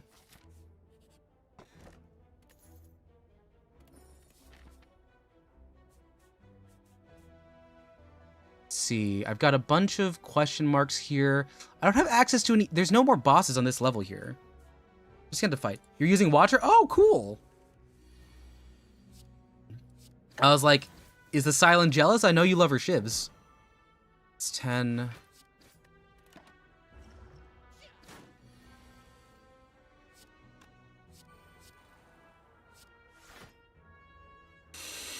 Mmm, 6 shivs.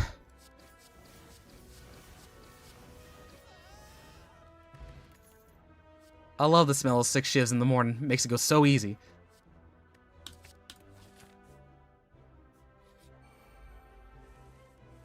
So anyways, I know it's been a while since I was talking to just y'all. Happy to have Richter on here. This is why I'm a fan of informed disliking things. Not because it makes me feel better or smarter, but because it's like, okay, the veracity of the claim is there. Like, when you are making claims about things that turn out to be false, but there's already wrong things about the situation, it makes people think, oh, not everything was wrong. So, like, you're giving levels of, like, credibility where it's not there.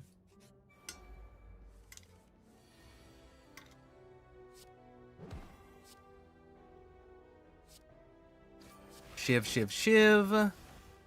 I can get a 3. I can get a 3.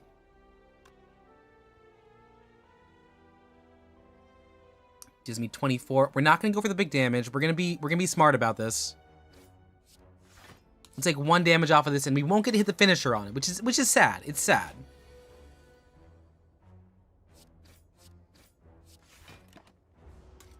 I don't know if anyone else was here, or anyone else that was here at the beginning is still here. But, like, do y'all understand, like, my general ethos at this point for, like, why I say the things I say here? Did I come off as wrong at any point during that with my claims there? Because it's not a crime to be wrong. You just are still wrong at the end of it. Okay, 6. And I'll take a 1 damage off this because it's fine. All right. You weren't listening? That's fine. If you weren't paying attention, I was paying attention enough for both of us. There's 12 to get a strike into another finisher. Awesome. How many skills do I have in my deck? A lot of skills. I have 4 blade dances. We're going to get concentrate though. Okay, here we go. Heal me up to get max. I'm facing against that guy. I should probably...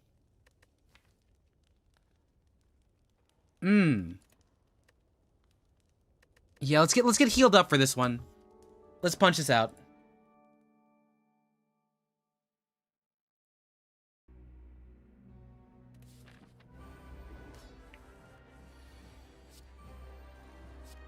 It's a lot of blade dance.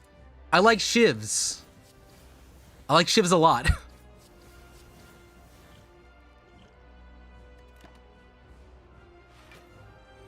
All right, destroy. I need to get you down to 3 damage. I can work with that.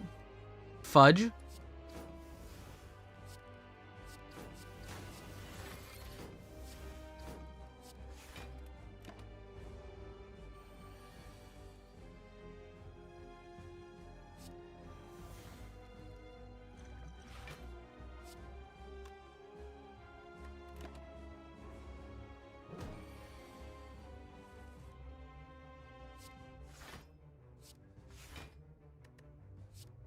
I'm gonna play him even though I'm not gonna play him because they're still here. Okay, let's see. Draw skill, yes. Shiv, yes. You are 10 damage to change the defensive mode. I'm gonna play 6 damage, or wait. I'm gonna hold up for taking 4 damage at this one. And now, awesome, we've got finisher spam. Amazing.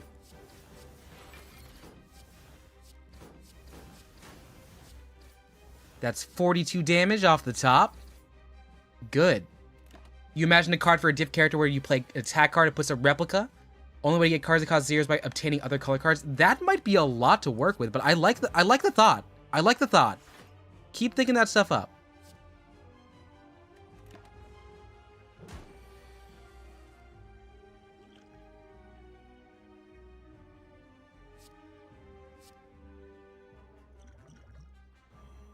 I'm just gonna have to take this, unfortunately. Okay. You got 12 damage here. I need to do 50 damage, so I'll do one of these here. It's fine. Shiv, Shiv. Make more Shiv. 1, 2, 3. And I can play 30 on this to get you out of it. Or I can instead try and get more Shiv next turn and hold you under 20. So I need to stop at... No more Shivs here. I'm going to stop here. You're going to charge up. Weak you.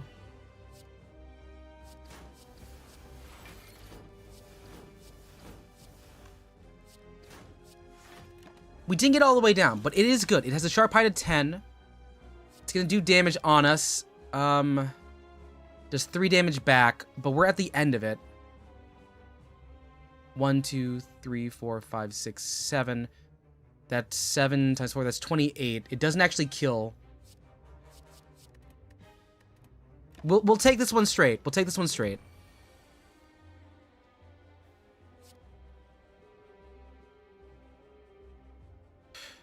We'll take this one straight too. It's fine. It's fine. It's fine. We heal up after this one.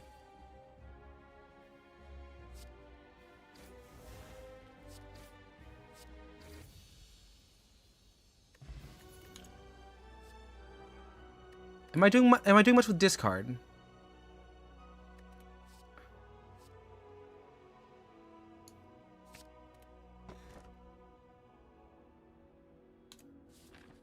We're back in the city.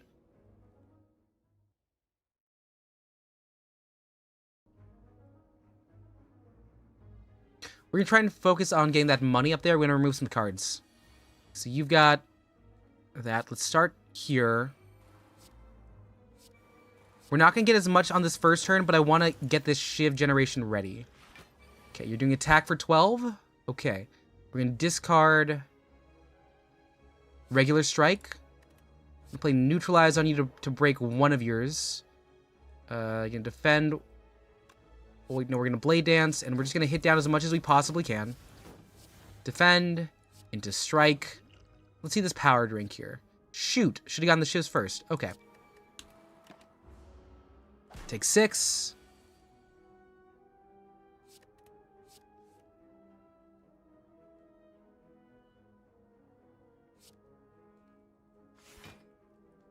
This is really rough to pull. Really rough pull.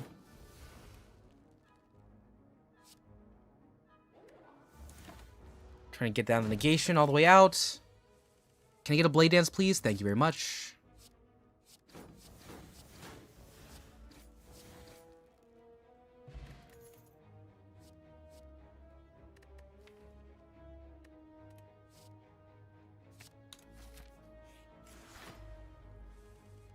Okay, doing 12 on this first one. That's a weaken. I can shiv up.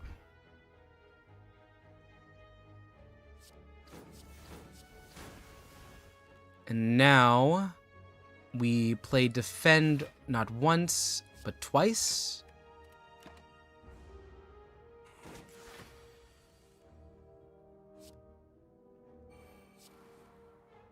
Shoot.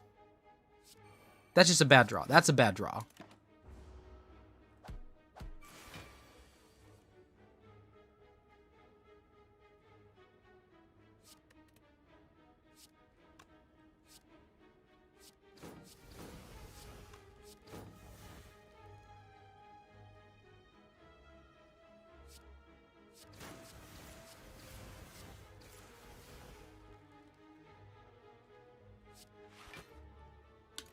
Take 9 damage at the end of this.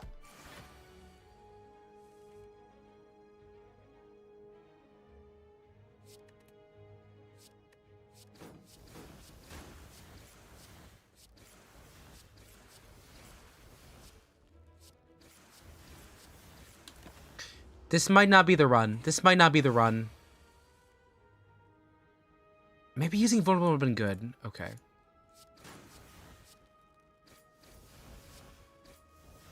$24, $24.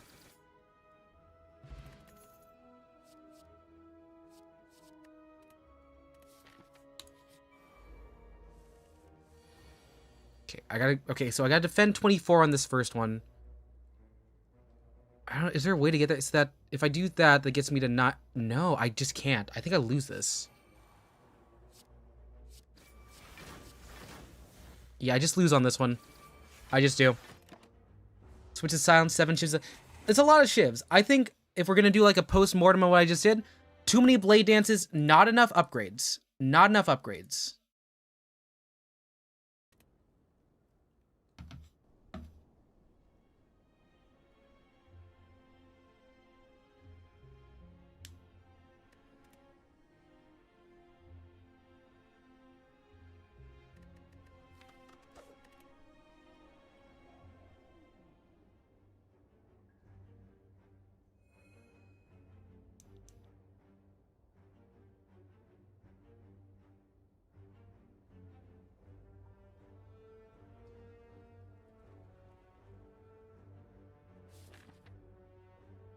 Okay, I got 99. If I go straight up the line...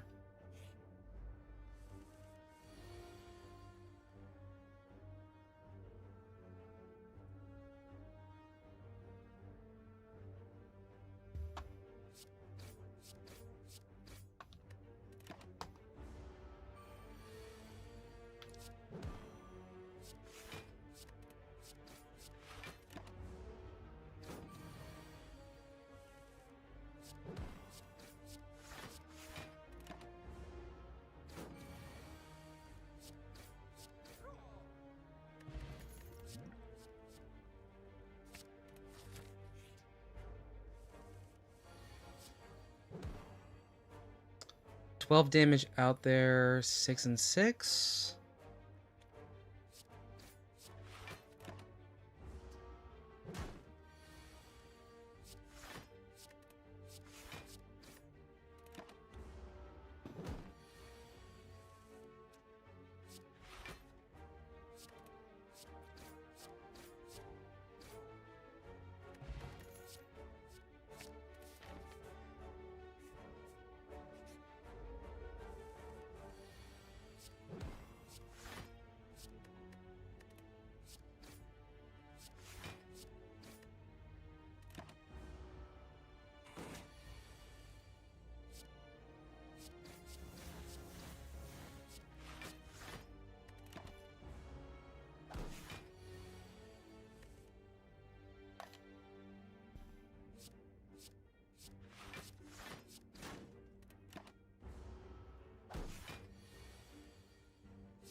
Lose deck card? I will. Scare a defend? No, lose a strike.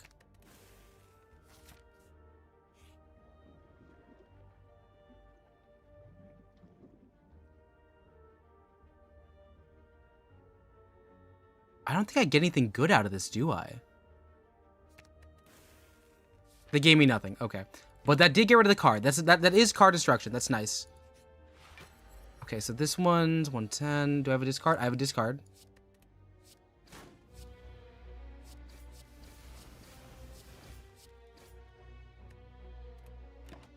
See, that's cool. Good, great.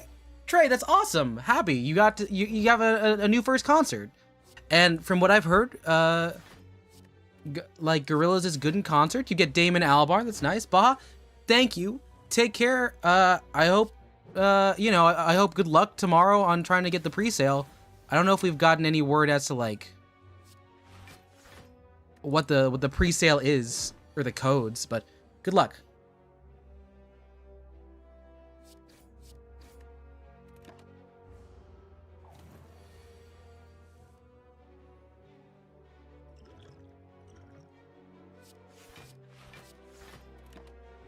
Okay, thanks for the heads up. And 85 for Gorillas, that's insane. That's really good. I'm happy to hear it.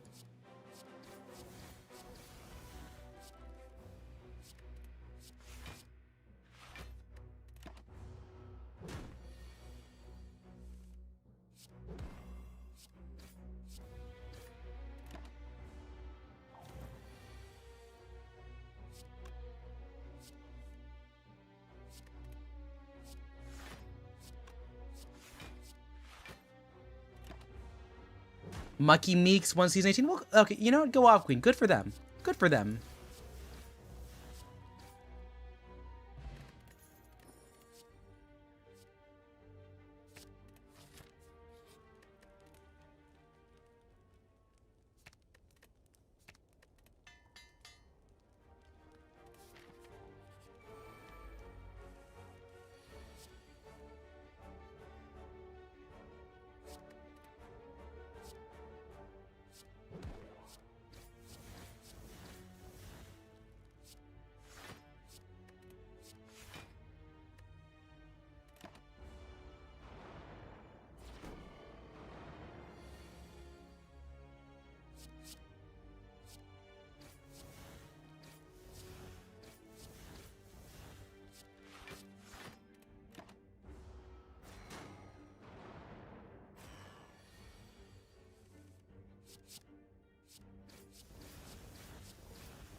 I'm locked in right now. I'm locked in. Sorry. Okay. I make it? I make it out as.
Oh, I'm dead. I'm dead.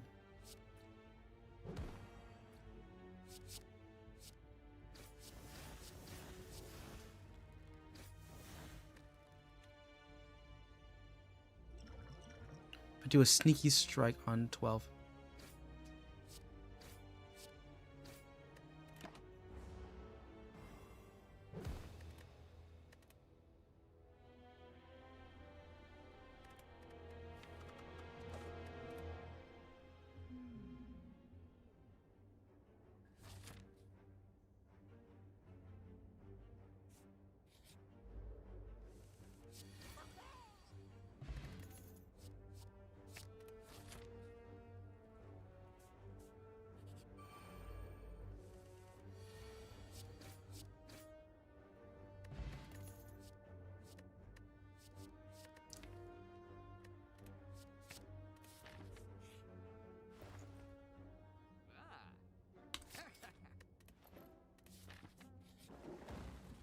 Removal? Upgrade. Let's remove some more stuff here. Let's forget the deal. Remove another one. Let's remove a block though.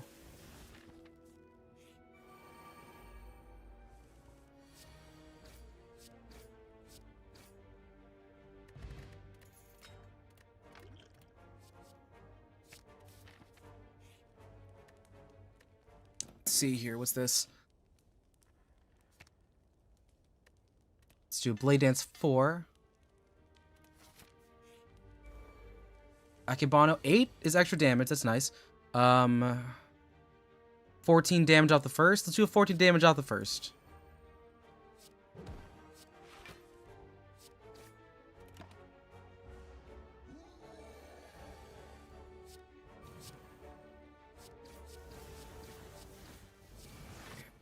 Oh god, that's a lot of strength up.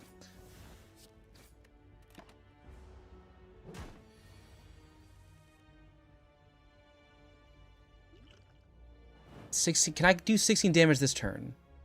That's the big one here. Can I do 16 damage this turn? I can do 12. I can do 12.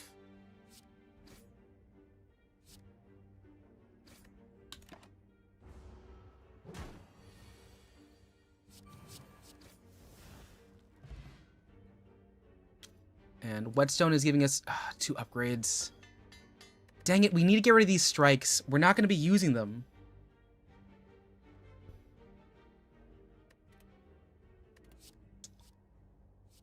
You know, we'll take the flying knee.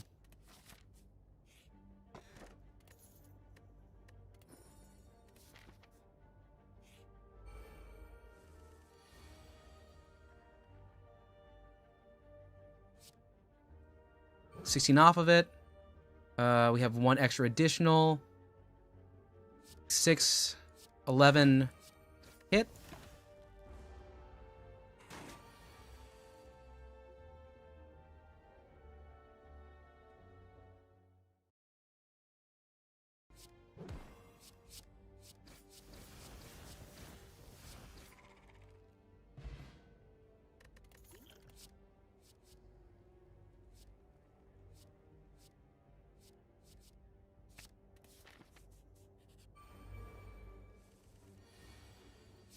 Drop down, defense. I'll play Blur just to get started.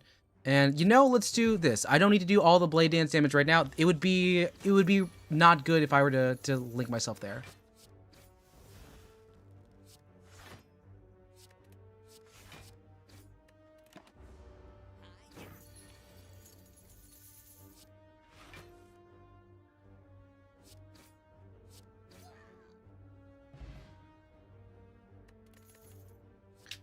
Backflip up, backflip up. Yo, what's up? Rowan's got Secrets of Strixhaven Precon. Very cool.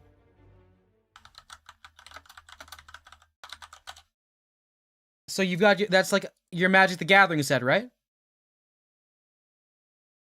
Are you are you looking for anything in particular? Like you trying to build a new deck?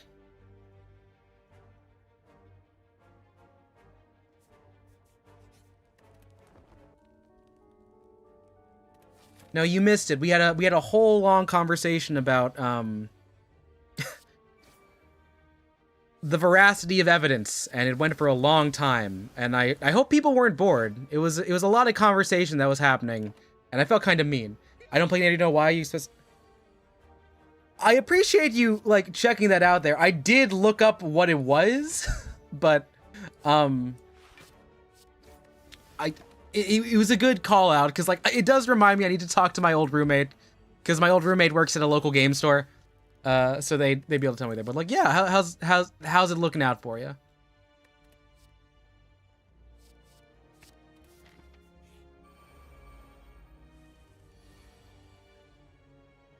$16 damage, gain 1 up, sweet, heal, shift up. Are you and the bandmates playing that in the tour van, or like, or the tour car. I guess you could run 2 people in the back while one person's just trying their best.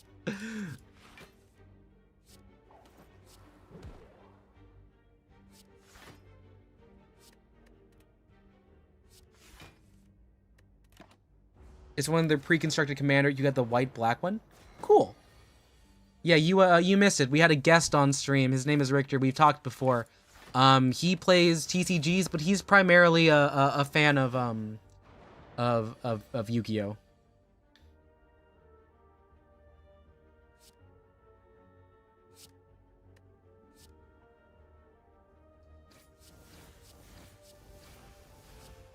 Block.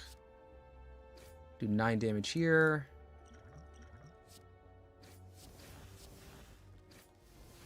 Awesome. Well, good to know. Good to know. Yeah, I'm trying to think of places where I haven't performed in a while, but I remember, because I used to work at a comedy club, our green room was pretty nice. And when I say green room, it really was a green room. We had like an in-house person who gave them the weed.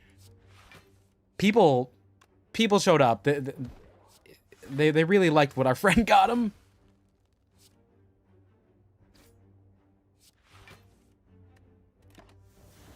You miss Yu-Gi-Oh talk? Yeah, you miss a deep combo and a Yu-Gi-Oh because, okay, I'm gonna just recap what happened for anyone who was here. It started out with a kiss. How did it end up like this? It was only no. It started out because Circus was talking about how they were only failing 2 out of 4 classes, and I went into teacher mode trying to say like, oh, how can we improve this? And then it got into a whole thing about like, look, Circus is a kid. I feel like they'll get better with this over time. But they're making blanket statements like, okay, let's work on our critical thinking skills, because one of the classes they did say they were not doing so hot in was English language arts. And they made the claim that vegans were, he doesn't like vegans who are forcing their beliefs on people. And I'm like, ooh, let's explain what we mean by forcing beliefs on people. That's a dog whistle. And then we had a whole talk about like being able to like talk about things and explaining the words you say. Because, like, is explaining your beliefs, is that forcing throat? Is physically assaulting people something that, like, that's what I'm talking about, Rowan. It's a... There was, they made the claim that there were vegans body blocking. I was like, body checking. They did say body blocking. People from getting milk, to which I was saying, what do you mean by that? And then... we did eventually get a link back up there. So it was people in the UK shaming people out of not like getting animal like cruelty free like vegan stuff. And that is like, I think that's still a fine thing to do. Mildly inconveniencing someone to like have them like come face to face with their beliefs and the implications, I think is fine. We did eventually talk about like, we did eventually end up talking about like PETA, which PETA is like the extreme where like they do things that are not correct and they do them wrong, meaning that like their general message of like, okay, we are cruel to animals kind of goes on deaf ears based on their inability to do things in a tact way.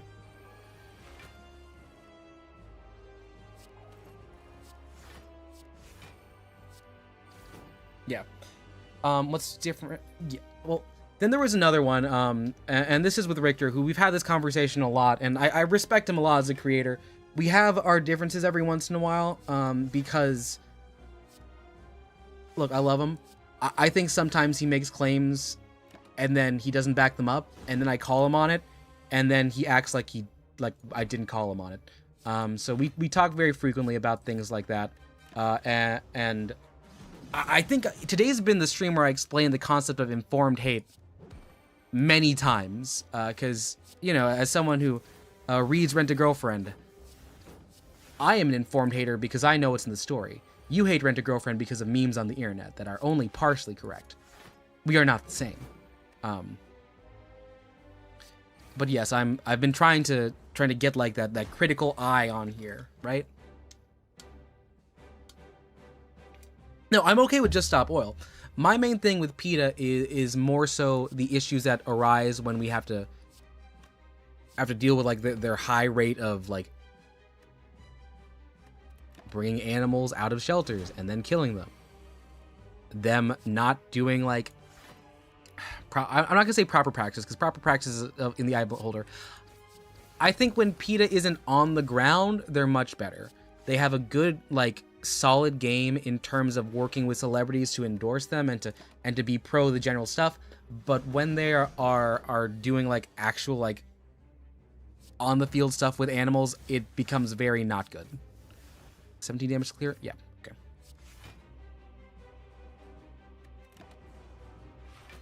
Yeah. Oh yeah, we did talk about the Mona Lisa when I was like, is that forcing beliefs by saying, oh, you don't get to look at the Mona Lisa? And you know, if their issue is like, oh, we just want to get the word out there, they clearly did, because we remember the stunt. So that's like some level of effective protest. And we can talk about protests all day long, because I've been to protests.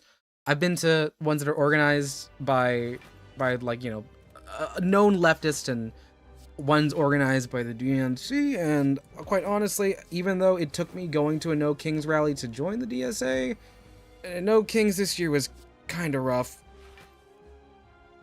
Not out of it being like cringe, but just it being like super lib. Like, and when I mean lib, I mean liberal in like the actual like political sense. Like, milk toast, no clear next actions. They're just like, oh, go and vote. I was like, why are we not saying that these people here want you dead? Because they do. Like, it's one of those things where you could really improve like the conditions if you really were hanging home what is the problem, as opposed to saying, oh, we just need to vote more. No, they don't want you to vote at all. That's the big issue. You should be angrier. All talk and no fault. Yeah, and the thing is, like, the talk wasn't even all. They didn't give you what you were supposed to do next. Like, what are you gonna do? Some people went to brunch. I thought it was fine. I think the No Kings protests are not a necessary evil, because they're not evil. What I think they are is a good on-ramping opportunity. But so long as they are uncoordinated and not tied to like specific coalitions, they're not going to be very efficacious in like bringing meaningful change. Again, I would be hypocritical to say it didn't work for me, because it was that and working with some of the people at the booth that like was like, okay, yeah, no, you'll be a socialist now. But I don't think the conditions that protest sets are the best for action, especially because like I think the moment has passed where the phrase "No Kings" means much. When we are infringing upon the sovereign rights of other people, and threatening to completely obliterate a full society over the big elephant in the room, and making that a truth social post, as opposed to, I don't know, even a formal declaration of war. Yeah.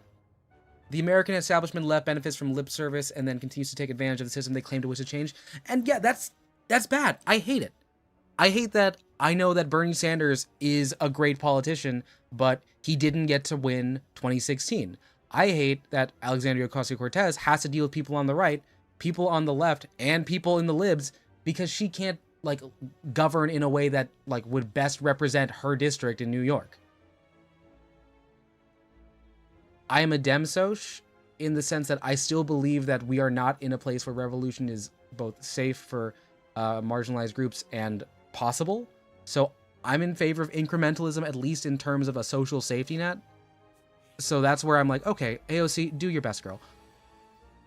I just wish I didn't have to say it.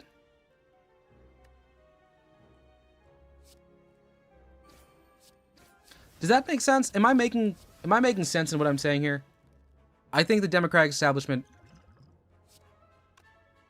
kind of rips.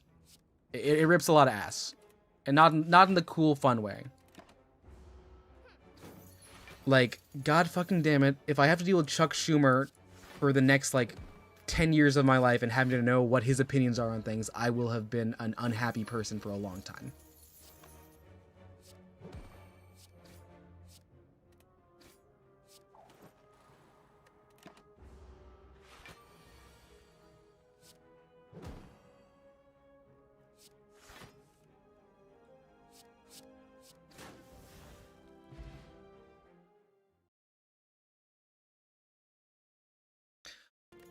That being said, it is a really good opportunity to zine, because like, I don't know if y'all have seen like the meme of of the Midwest mom protester, where it's just saying like, oh yeah, that's Debbie.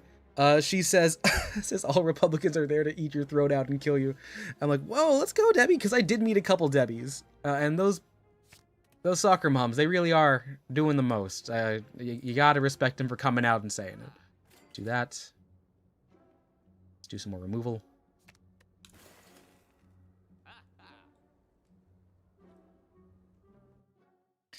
No, but if you want to hear me talk about this, I probably should, like, at some point make a full disclaimer video. I know some people don't like their VTubers political, but if you've been here long enough, you've heard me say it enough times.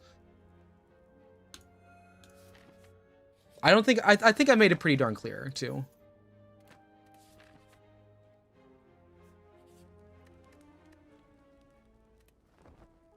Right, we're all maxed up, which means we can take on this next guy real easy. Do I want a Ritual Dagger? Sure.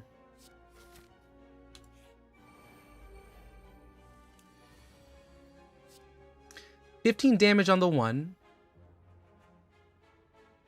Or 18 to kill.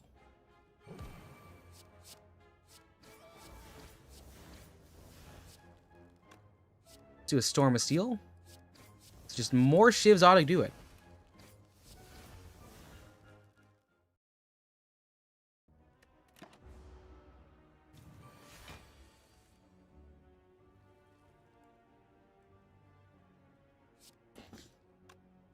Get some block. Do I have any discard? Yes, sure. It does 2. It gives me 21 damage. I'll take 3 damage at the end of this. So instead, I'll just do a shiv. I don't need to be doing all that. I just need to make it out of this alive. That's fine. That's okay, cool. We're in a good spot. Flying knee. Do a backflip. Can I get a shiv? 15 damage. Not great. Damn it. So we can't actually build this up unless we get around there a couple times past the sun.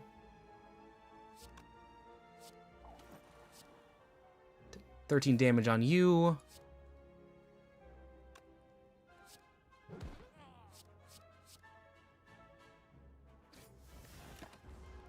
We might actually be able to draw it again.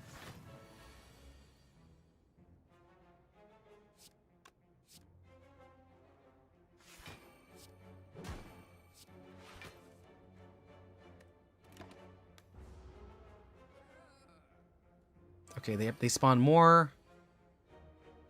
Take a Blade Dance. Mama said knock you out in particular.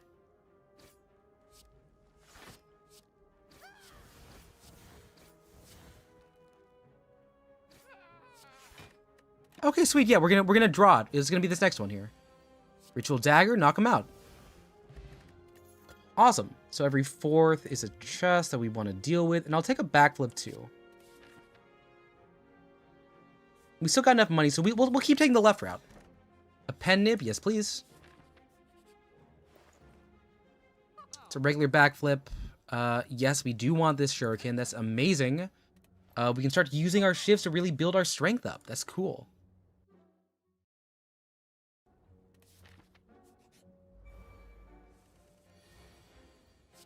Start here. Just keep handing me those. And I want to get one more attack off. Do I have any zeros? I do. Damn it. I'm just going to play the shivs up.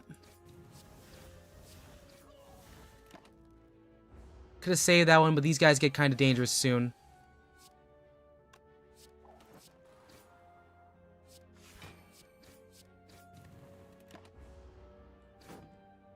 Building up our strength set. More Blade Dance ought to do it.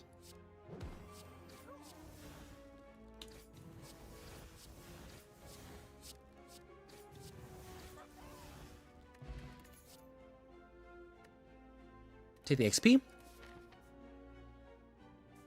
And we'll keep left. Or wait. Yeah, we'll keep left. We want to get more cards here. First one, 21 damage off the hit. Yes, please. Or I could just do 45 right now.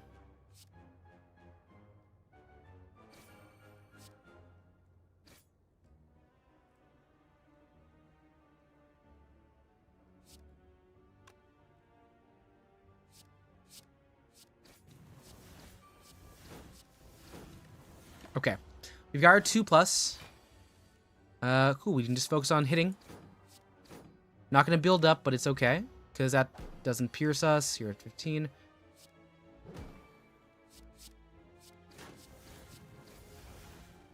Yeah, I think we've got a good engine going on here. We don't need backstab. I think we want to keep our hand pretty low.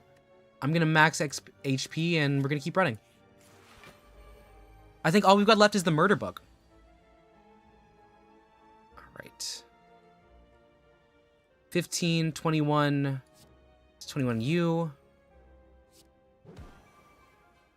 Some block here.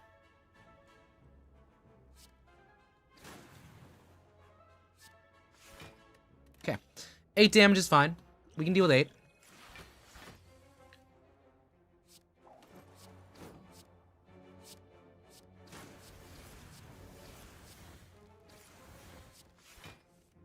Okay. And no flying knee spam, but it's fine because we don't take any damage here. There we go. Ritual Dagger's nice if we can get through it.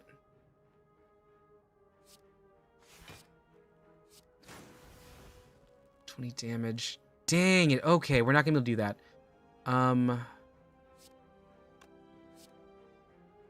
We're going to farm it. We're going to farm for it. We're going to keep ourselves up here. We're going to draw it back again. And we'll do some damage along the way. Or it's just right there. Okay. But we don't have enough, do we? Wait. Solution.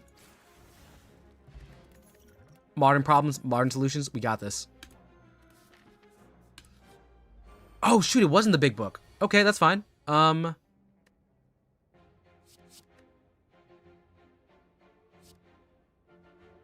Yeah, let's shiv it.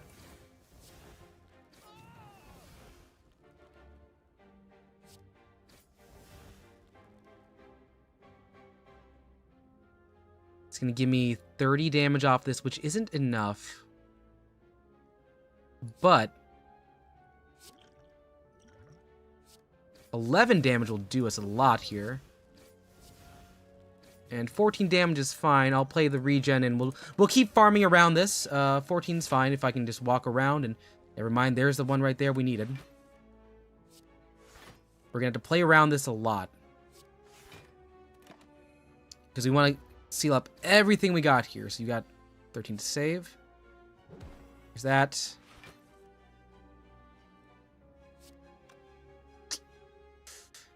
Shoot, we don't want to lose the damage on it. Screw it. No, we're going. We're going. We're good. Slice Plus is good. I think having Slice Plus and then those are fine. We'll clear out something else in a bit. We don't need that. What is our boss here? You. Let's smith.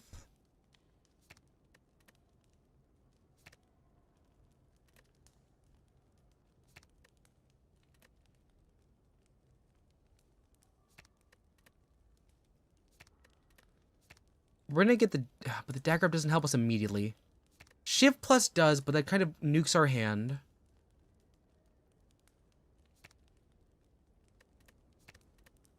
That does max 27. This gives us... We don't have much in the way of, like, discard is the main thing. We only discard one card there. I think it's the dagger. We're gonna get the dagger up right now. Because we're investing in later cards. Cool, we got the automaton. Dealing 30 on this, dealing 42. I'm gonna try and aim for oh god. Yeah, deal 42 right now. Put you in there. We're gonna shiv it up. Cool. We've got +2 on our first set. They're gonna boost up around. We have enough healing on this bit. More there. Great. Awesome. 23 damage isn't enough, but it is enough for us to get that moving. And never mind, 48 damage on this. Let's clear it. We boosted it up. And now we'll be like losing 2 damage. That's fine. Okay. Flying knee to boost into the next turn. Gain the block. Do a backflip. Yeah, we're going to boost our damage here. And that side is done. Amazing. Block 24 is our number to get. We have blocked 24 successfully. We're now at 49.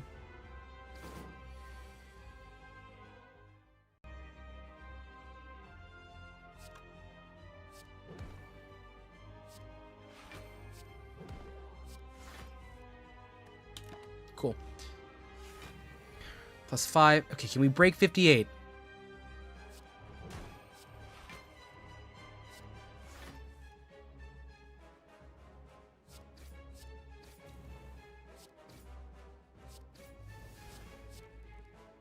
Taking a decent amount of damage, but it's fine. We're surviving the Hyper Beam pretty well.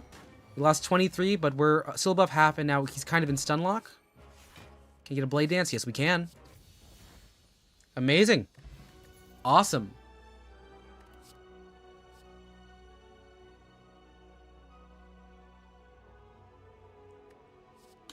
Play Tools of the Trade so we can better farm our deck around. Always add +1. Yes. Ring of the Serpent is better because we have our +1 on every single turn. Okay, we've got 200. We're going to move towards the money, actually. And that leaves us a route that gives us 1... Possibly 3 elites. That is our max here. So... if I would kindly get some shivs here...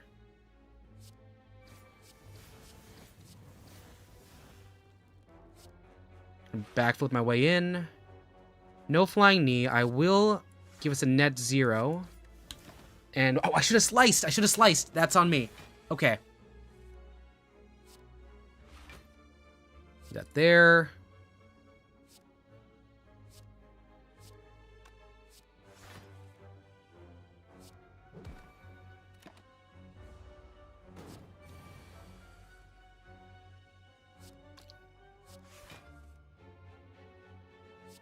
Eight, 11 off 0. And I do just got to play all 3 of these here. So we're taking a decent amount here, which is unfortunate, because we can't break the burn.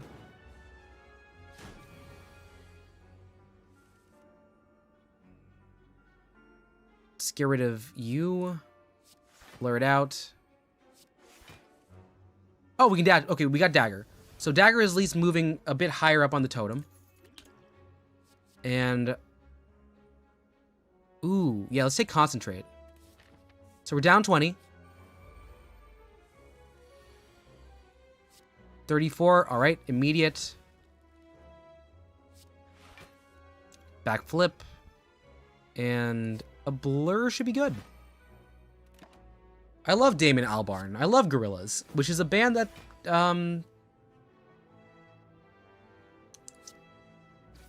it's a band that Trey's gonna go see soon.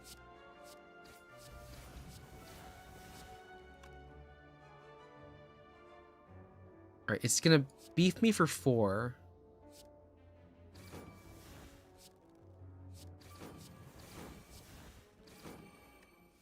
Alright, so, just gotta get enough block. Deal 6 back, so I need to defend again, and the 30 slice will do it. Awesome. We're working through it. Innate backstab is good just to have. Okay, here we got. We can't pay for Bottle Flame, which is a downer. That's always a good one. Raise max health, or I can remove cards. I'm going to remove cards because that's just the way we got to play this. We're going to get rid of a defend. And that leaves us enough for +2 dex. 69. That is nice. It is nice in a couple ways. But we don't have much by way of getting that out. It's a 26 card deck. We're going to keep it low. Ooh, okay. 27 on the jump. Yes, please.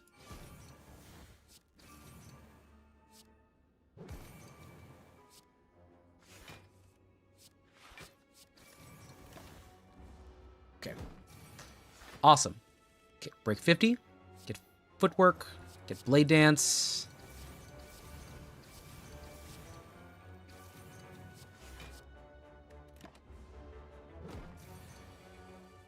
Break 60. Get a weak. Damage. Damage. Do a discard. And because we know we can't actually knock this thing out. I've never gotten to that point. 35 there. It's got nothing on us. How much turns you got left? You got 2 turns to go. I got to get 70 damage on this first shot. We're going to get rid of block here.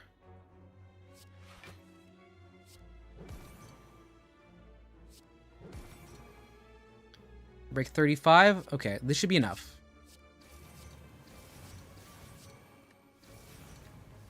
Yeah, we got +6 damage. It's not going to hit us at all. Perfect build for this to work out. We're going to get rid of a regular defend.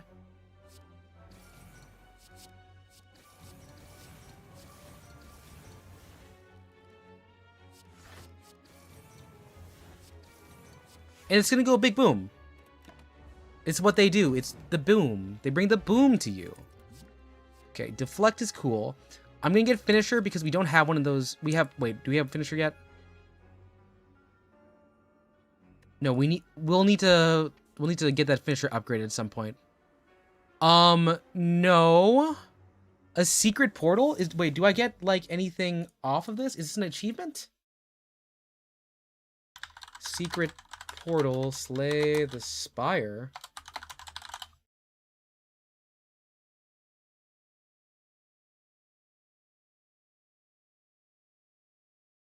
This will not appear if less than... I mean, no, I wanna play this all the way out.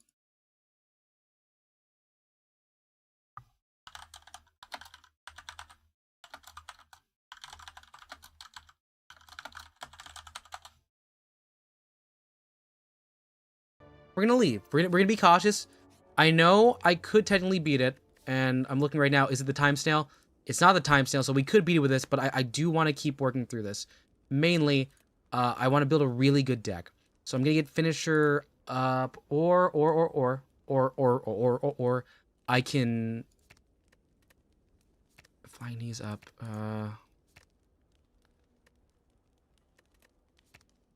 Let's make tools of the trade a 0.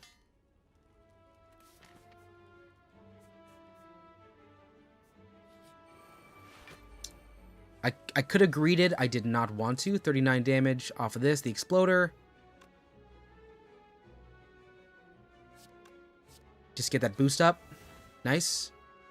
And now we get to set up nice and clear here.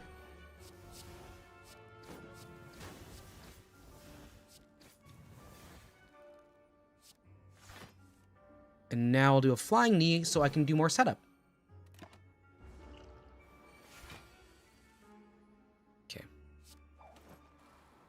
14, you do 6 damage back.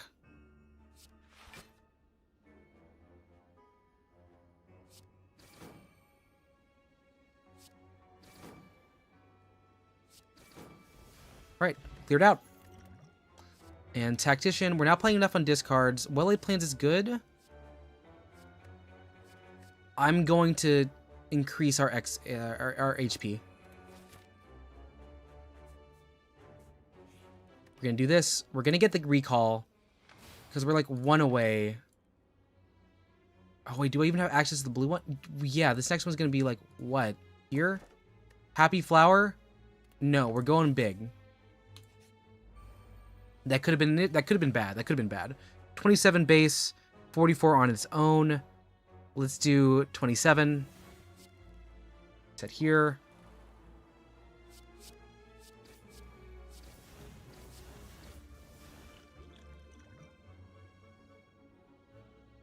We're going to discard these in hopes we get some sort of dexterity here. That's a start. Only taking 13 is nice. I'll take a slice. Not the best hand. We didn't draw any defense, but we'll do okay. Let's break there. Gain block just to be safe.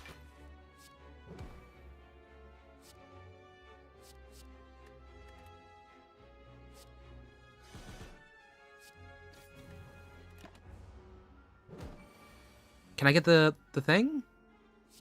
I might be able to get this. Can I get... no. I don't have any more draw. Shoot. Draw pile. I still have the ritual dagger.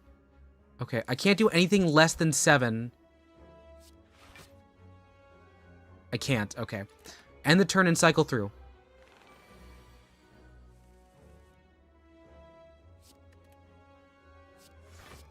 We didn't draw it. We're gonna have to just do it.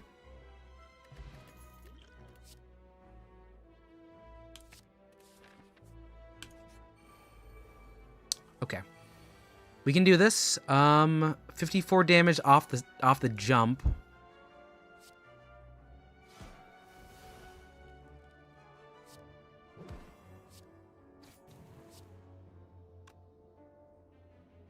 $24 damage or... yeah, 24 damage.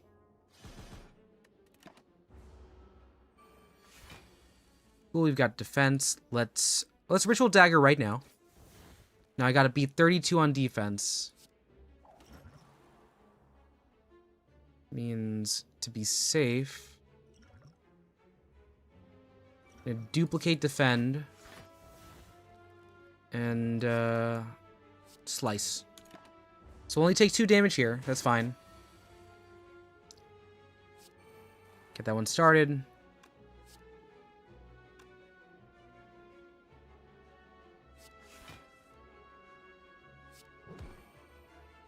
We're gonna play a setup hand right now. Okay, they're not doing much for us. Let's get rid of you. 2 of those ought to do it. Damage, deal 20 to get me more in the next turn. Okay. That breaks. Can I get rid of a regular defense? We're gonna backflip some hands. Cool. 15 on the blade. 15 on this. Wait. Shiv. 10. Got 2 to hit. Perfect. And we're out of it. And awesome. We're gaining block on our hits. Cool.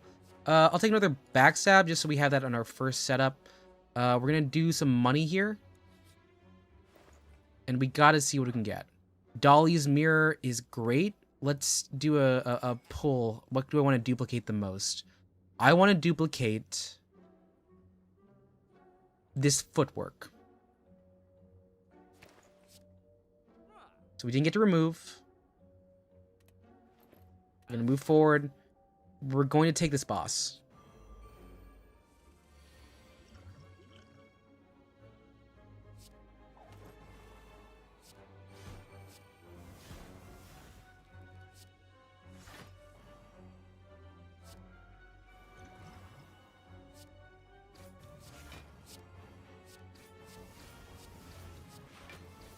Okay. I feel good about this. I feel good about my choices.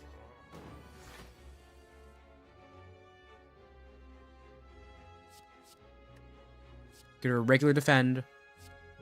Boost me up.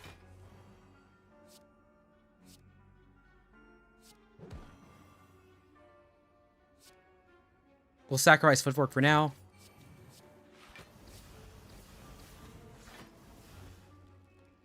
It's nice. It's nice. Discard a standard defend, probably? Yes. Deal it. Deal it with a slice. Get me punching for it. Nice. Nice, nice, nice. And it's dead the next turn. Have I drawn my dagger yet? No, I didn't. That's perfect. Okay, let's hit it. Wow, what is the damage on my thing right now? My base damage on my dagger is 41 by itself. That's awesome. Tungsten rod, yes, I'd love that. And I love more HP. Oh, and awesome. I love that this is a regular monster now.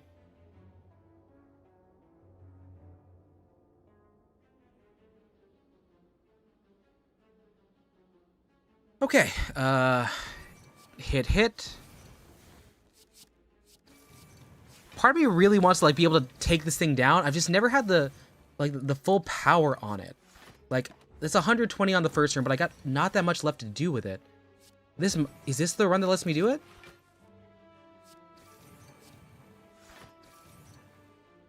Where's the tungsten cube relic? I think I misplaced it. I may have misplaced it. And that's on me. I'm not responsible in my lab. I'm a disgrace. I must I must fall out of the scientific community. 44 damage. You've got dies in 3 turns.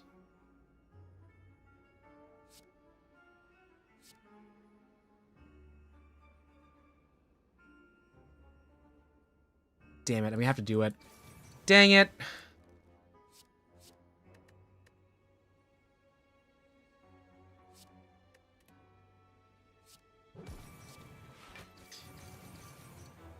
It's fine. It's fine. We're okay. We're okay. Just wish we had more. Oh, this is bad.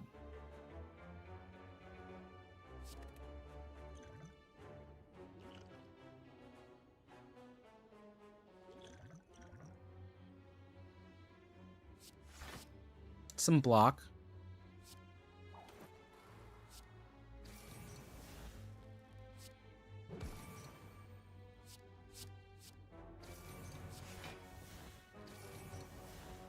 $11 damage. Yeah, 1 hit is fine. It lowered it down. We're good. Hey DL, how's it going? We're doing pretty well. We're playing Slay the Spire. I feel like I'm doing very clean right now. This is the most I've ever dropped this monster down, but it's not gonna be enough.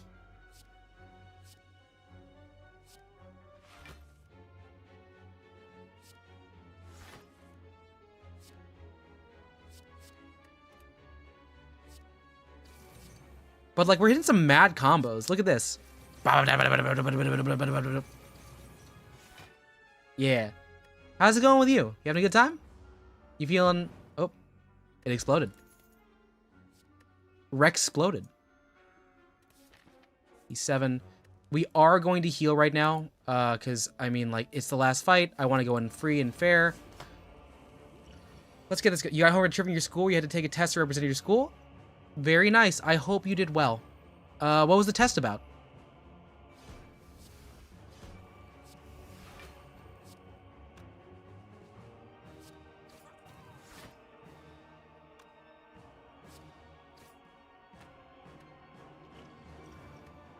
This is gonna hurt a bit. It is. 13. Well, 12, actually.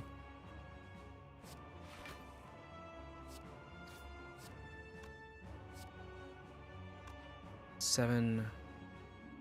This is we're doing a really terrible draw here. Oh my god. 14.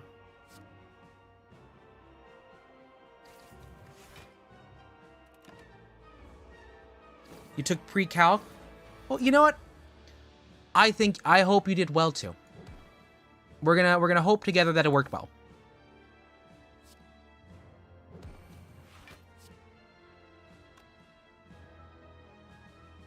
It's 32 damage.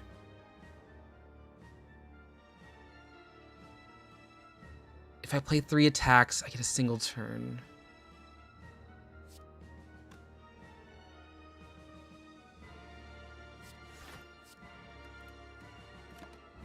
We're taking 20 here. This is fine.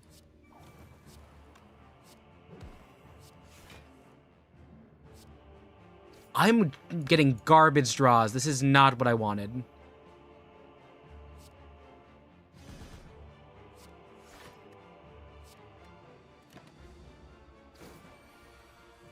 You didn't have a graphing calculator. You didn't place top 5. There were a ton of people. Were you allowed to have... Were you supposed to have one? Were they not provided? Or could you not have asked someone else at the event? 18. Give me block. Awesome. Gotta break 40.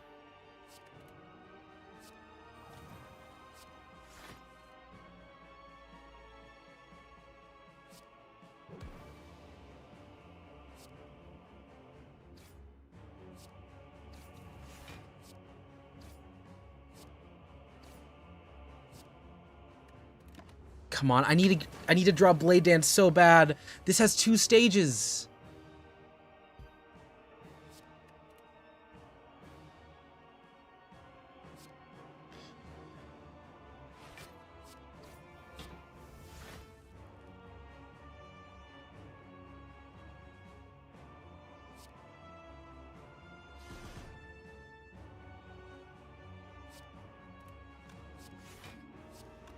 Okay, all right. 300 left. I've got Blade Dance this first hand. That's a good start. Let's get rid of Base Defend. Backflip 1. Damage. Do I backflip a second time? This gives me 55 on the hit. Yes, backflip again, see what we can get. Saves me off 9. Sure. Ugh. 8? 25? Cool. 45 is what we gotta deal with now. Get rid of you. Weaken it. Hit.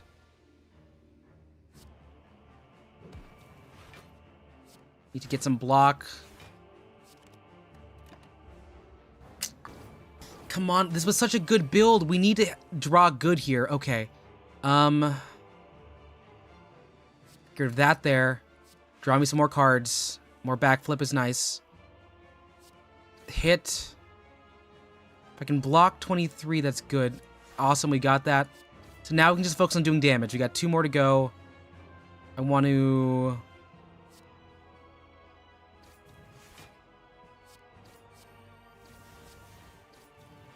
$112, we're good. We have 8 and some left over. Don't draw the sludge, god damn it. That there.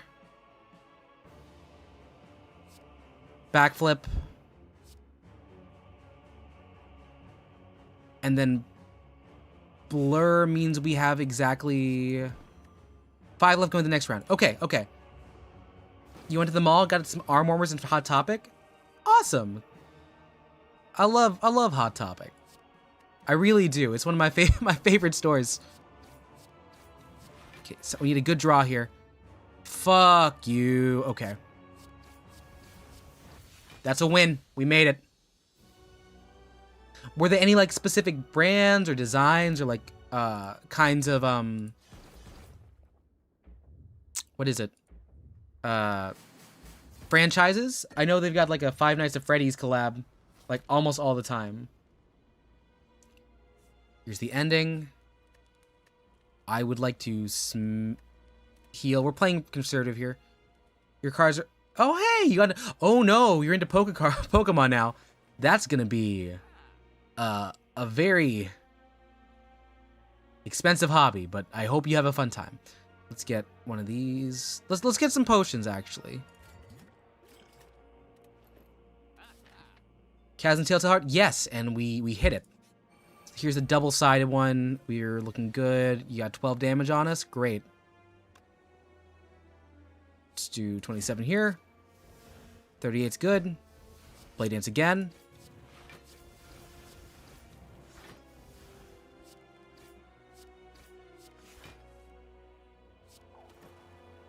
This is the best one we've gotten. Also, congrats on pulling a Mega Charter YEX, your friend. That's a really cool card.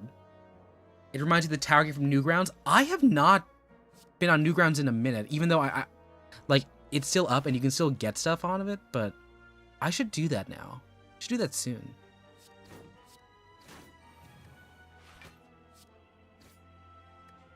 Here.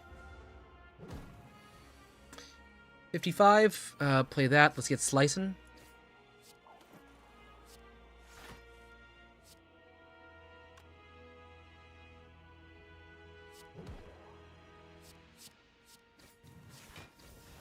This one's gonna hurt a bit. It's fine.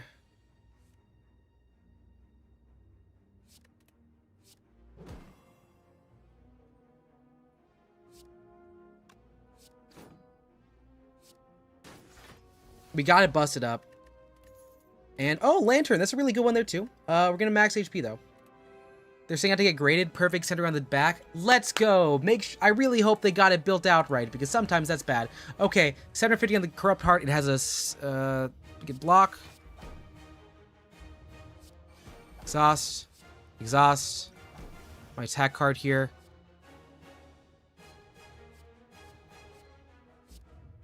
Got that one running.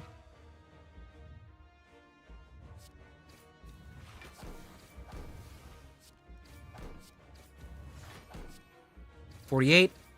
Good first volley. Good first volley. 45 is what we got to break. Shoot.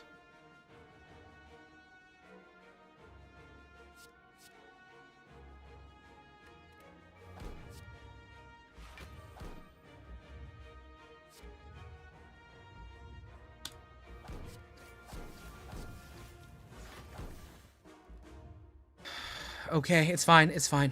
Okay. We're in an okay spot. I should have gotten thorns. I wish I had thorns. 6-7, fuck you.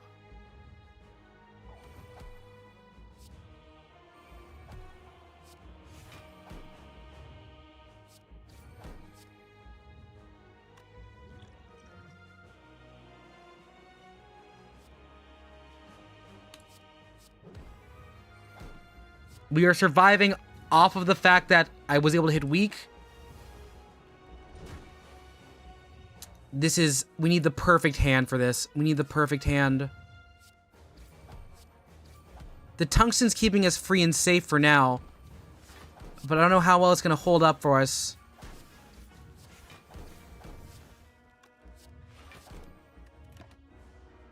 God, what do you have now? Artifacting in 40.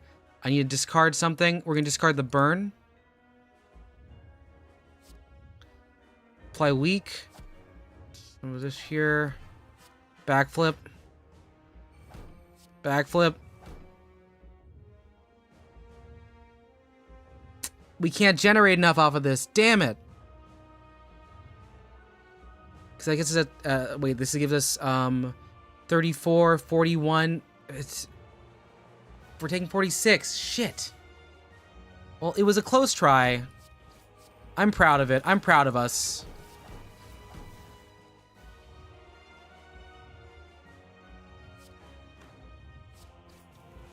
We did our best. And that's all you can do sometimes.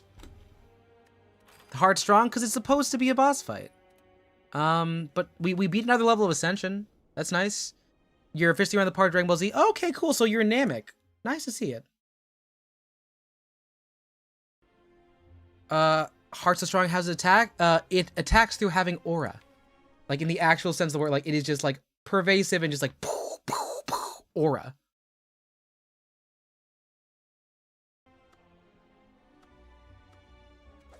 Either way, we're at Ascension 7.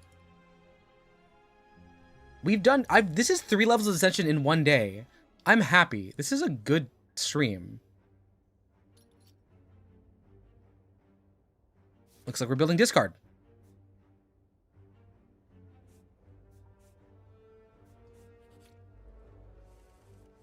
Yes, I'm telling you the hard hands are... Hey, Yumi, hi, are you proud? We're on Ascension 7. You proud of me, Yumi? I'm playing smartish.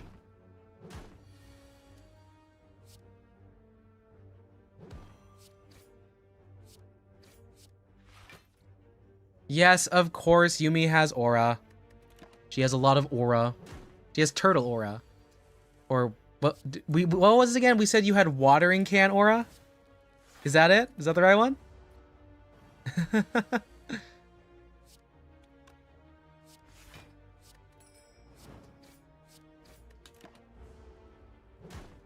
No, I've really been getting to discard decks, and yeah, we have been spamming a bit on Shivs, but it's working there. It's working pretty well.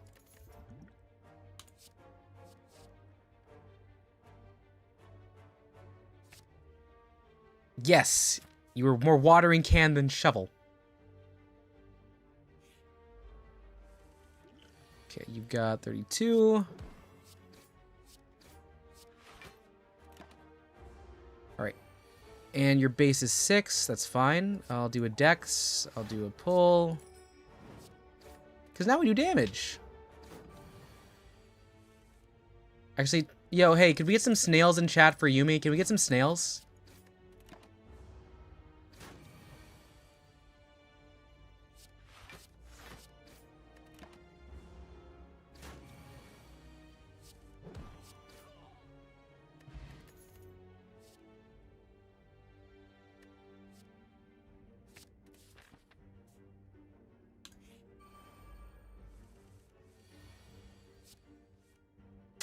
Shoot. Okay. That's fine.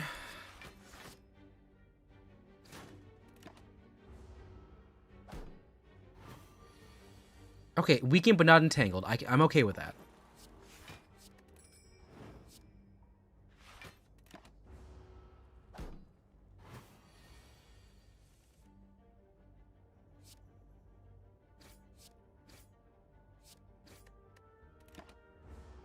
Yes, don't actually. Oh, please don't summon the time snail. That ended one of our runs. It was really sad. Playing draws and discards is good. I'm gonna. I don't like acrobatics. I'm gonna get sliced though.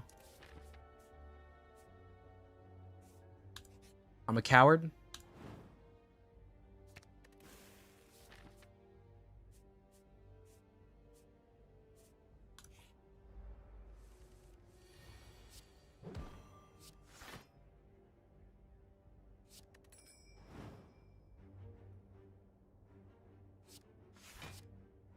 They might be playing a bit too conservative, to be honest. Minor grammar error. Oh, okay. I just saw the your.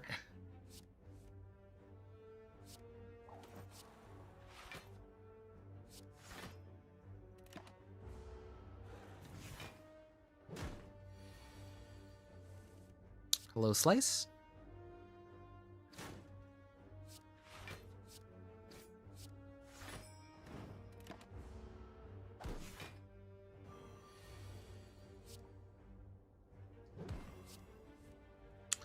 Aw, really? Okay, that's fine. That's alright.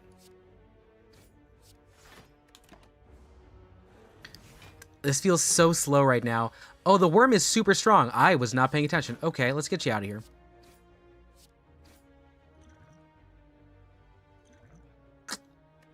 Yeah, this is bad. Okay.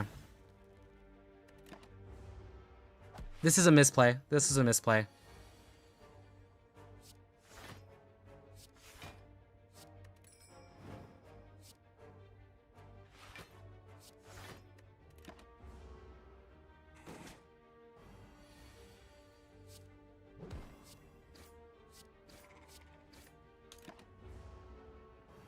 God, I'm actually gonna have to heal rough.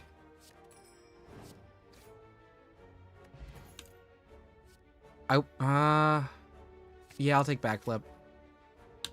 God, I can't take the boss then. I'm at 30. Okay. Can I get a dex? Can I get a flip? And a defend. Lies.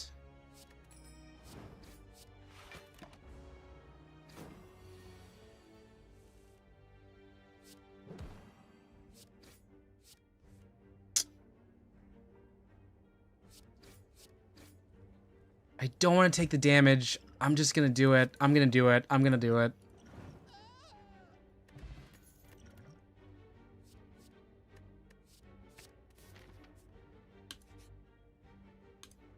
Yeah, I'll transform a strike. For Shiv? Okay. Okay. Head out this way. Fuck this shit.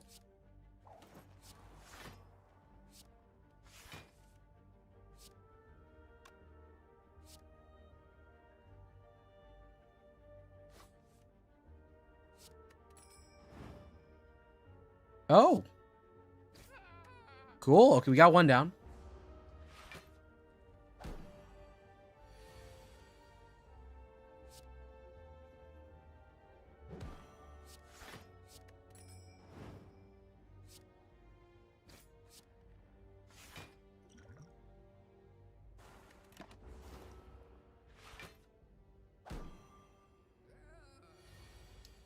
30 base. Okay. Damn it. 22, 27.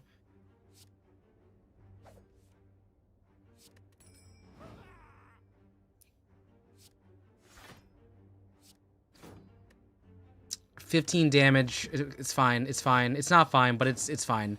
This is a mulligan. I made a misplay on the jaw.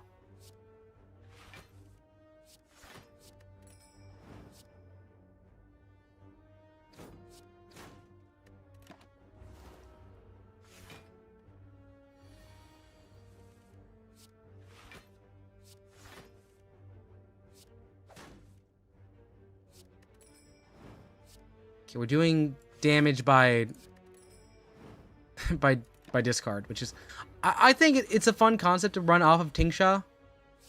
I think it'd be very fun, but clearly I've been too locked in on hitting the discard hand as opposed to just neutralizing that. We're down 45 off this last set.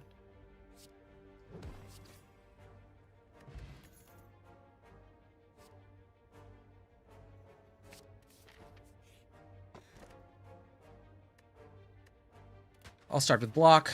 I'll heal up because I need to. It's just too low to deal with anything else.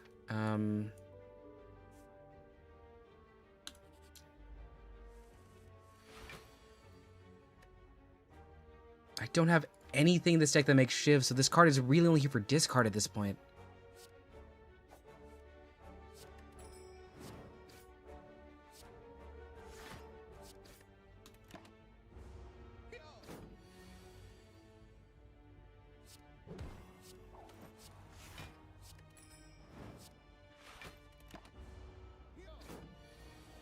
Okay, 8. Awesome, we got it built in. There's 9. Discard there.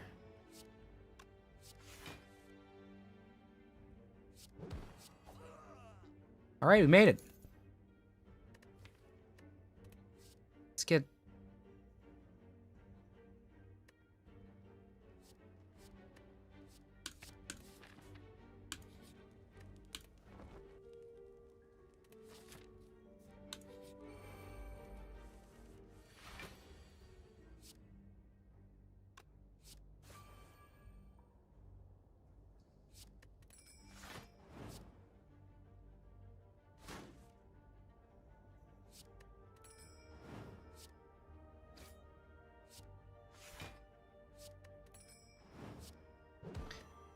That was a lot of discard. I think that's a fun setup.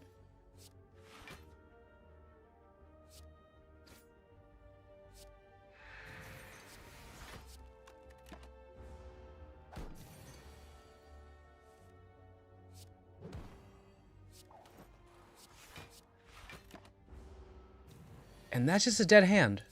Okay. Dagger Throw kills it. And...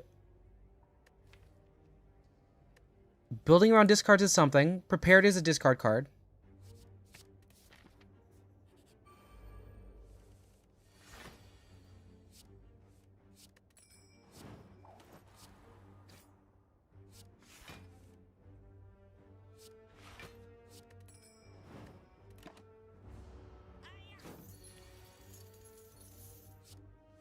Fuck. Okay. All right. That's fine.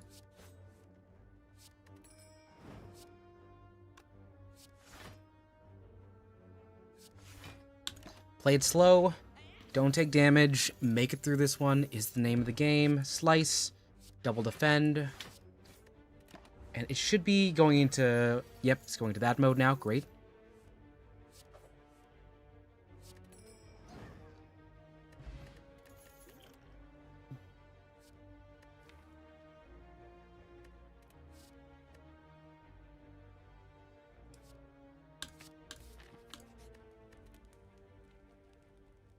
See, can I get Footwork Plus? Thank you very much. All right, here we go. It's the fucking Hexa Orb. Even though that's not what a Hexa... It's not an orb if it has vertices, I think is the way to put it. Okay, clear it out.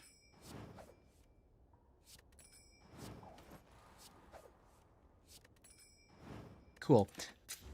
33 on the first set, okay, but what's really important is we have our block up. Footwork again? Sure. What if I did this? Blah. Huh? Ooh. Piercing Whale? I'll block 18. You're gonna eat now? Thank you, Yumi. Appreciate you coming.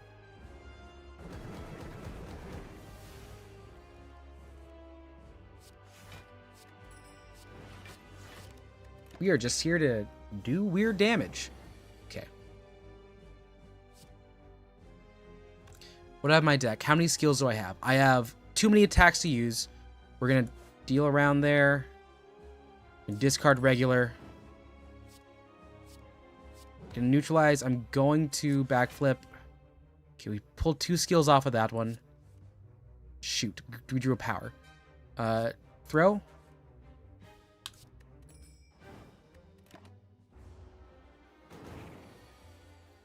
$16.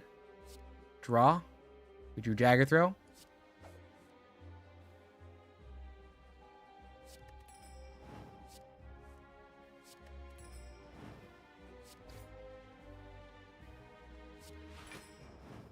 Someone tell me why only the enemies are allowed to buff with an artifact without losing artifact. Why I can't?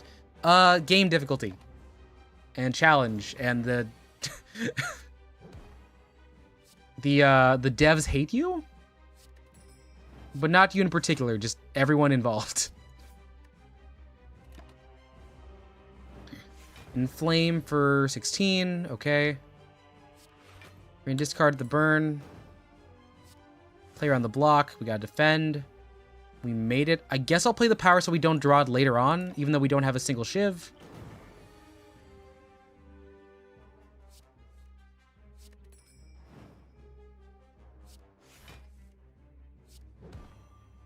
Hit. Discard. Hit. Discard. I like this build so far. We're doing chip damage and we're not taking much. 30.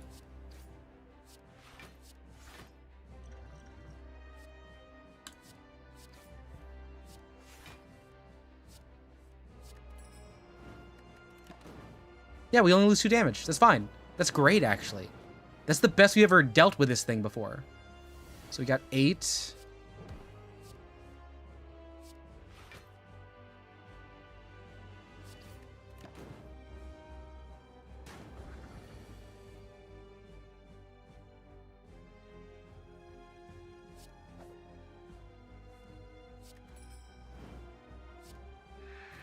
It's for 4. Why'd I do that? Oh, God. I could have gotten even freer on that. That's bad. Okay. Here we go. Dagger throw. Get me out there. Base damage. We got 2 to go. Defend up.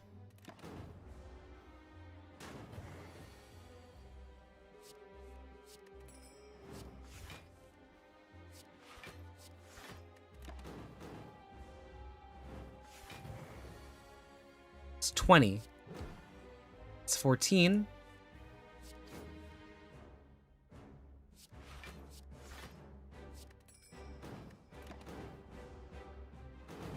Good stuff. Less good stuff.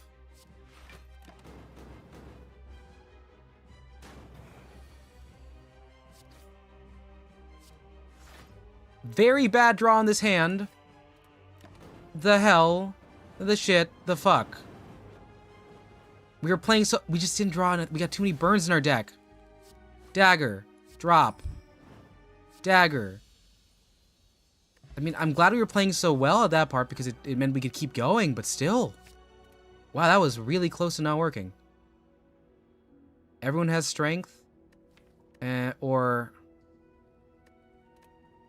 Yeah, Pandora's box. What do we get? Flechettes. Backflip, power, skill. Not the worst, not the worst.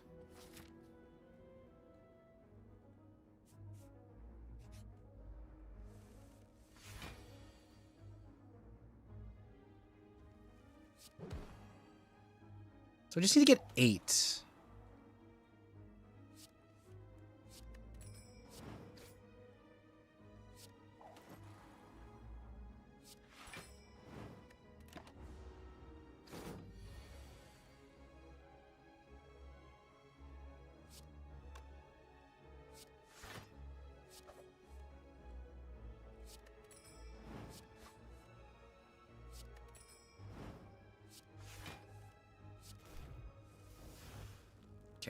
So a piercing wail that does enough for what? 14 damage and discard? Oh, that's a lot of discards, yeah.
Right, just more fights. I can live with that. That's 12 damage off of that. Let's do a break on there. Need that now. Footwork into a block.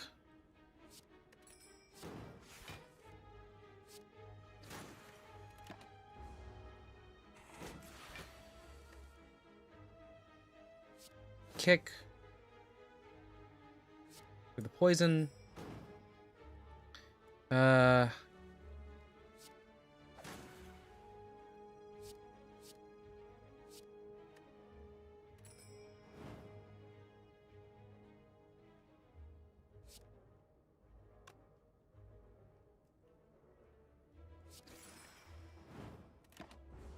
Yeah, that's the damage. That is an amount of damage. Here we go. Escape plan, please. Dagger time. Get rid of Shiv. More block. Pierce the whale.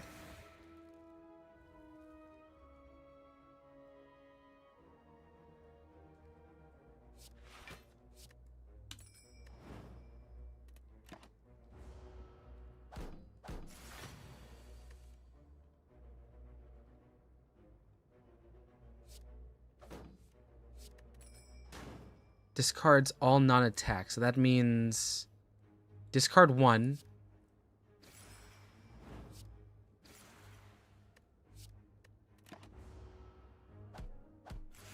We're very low on relics, to be honest here. This is not amazing.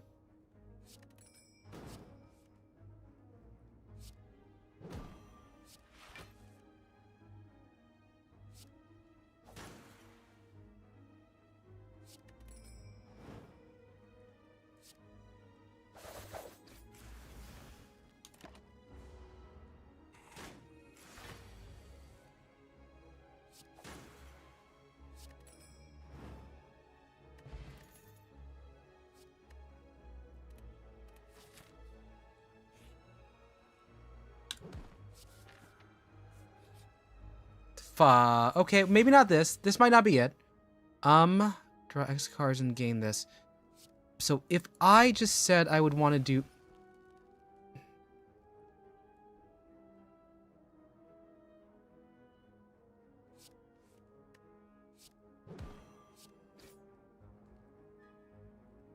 I could get 4 and gain more cards each time. But this means...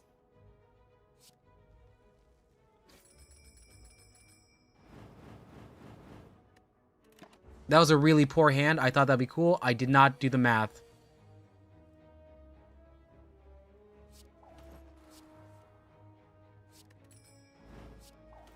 I think we die here.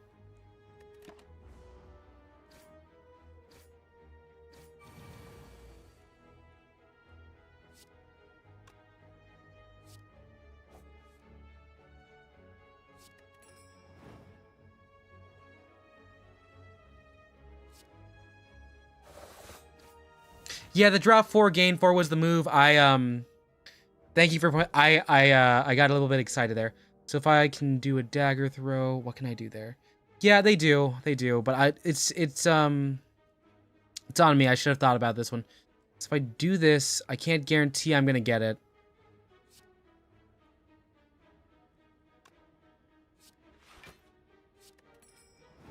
Okay, we didn't hit the right one. Yep, that's game. It's fine. We're Ascension. This is our first time at Ascension 7. Also, welcome. I'm KazCassidy, amateur VTuber, someone who is really into Slay the Spire right now. I'm playing the first one. Let me just show you my compendium here so you know. I've gotten a bunch here. I think I still need to get a little bit more. I haven't fully unlocked everything. My character stats. I've played 71 hours in total. Win rate's not the best, but I am happy. I have reached the ending twice. My leaderboard amongst friends. Ironclad I haven't played in a couple weeks. I mainly play the Silent and the Watcher. They have my 2 high scores. And I'm not great with Defect. Honestly, here's what's going to happen. I've been playing the Ascension. I've gone 3 Ascension levels there. Let's, yeah, I still have to... I have to get Ascension 3 Defect, and I haven't unlocked, so let's actually get the last bit here. Been getting into it, gonna grind some Ascensions, be that time Slayer Tired on Slayer 2 is on Switch. Yeah. No, I remember my first stream, I was doing a bunch of Ironclad ones, and I was like, oh, can I just keep getting myself to like 96, and then I would have it, that card that lets you keep your block. It was so much fun. Act 3 5 times, not all Ascensions. Oh, okay. Thank you for the clarification. So let's see here. Barricade, thank you. Like I said, it's been a couple weeks since I played with that character.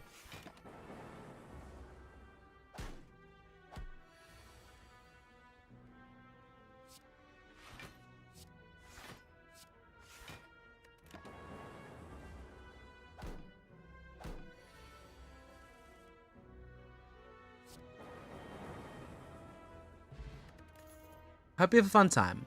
I like doing lightning builds, just like a lot of lightning.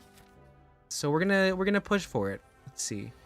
Got a zap, and we'll just strike through because these guys can't do much to me. Channel up.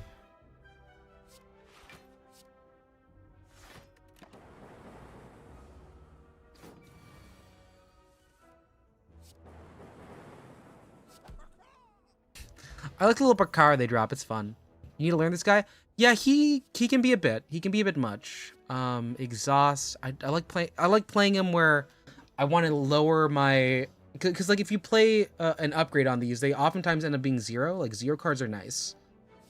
I don't like any of these in particular because I don't do unique orbs. So we're gonna just pass through this one. And can I actually get? Let's get the boot. And that's enough for me to get rid of a strike. Because with this guy, another thing is like you gotta be able to defend. Because if you can't, you end up in the hole pretty quick. Kind of like right now. I'm gonna be taking 2 off of this, but it is what it is.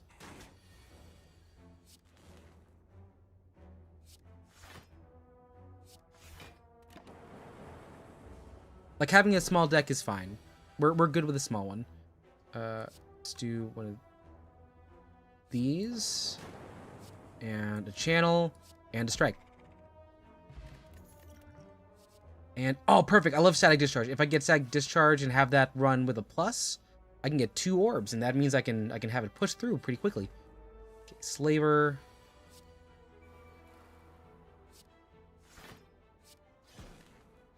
So I'll take 9 off of this, which is not great. Yeah, orbs passively. You gotta look at the passives. So at the end of turn, deal 3 damage to a random enemy. So if I don't cast them or evoke them, they do 3. But if I do, they do 8. So if I do this, I'm guaranteed 9 at the end of this. Or I can do 16 damage plus 6. So that's 22 damage. I can live with that. Because I can double up my defense and we're good. So if I channel this, I know I'm guaranteeing 9 at the end of it. So I don't even need to do the shield technically. It just gets through. Reinforced body is also pretty good, because sometimes you just need that early game to get 21 shield. Okay, perfect.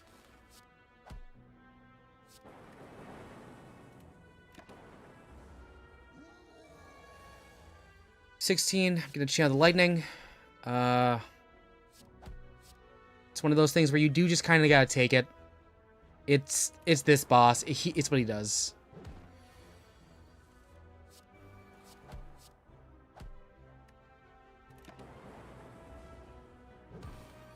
It gives me an orb.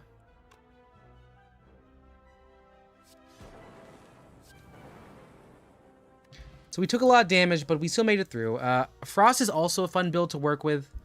I think it's good to have both of them. I think they work pretty well with each other. But Rebound is good because it lets us kind of push around. He cooked you the first time. Yeah, his passive scares me sometimes. It does. It really does. Like, what I should have done there is I should have done the orb there to guarantee I would get next turn. I'll be taking 1 damage here as a result.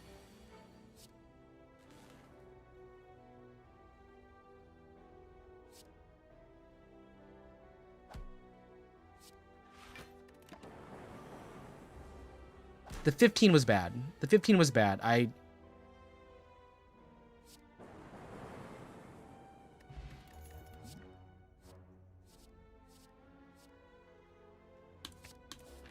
Having large decks for this one seems also pretty good, honestly. I'm okay with that.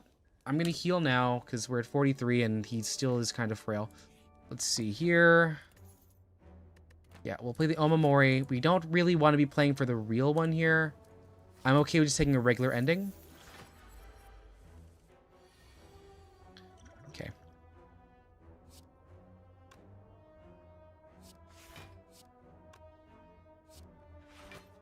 I'm going to try and get a better set. Don't passive that. Okay.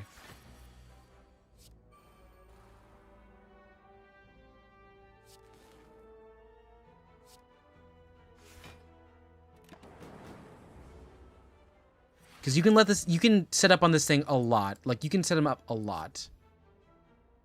However, we're going to take him now.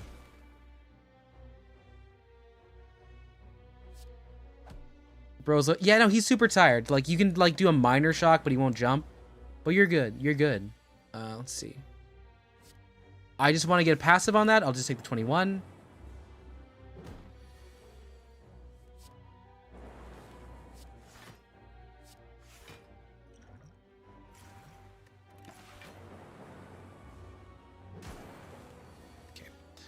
See, we can do ball lightning. We don't need to reinforce body, so kind of an unfortunate time to draw it, but that's okay. That's okay. He's dead next turn if we get a good hit. Cool. And preserve insect is really good for us. It helps us out with being able to get through this nice and quick. Yeah, static discharge. I want to get us up to full health because we want to be able to take damage. Because that's a really good way to force the issue here. Let's see.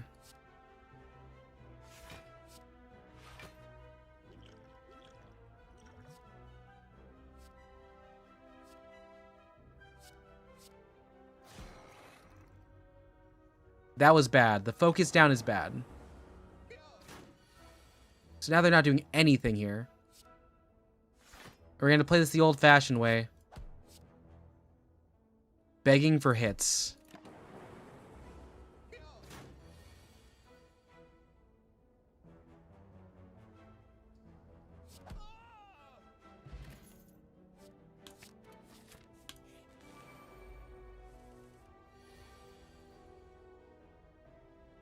I'll take 21 on this. It's fine.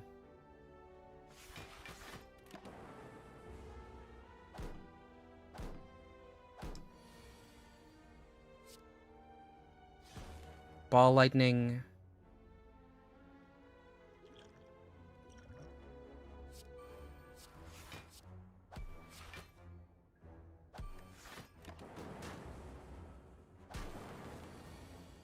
Okay.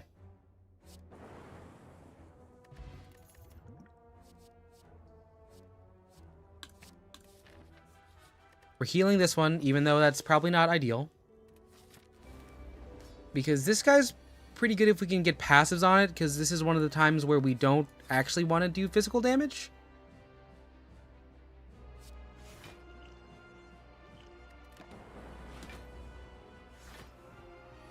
So we need to deal 24 in this turn.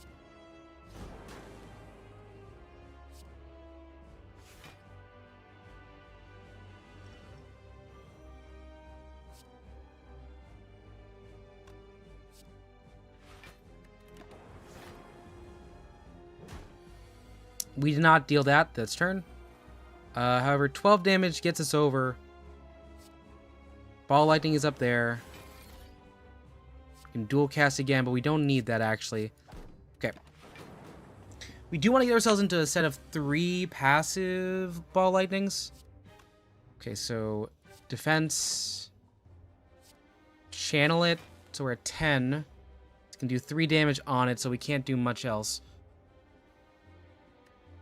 We're gonna let this one go.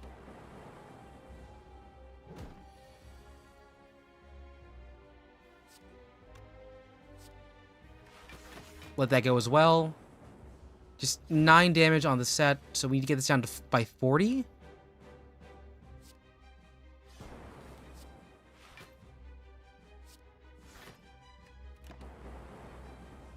$16 damage. Okay.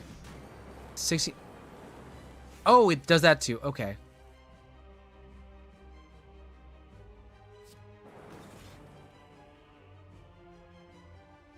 It's still trying to buff, so we can still work around some stuff here. Channel more lightning. Okay.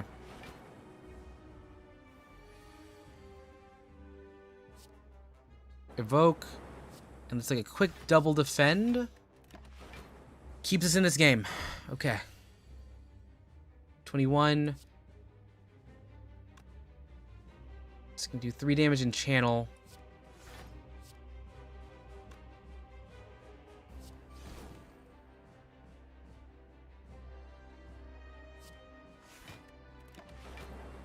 Taking 1 damage, which means, yep, we get the boom.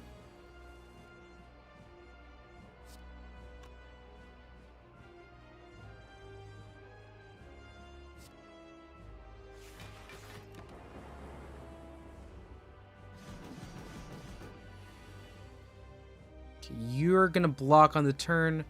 You have till 41 to take it.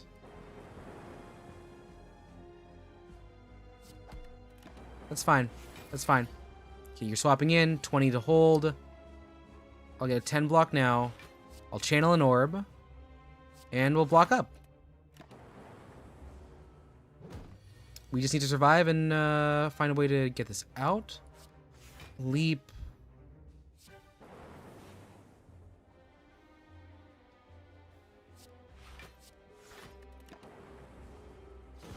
It's dead next turn anyways. No matter what we do, we're good. We made it. We made it.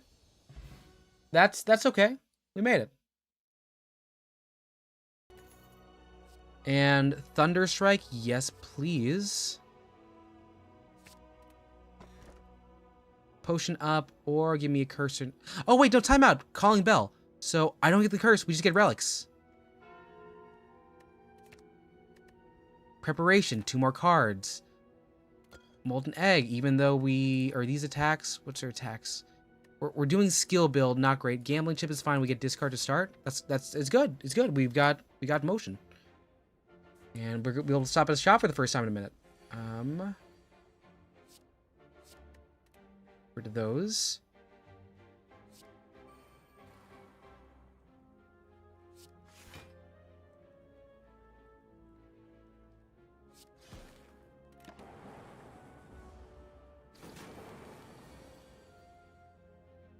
$28 damage on the channel.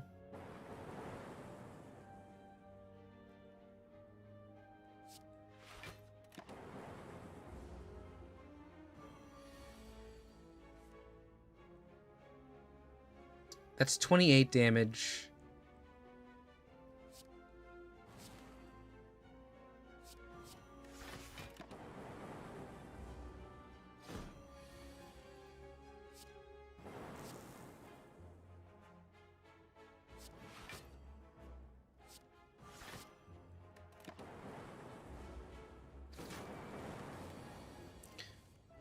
Okay, I'll evoke that. That doesn't give me much, though. I'll just hit the seal, and we'll keep this one for later, because we want the passive, because that means we get an extra energy.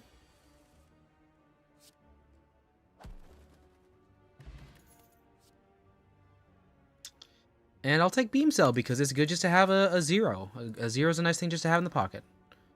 Play 3 skills? Yes, that's great, but I'm going to first start by taking the membership card. To there, and we don't need Cold Snap. What we do want is to remove regular strikes.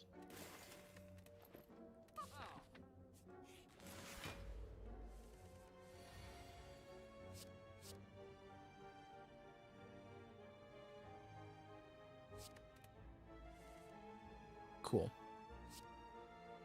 Damage, and I'll take...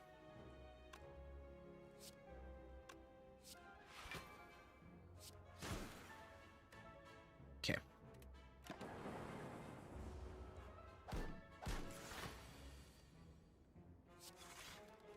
Ice Orb, okay, that's fine. 10 block. 5 block.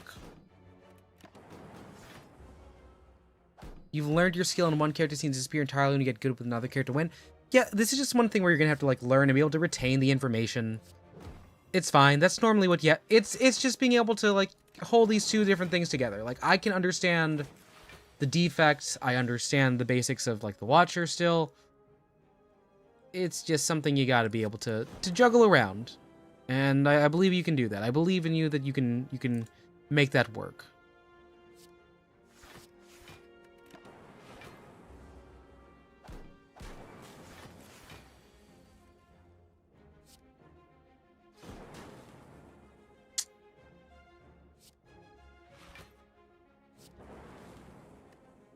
This one's gonna hurt. This one's gonna hurt a bit.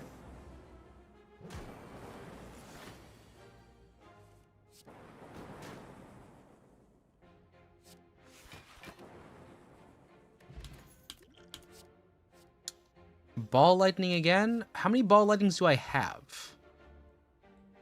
I have 2. 3 would be good though.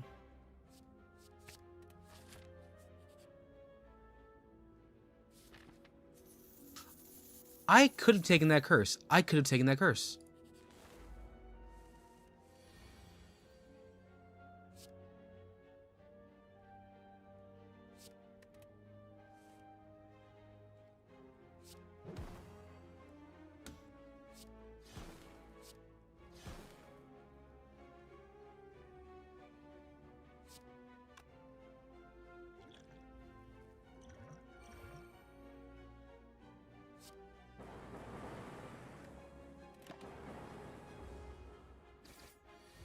$12 damage is bad. I'm at 18 off of this hit.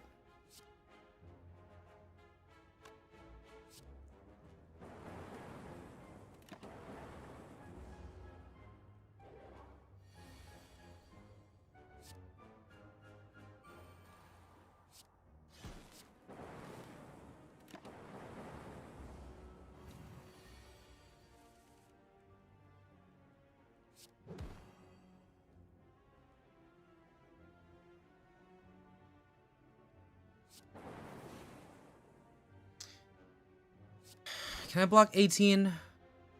I don't know. I don't think I can.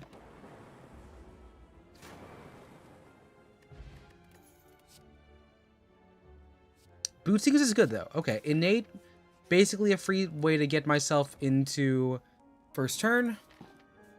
Got a boss to work with. And luckily we had the insect. Gonna get rid of some basic defenses here. Strike and defend.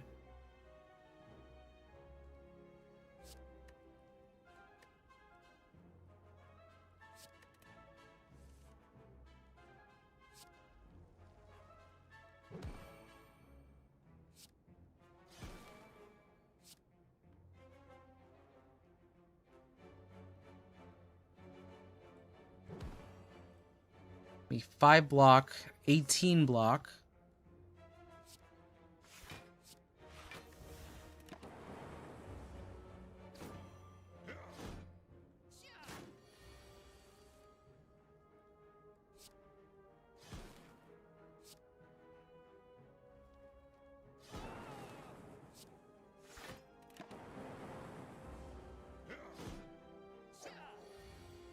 But that's fine. I just need to channel the right thing. I'll power up. And if I take any damage, it'll boost you. Alright. Okay.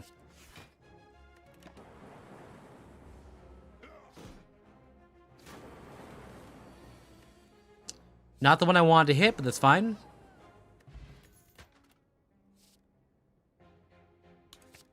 Power and lightning. Power and lightning. So I'll get innate storm plus. Actually, how many powers do I have in my deck? I'm jumping the gun. I need more powers in here. That'll be later. We're gonna get...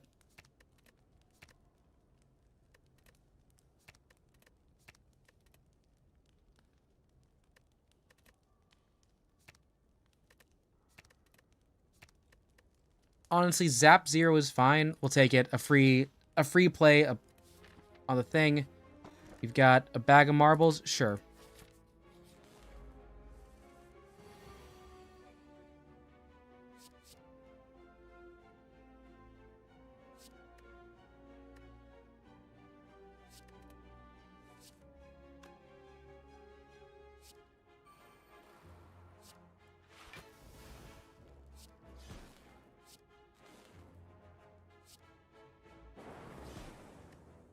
Okay. We've got some orbs.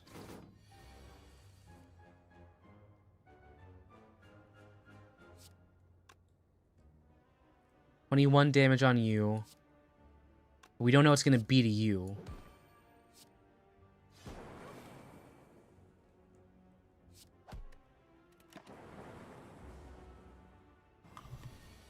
Okay. Let's see. You got a beam cell. Start with a beam cell, get you vulnerable. Lightning to jump. Orbidorbs. Hoi minoi. Mihoi pinoi. That's a Doodlebob reference. This one's gonna hurt a bit. This one's gonna hurt a bit. Or not. Oh my. Actually, we get passive. You're right. Okay. We don't have claw. Let's get white noise.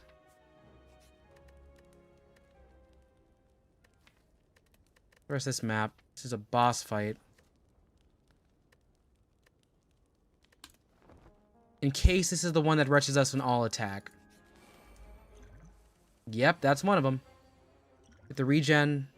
Get rid of the strikes.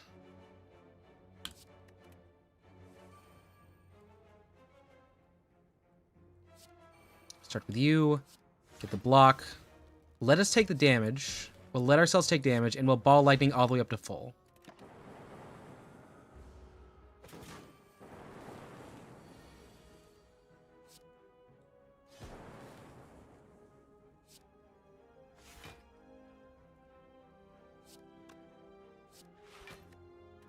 Oh, this is perfect. We're like leaving ourselves like with literally 1 health every time, so it bursts 2 orbs.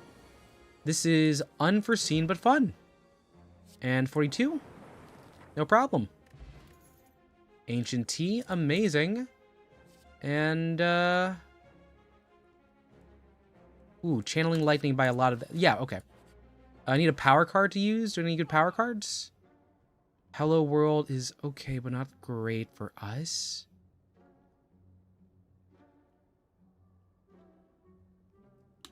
I'm gonna discard some cards here. I can get rid of strike again. Or the regular defend. And, huh.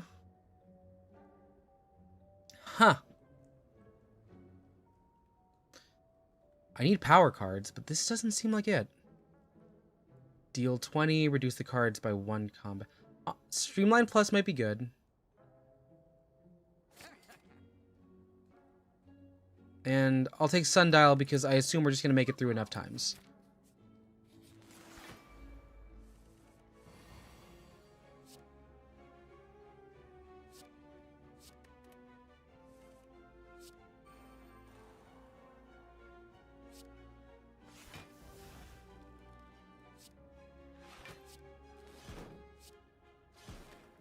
Okay.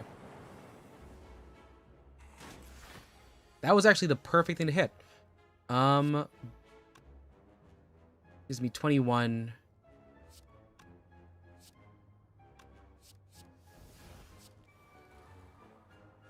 Eight.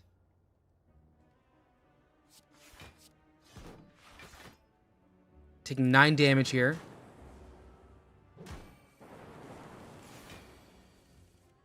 And we took a lot there. Okay.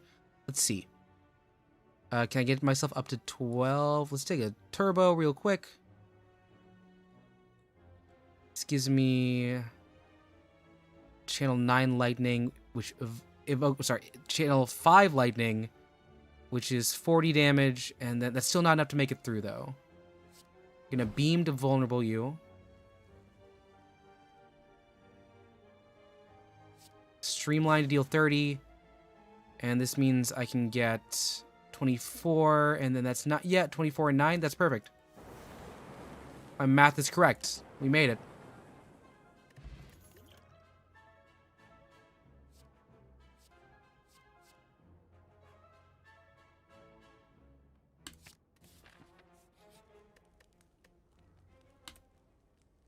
Let's smith ourselves to the point where we have, let's do...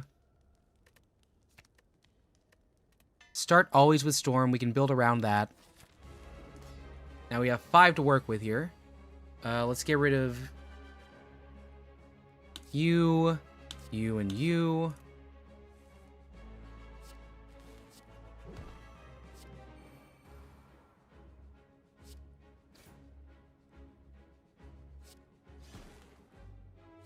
I actually want to take some damage here.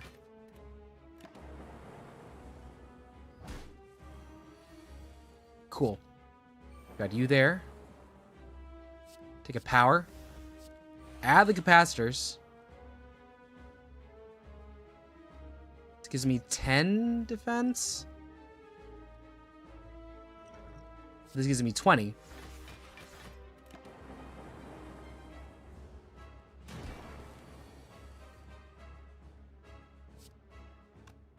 We can't use bias cognition yet because that puts us in a bad place where we're not having enough focus. Sure, attack. Like a passive 15 is still pretty good.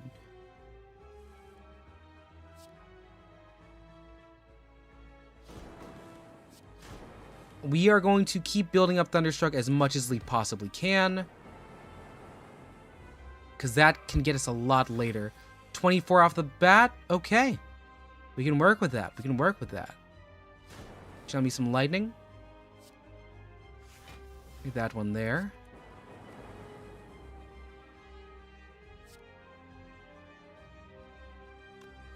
Still not yet. Still not yet.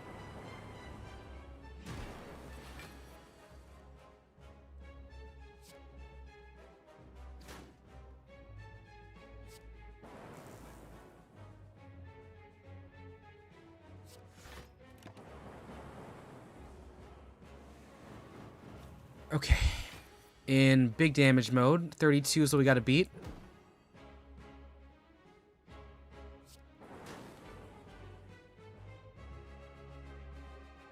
We do need to defend, ever so slightly.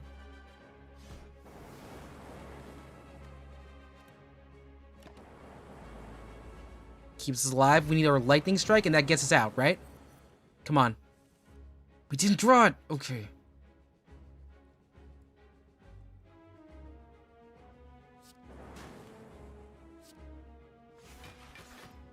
Alright, come on. We have 2 health at the end of this here.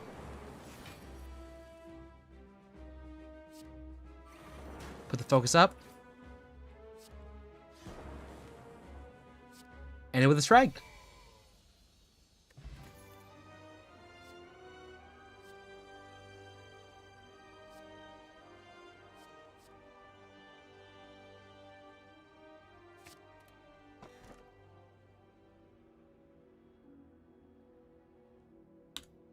Let's get rid of some cards here. Get rid of a strike. Get rid of a defend. Down to 23 cards. I could use a little bit more power. We're at full 75. We've got 146. We can save for a later shop. So let's take... Let's take the straight route.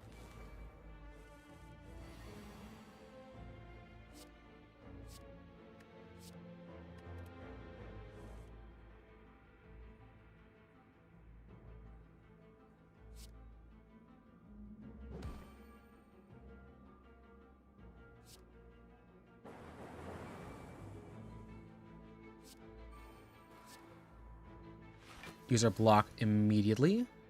What's in my draw pile? Later. End the turn now.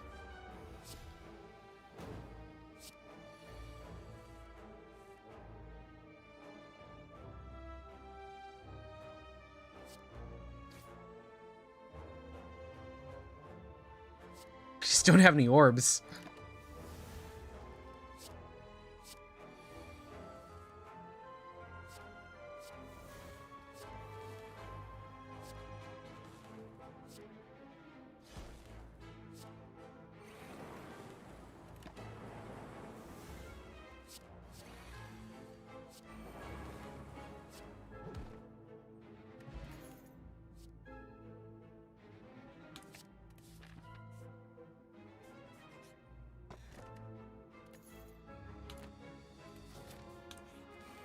Right, we're curried up, 95. They're doing 16 on us. We're going to put the strike down. We're going to put you down. Innate. Vulnerable. 16 block, but we don't have... Wait, ball lightning maybe?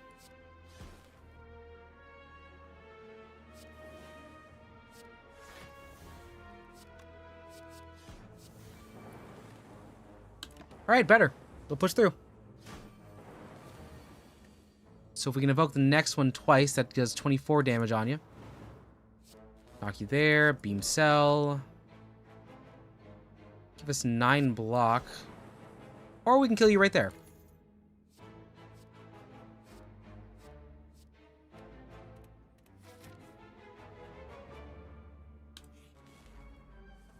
I just gotta break 170. Get rid of you, and that's actually it. That's it.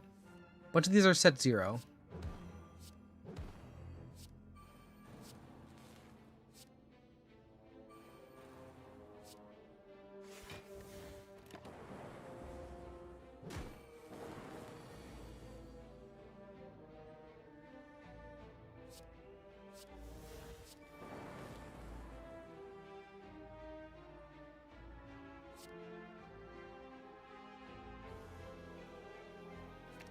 Some more of these. And, let's see, maybe one of these. Wait, nope. I need to remember, I need to get myself healed up. Discard pile of 7. We're going to get that amount there, and we're going to take 4 damage to boost into some more lightning.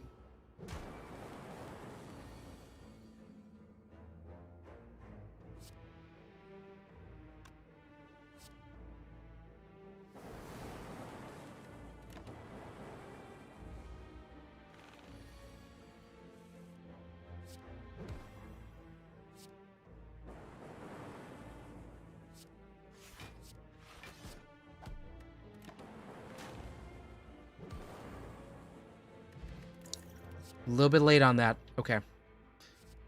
I'll take Skim Plus to help me draw. Let's see. Meal ticket to make it nice and cheap. 208. Do I want any of these? Do you want a card service removal or defend? And 2 random attacks. How much do I have that's attack based?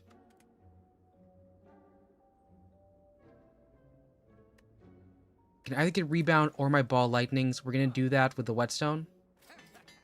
Perfect.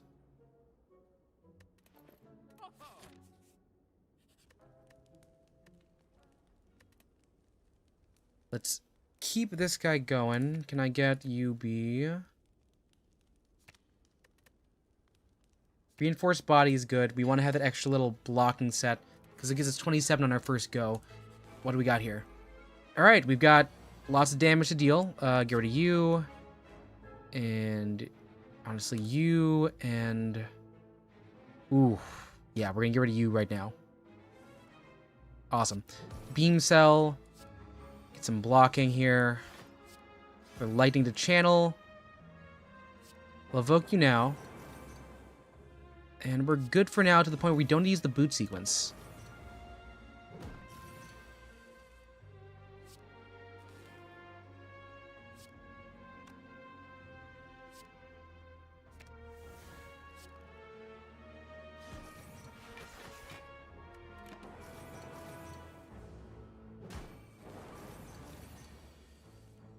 Right, beam cell, power card, echo farm, that's good. I gotta break some more on this. Ball lightning. 31, can I bust off of a chaos? 21, let's see. Take a block here.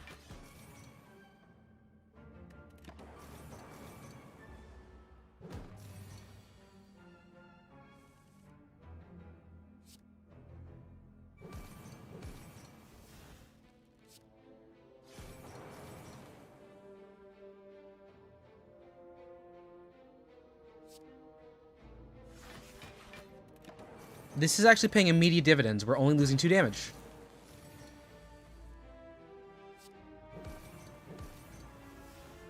$81 damage gets us out.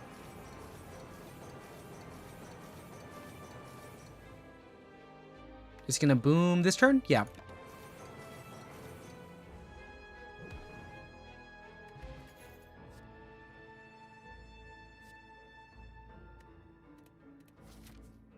We're gonna heal.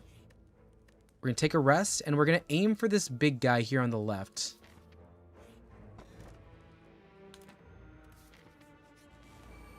Oh, awesome. Hi. It's gonna be fun. We're not gonna be able to choose much. We're gonna play Power Channel Lightning. We're gonna actually, in a wild chain of events, we're just gonna discard 1.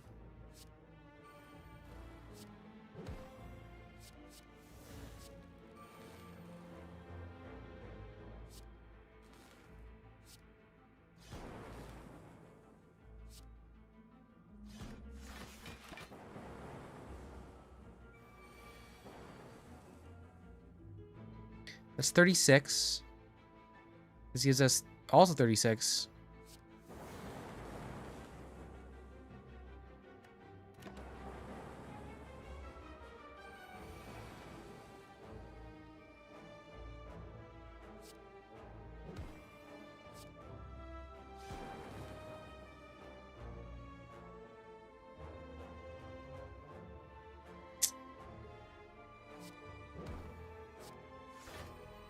Alright, we're gonna take a decent amount here. That's gonna hurt. Ouch. Side discharge is a power. Let's see. We'll do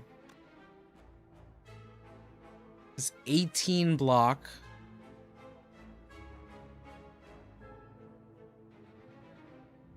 We're gonna play it safe here. I could have weaked that. I could have weaked that one pretty bad. Okay. Let's see. 91 damage. Channel Lightning. Vulnerable, vulnerable. That just gets it.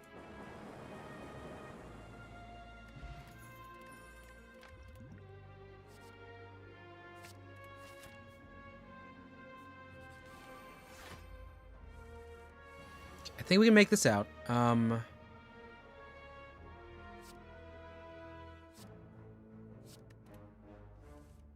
There's 3. Do a beam gift to knock you low. The power, we're gonna get channeling some lightning. That to save us. And we're focusing up pretty high. That's 11 passive, 16 to boom, so we get any sort of push, we're good. Heatsink.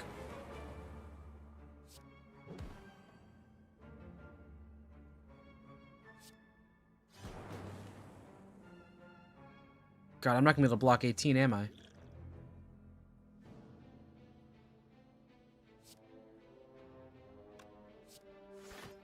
Playing it safe here.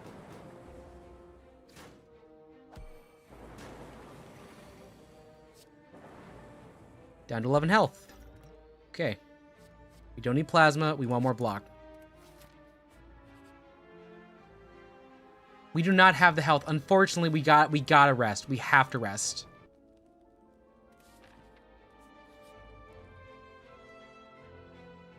Gonna leave. We're gonna rest again. Awesome. This is our chance. We've got a pretty good idea of what we need. We're going to...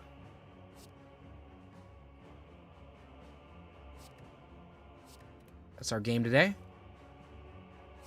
Storm.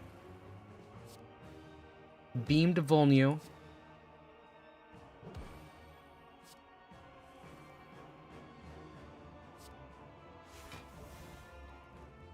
White noise. Creative AI. Heat sinks.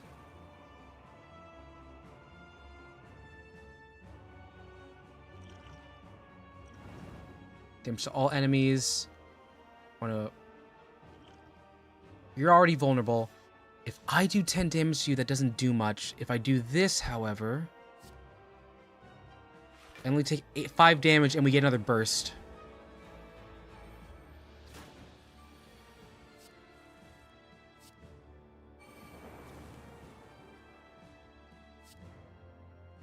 Beam. Channel.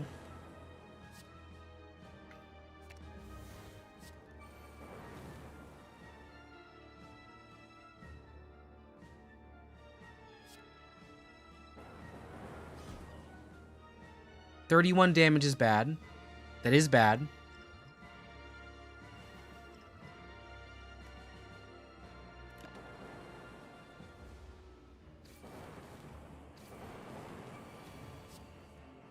Oh, defragment. Amazing. Okay, we'll take that. Play the power card. Vulnerable you when you get 36 is our set here. That's exactly 36. Okay, cool. We got it.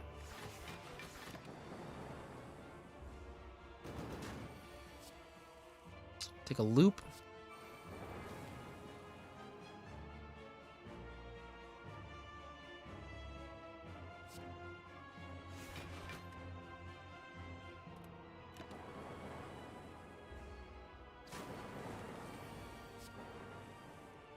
More focus, thank you.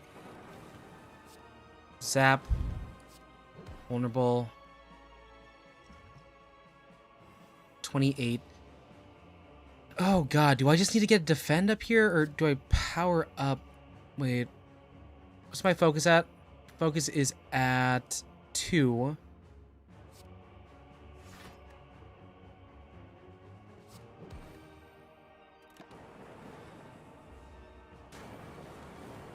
Dead. Almost, but do we get enough? Okay, it is late. What time is it right now? It is 6 hours into the stream. Holy shit. Okay, but I do have a little bit left just to unlock. So I'm gonna do it.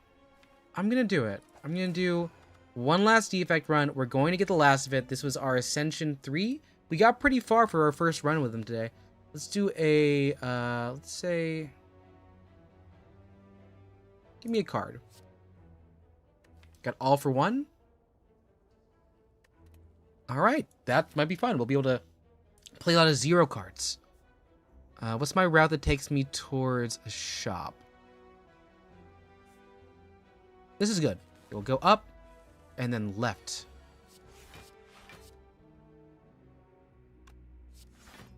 We play extremely conservative here, though. Oh. Sound dropped. Here we go.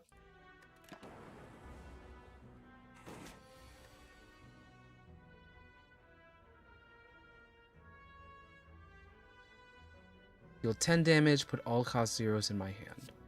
Play this here, play defend, punch.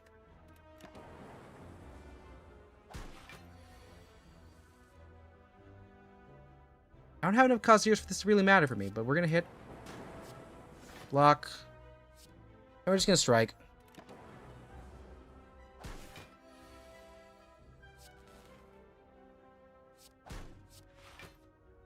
I don't like, cause like the thing with this is it feels wrong, cause like I need to be able to get passive orbs, and it gets funnier when I get more, but I wish it was sooner.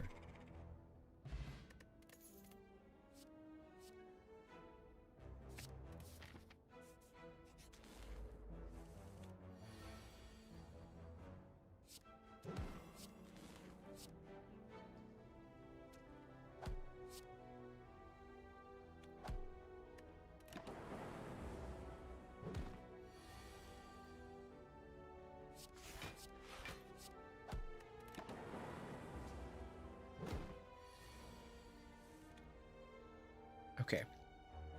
I have a beam cell, your Volney. I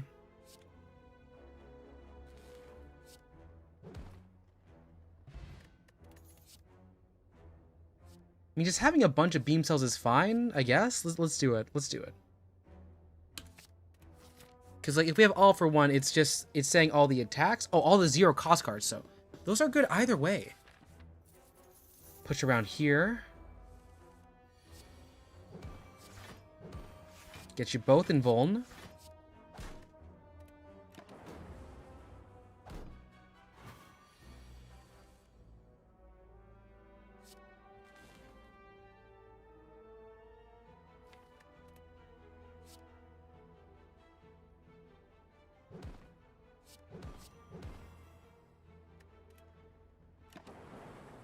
Ah, missed the math by 1.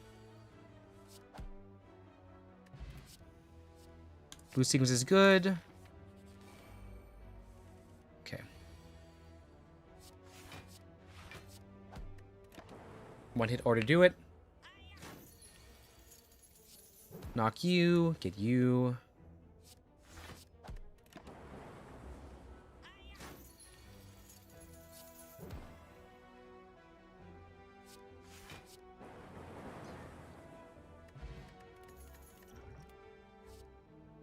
Okay, wants to go for ice. I'll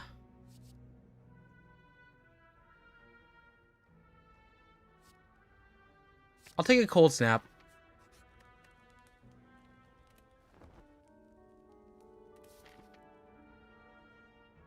But what if I took on this guy right now?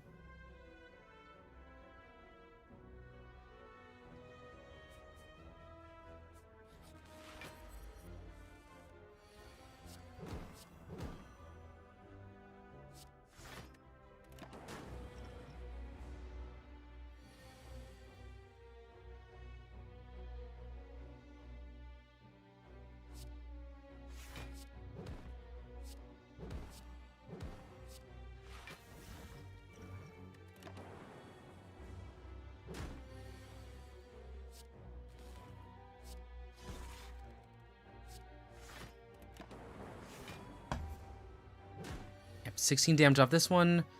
Beam cell, cast.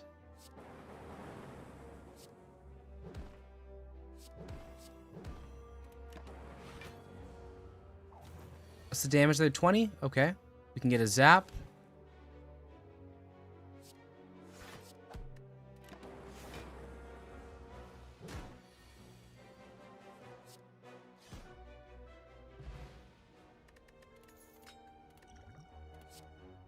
Yes, static discharge. We got it early. Okay, sweet.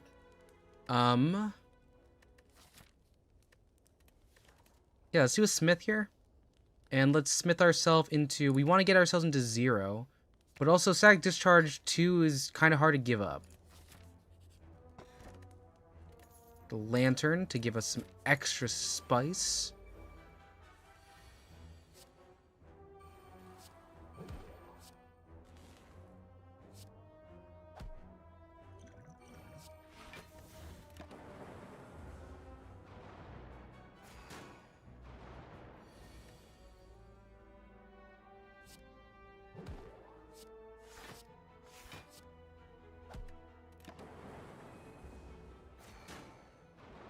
This one's gonna hurt a bit. It's fine because we have the one to break. Would like to evoke the orb 2 times. I would like to get this set.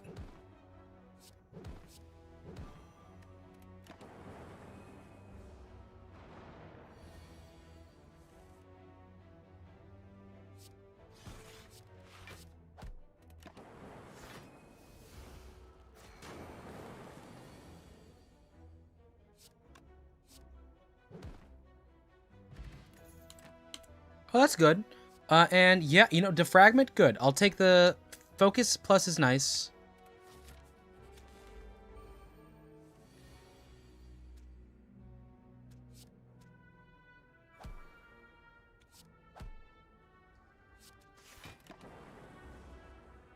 It's gonna split when we get to like, what, 35? We're simply not gonna... Shoot, it's gonna split everything. We gotta get it. We gotta get it right now. It's fine. It's fine. It's fine. I forgot we had the passive, which is bad because that's kind of what we do for all these.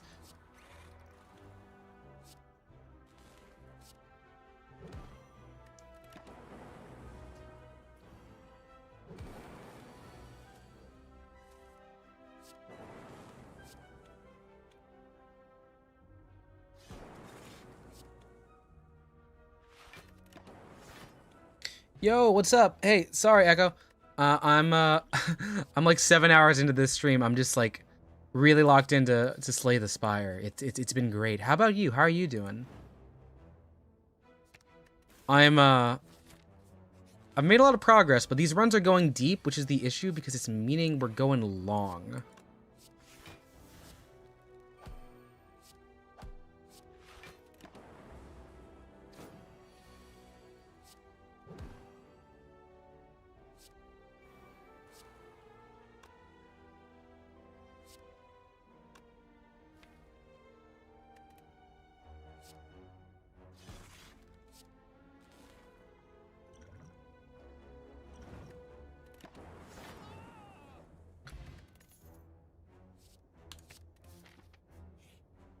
Doing good. That's not good. Just got to take down the audio and can't edit it right now.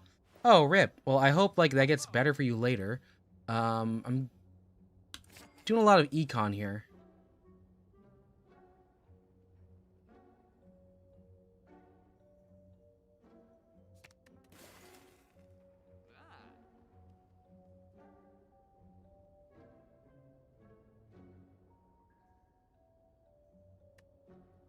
Have you figured out like what are some of the bits you want to make sure you have in your Jackbox episode for Dendo?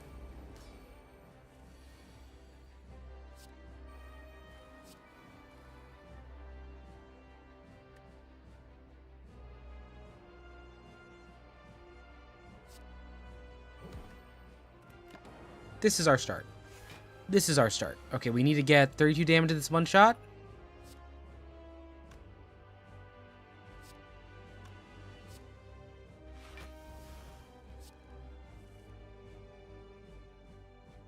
Really bad hand here. We didn't get the right stuff. It's gonna hurt a bot. Mostly, yeah. Okay, good to see that you've got the plan. Beam, beam.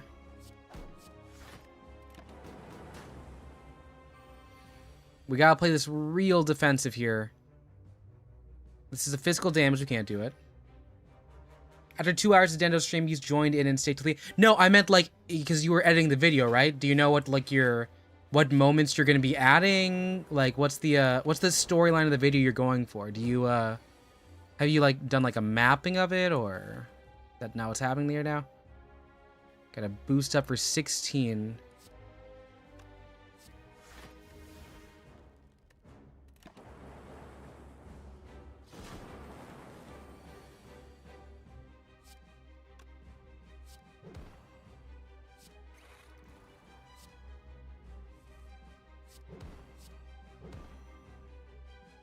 $29 damage. This means I can get you up to 18 plus 8, 26. Shit.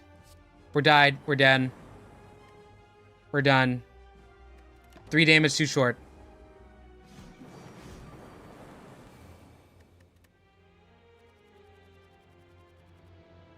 And we still didn't get this. Okay, one more run. Or like funny moments compilation while having context. No, you don't like to add memes, copy style of it. I know, but like, do you know the bits now that you have the audio and the sound? Like, have you like watched through it and figured out like, oh, this is the thing we're putting in?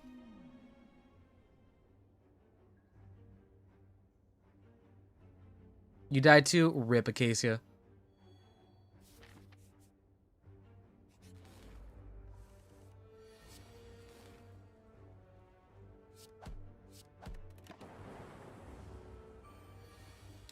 Like, do you have like, do you know what is the response to the quiplash that you definitely want?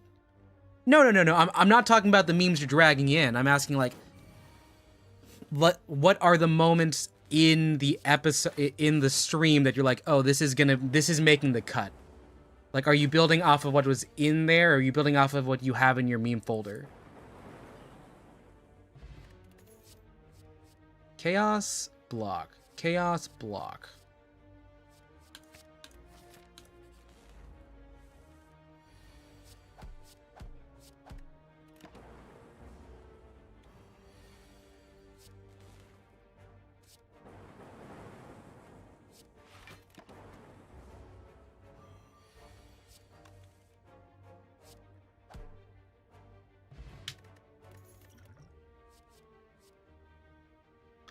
But what if I made claws? I've made a lot of claws. Any claws here? No. But that's a cheap defragment, so we're gonna get a cheap defragment. And go to strike.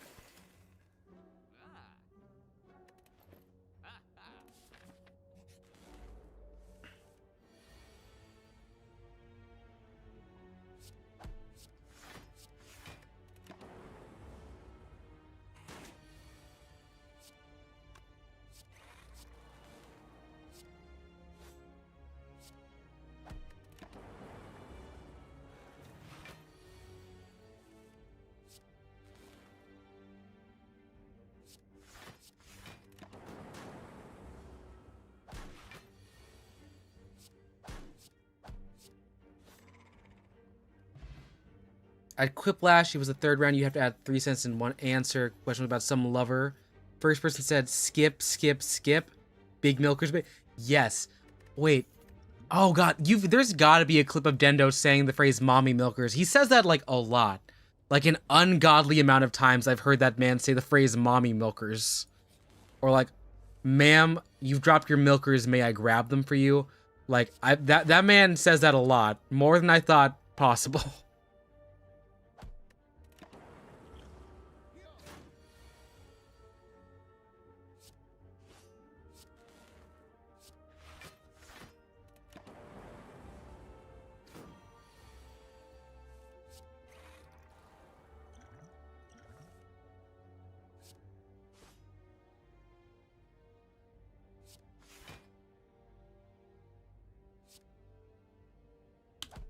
He said, but you don't know.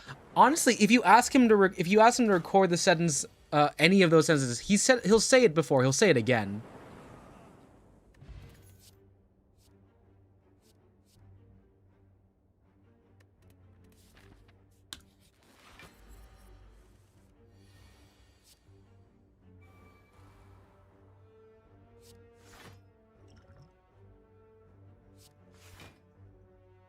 Oh, what? Oh, the Mommy Milkers has a sound effect? Awesome. You can just ask him to send you the audio file.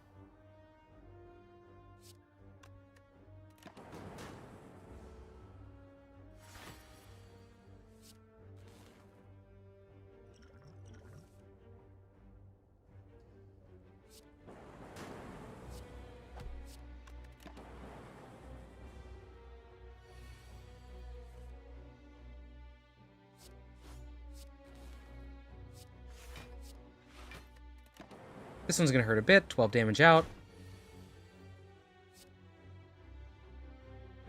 Isn't there a clip? Well, yeah, but Echo, I think we not established that like you and your download speed isn't great.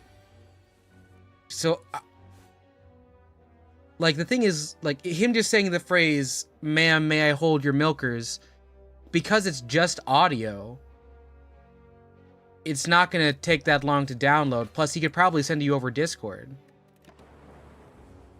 Like, you can just ask him to do this stuff for you. It's gonna be a lot quicker.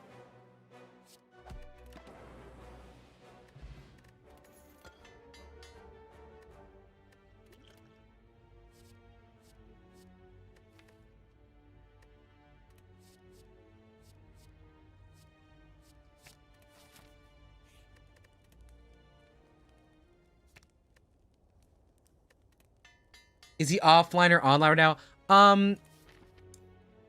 He's probably like at work.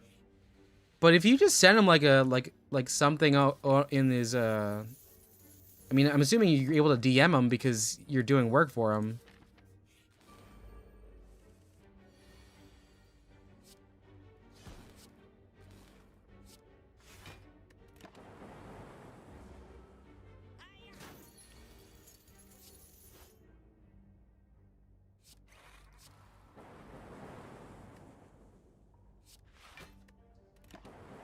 I'm looking. Let me look at the Discord right now.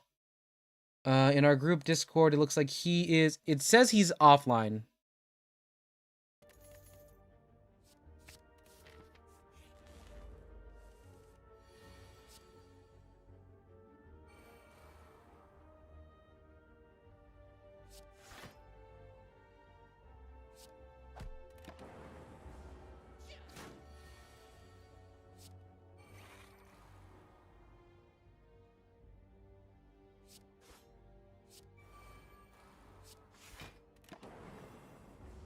You say wait? Well, no. Like you. I mean, wait for you to do it, but you can still send him a message now.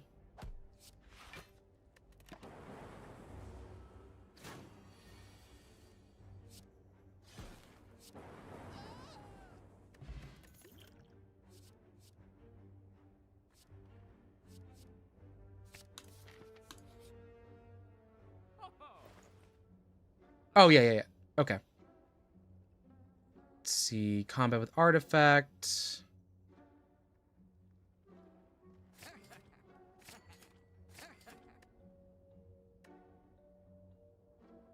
Go to some defense. This is fine. This is fine. Regal Pillow puts us at pretty much 2/3. I have no money. Fudge, these were really good ones to grab. I should have helped for this one. Wouldn't have known, but it's fine. Here we go. Let's get Genetic Algorithm Plus. Get the thing growing early. Storm, Heatsink and Power. Channel the Lightning. Got a starter.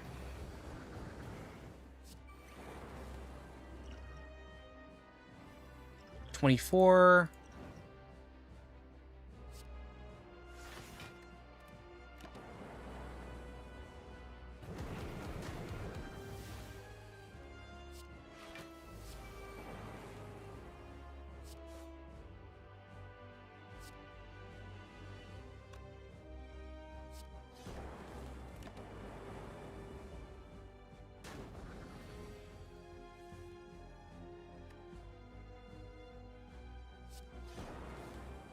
Defend. Take 2 block.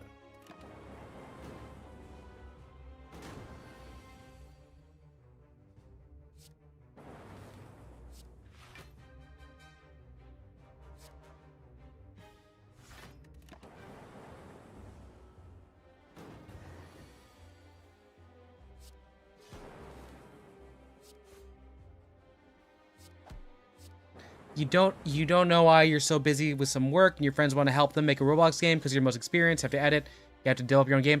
I think it's good that you recognize that you have priorities that you need to figure out.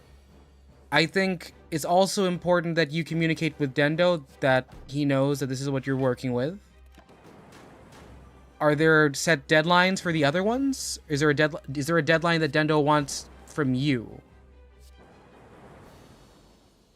I want to make sure you can advocate for yourself. Like, is there anything you need to be aware of here?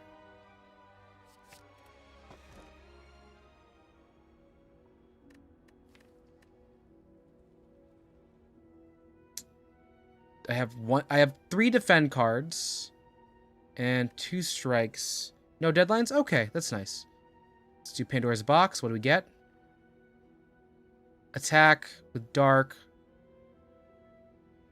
Equilibrium. That's fine. It's fine. Wish I had some powers, but it's fine.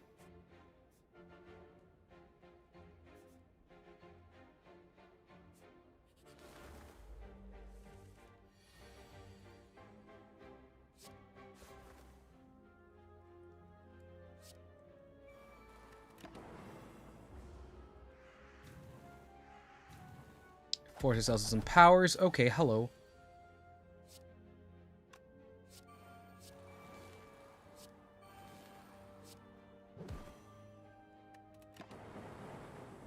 Take some damage. A lot of damage.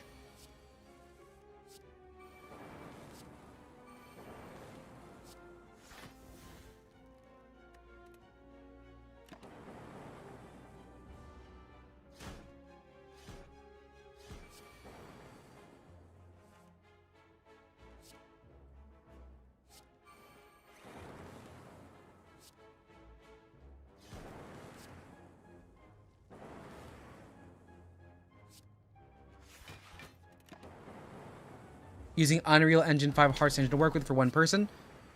Are there any other alternatives? Is there something you can do with, is there anything else you can do for Roblox, or what's the main thing you want to work with right now?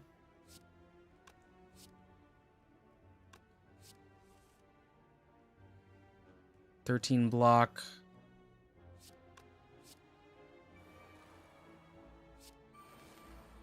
This is death.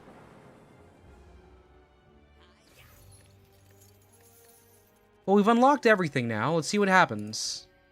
Emotion chip, lost HP, trigger passive orbs. That's nice. Virus to channel dark, and a dad disc. Okay. Well, we've gotten through all this. I am getting kind of tired. It's too. So I'm gonna send some people over to places. I'm gonna send y'all to my girlfriend. Let's send you to. Is she still playing? Yeah, she's still playing Rumble. All right, YouTube, you're going to say hi to Cecily. And unfortunately, it seems like blood still has not left. I'm going to send everyone to Guilty Gear with my friend Razzie. So, people on Twitch, you're heading there. Shin, you picked the worst possible time. I am going right now. It has been 7 hours. Oh, no. Yeah, so Twitch, you're heading over to Raziel. YouTube, you're saying hi to Cecily. Bye, Shin. My name is KazCassidy. If I don't see you soon, I'll see you later. Bye.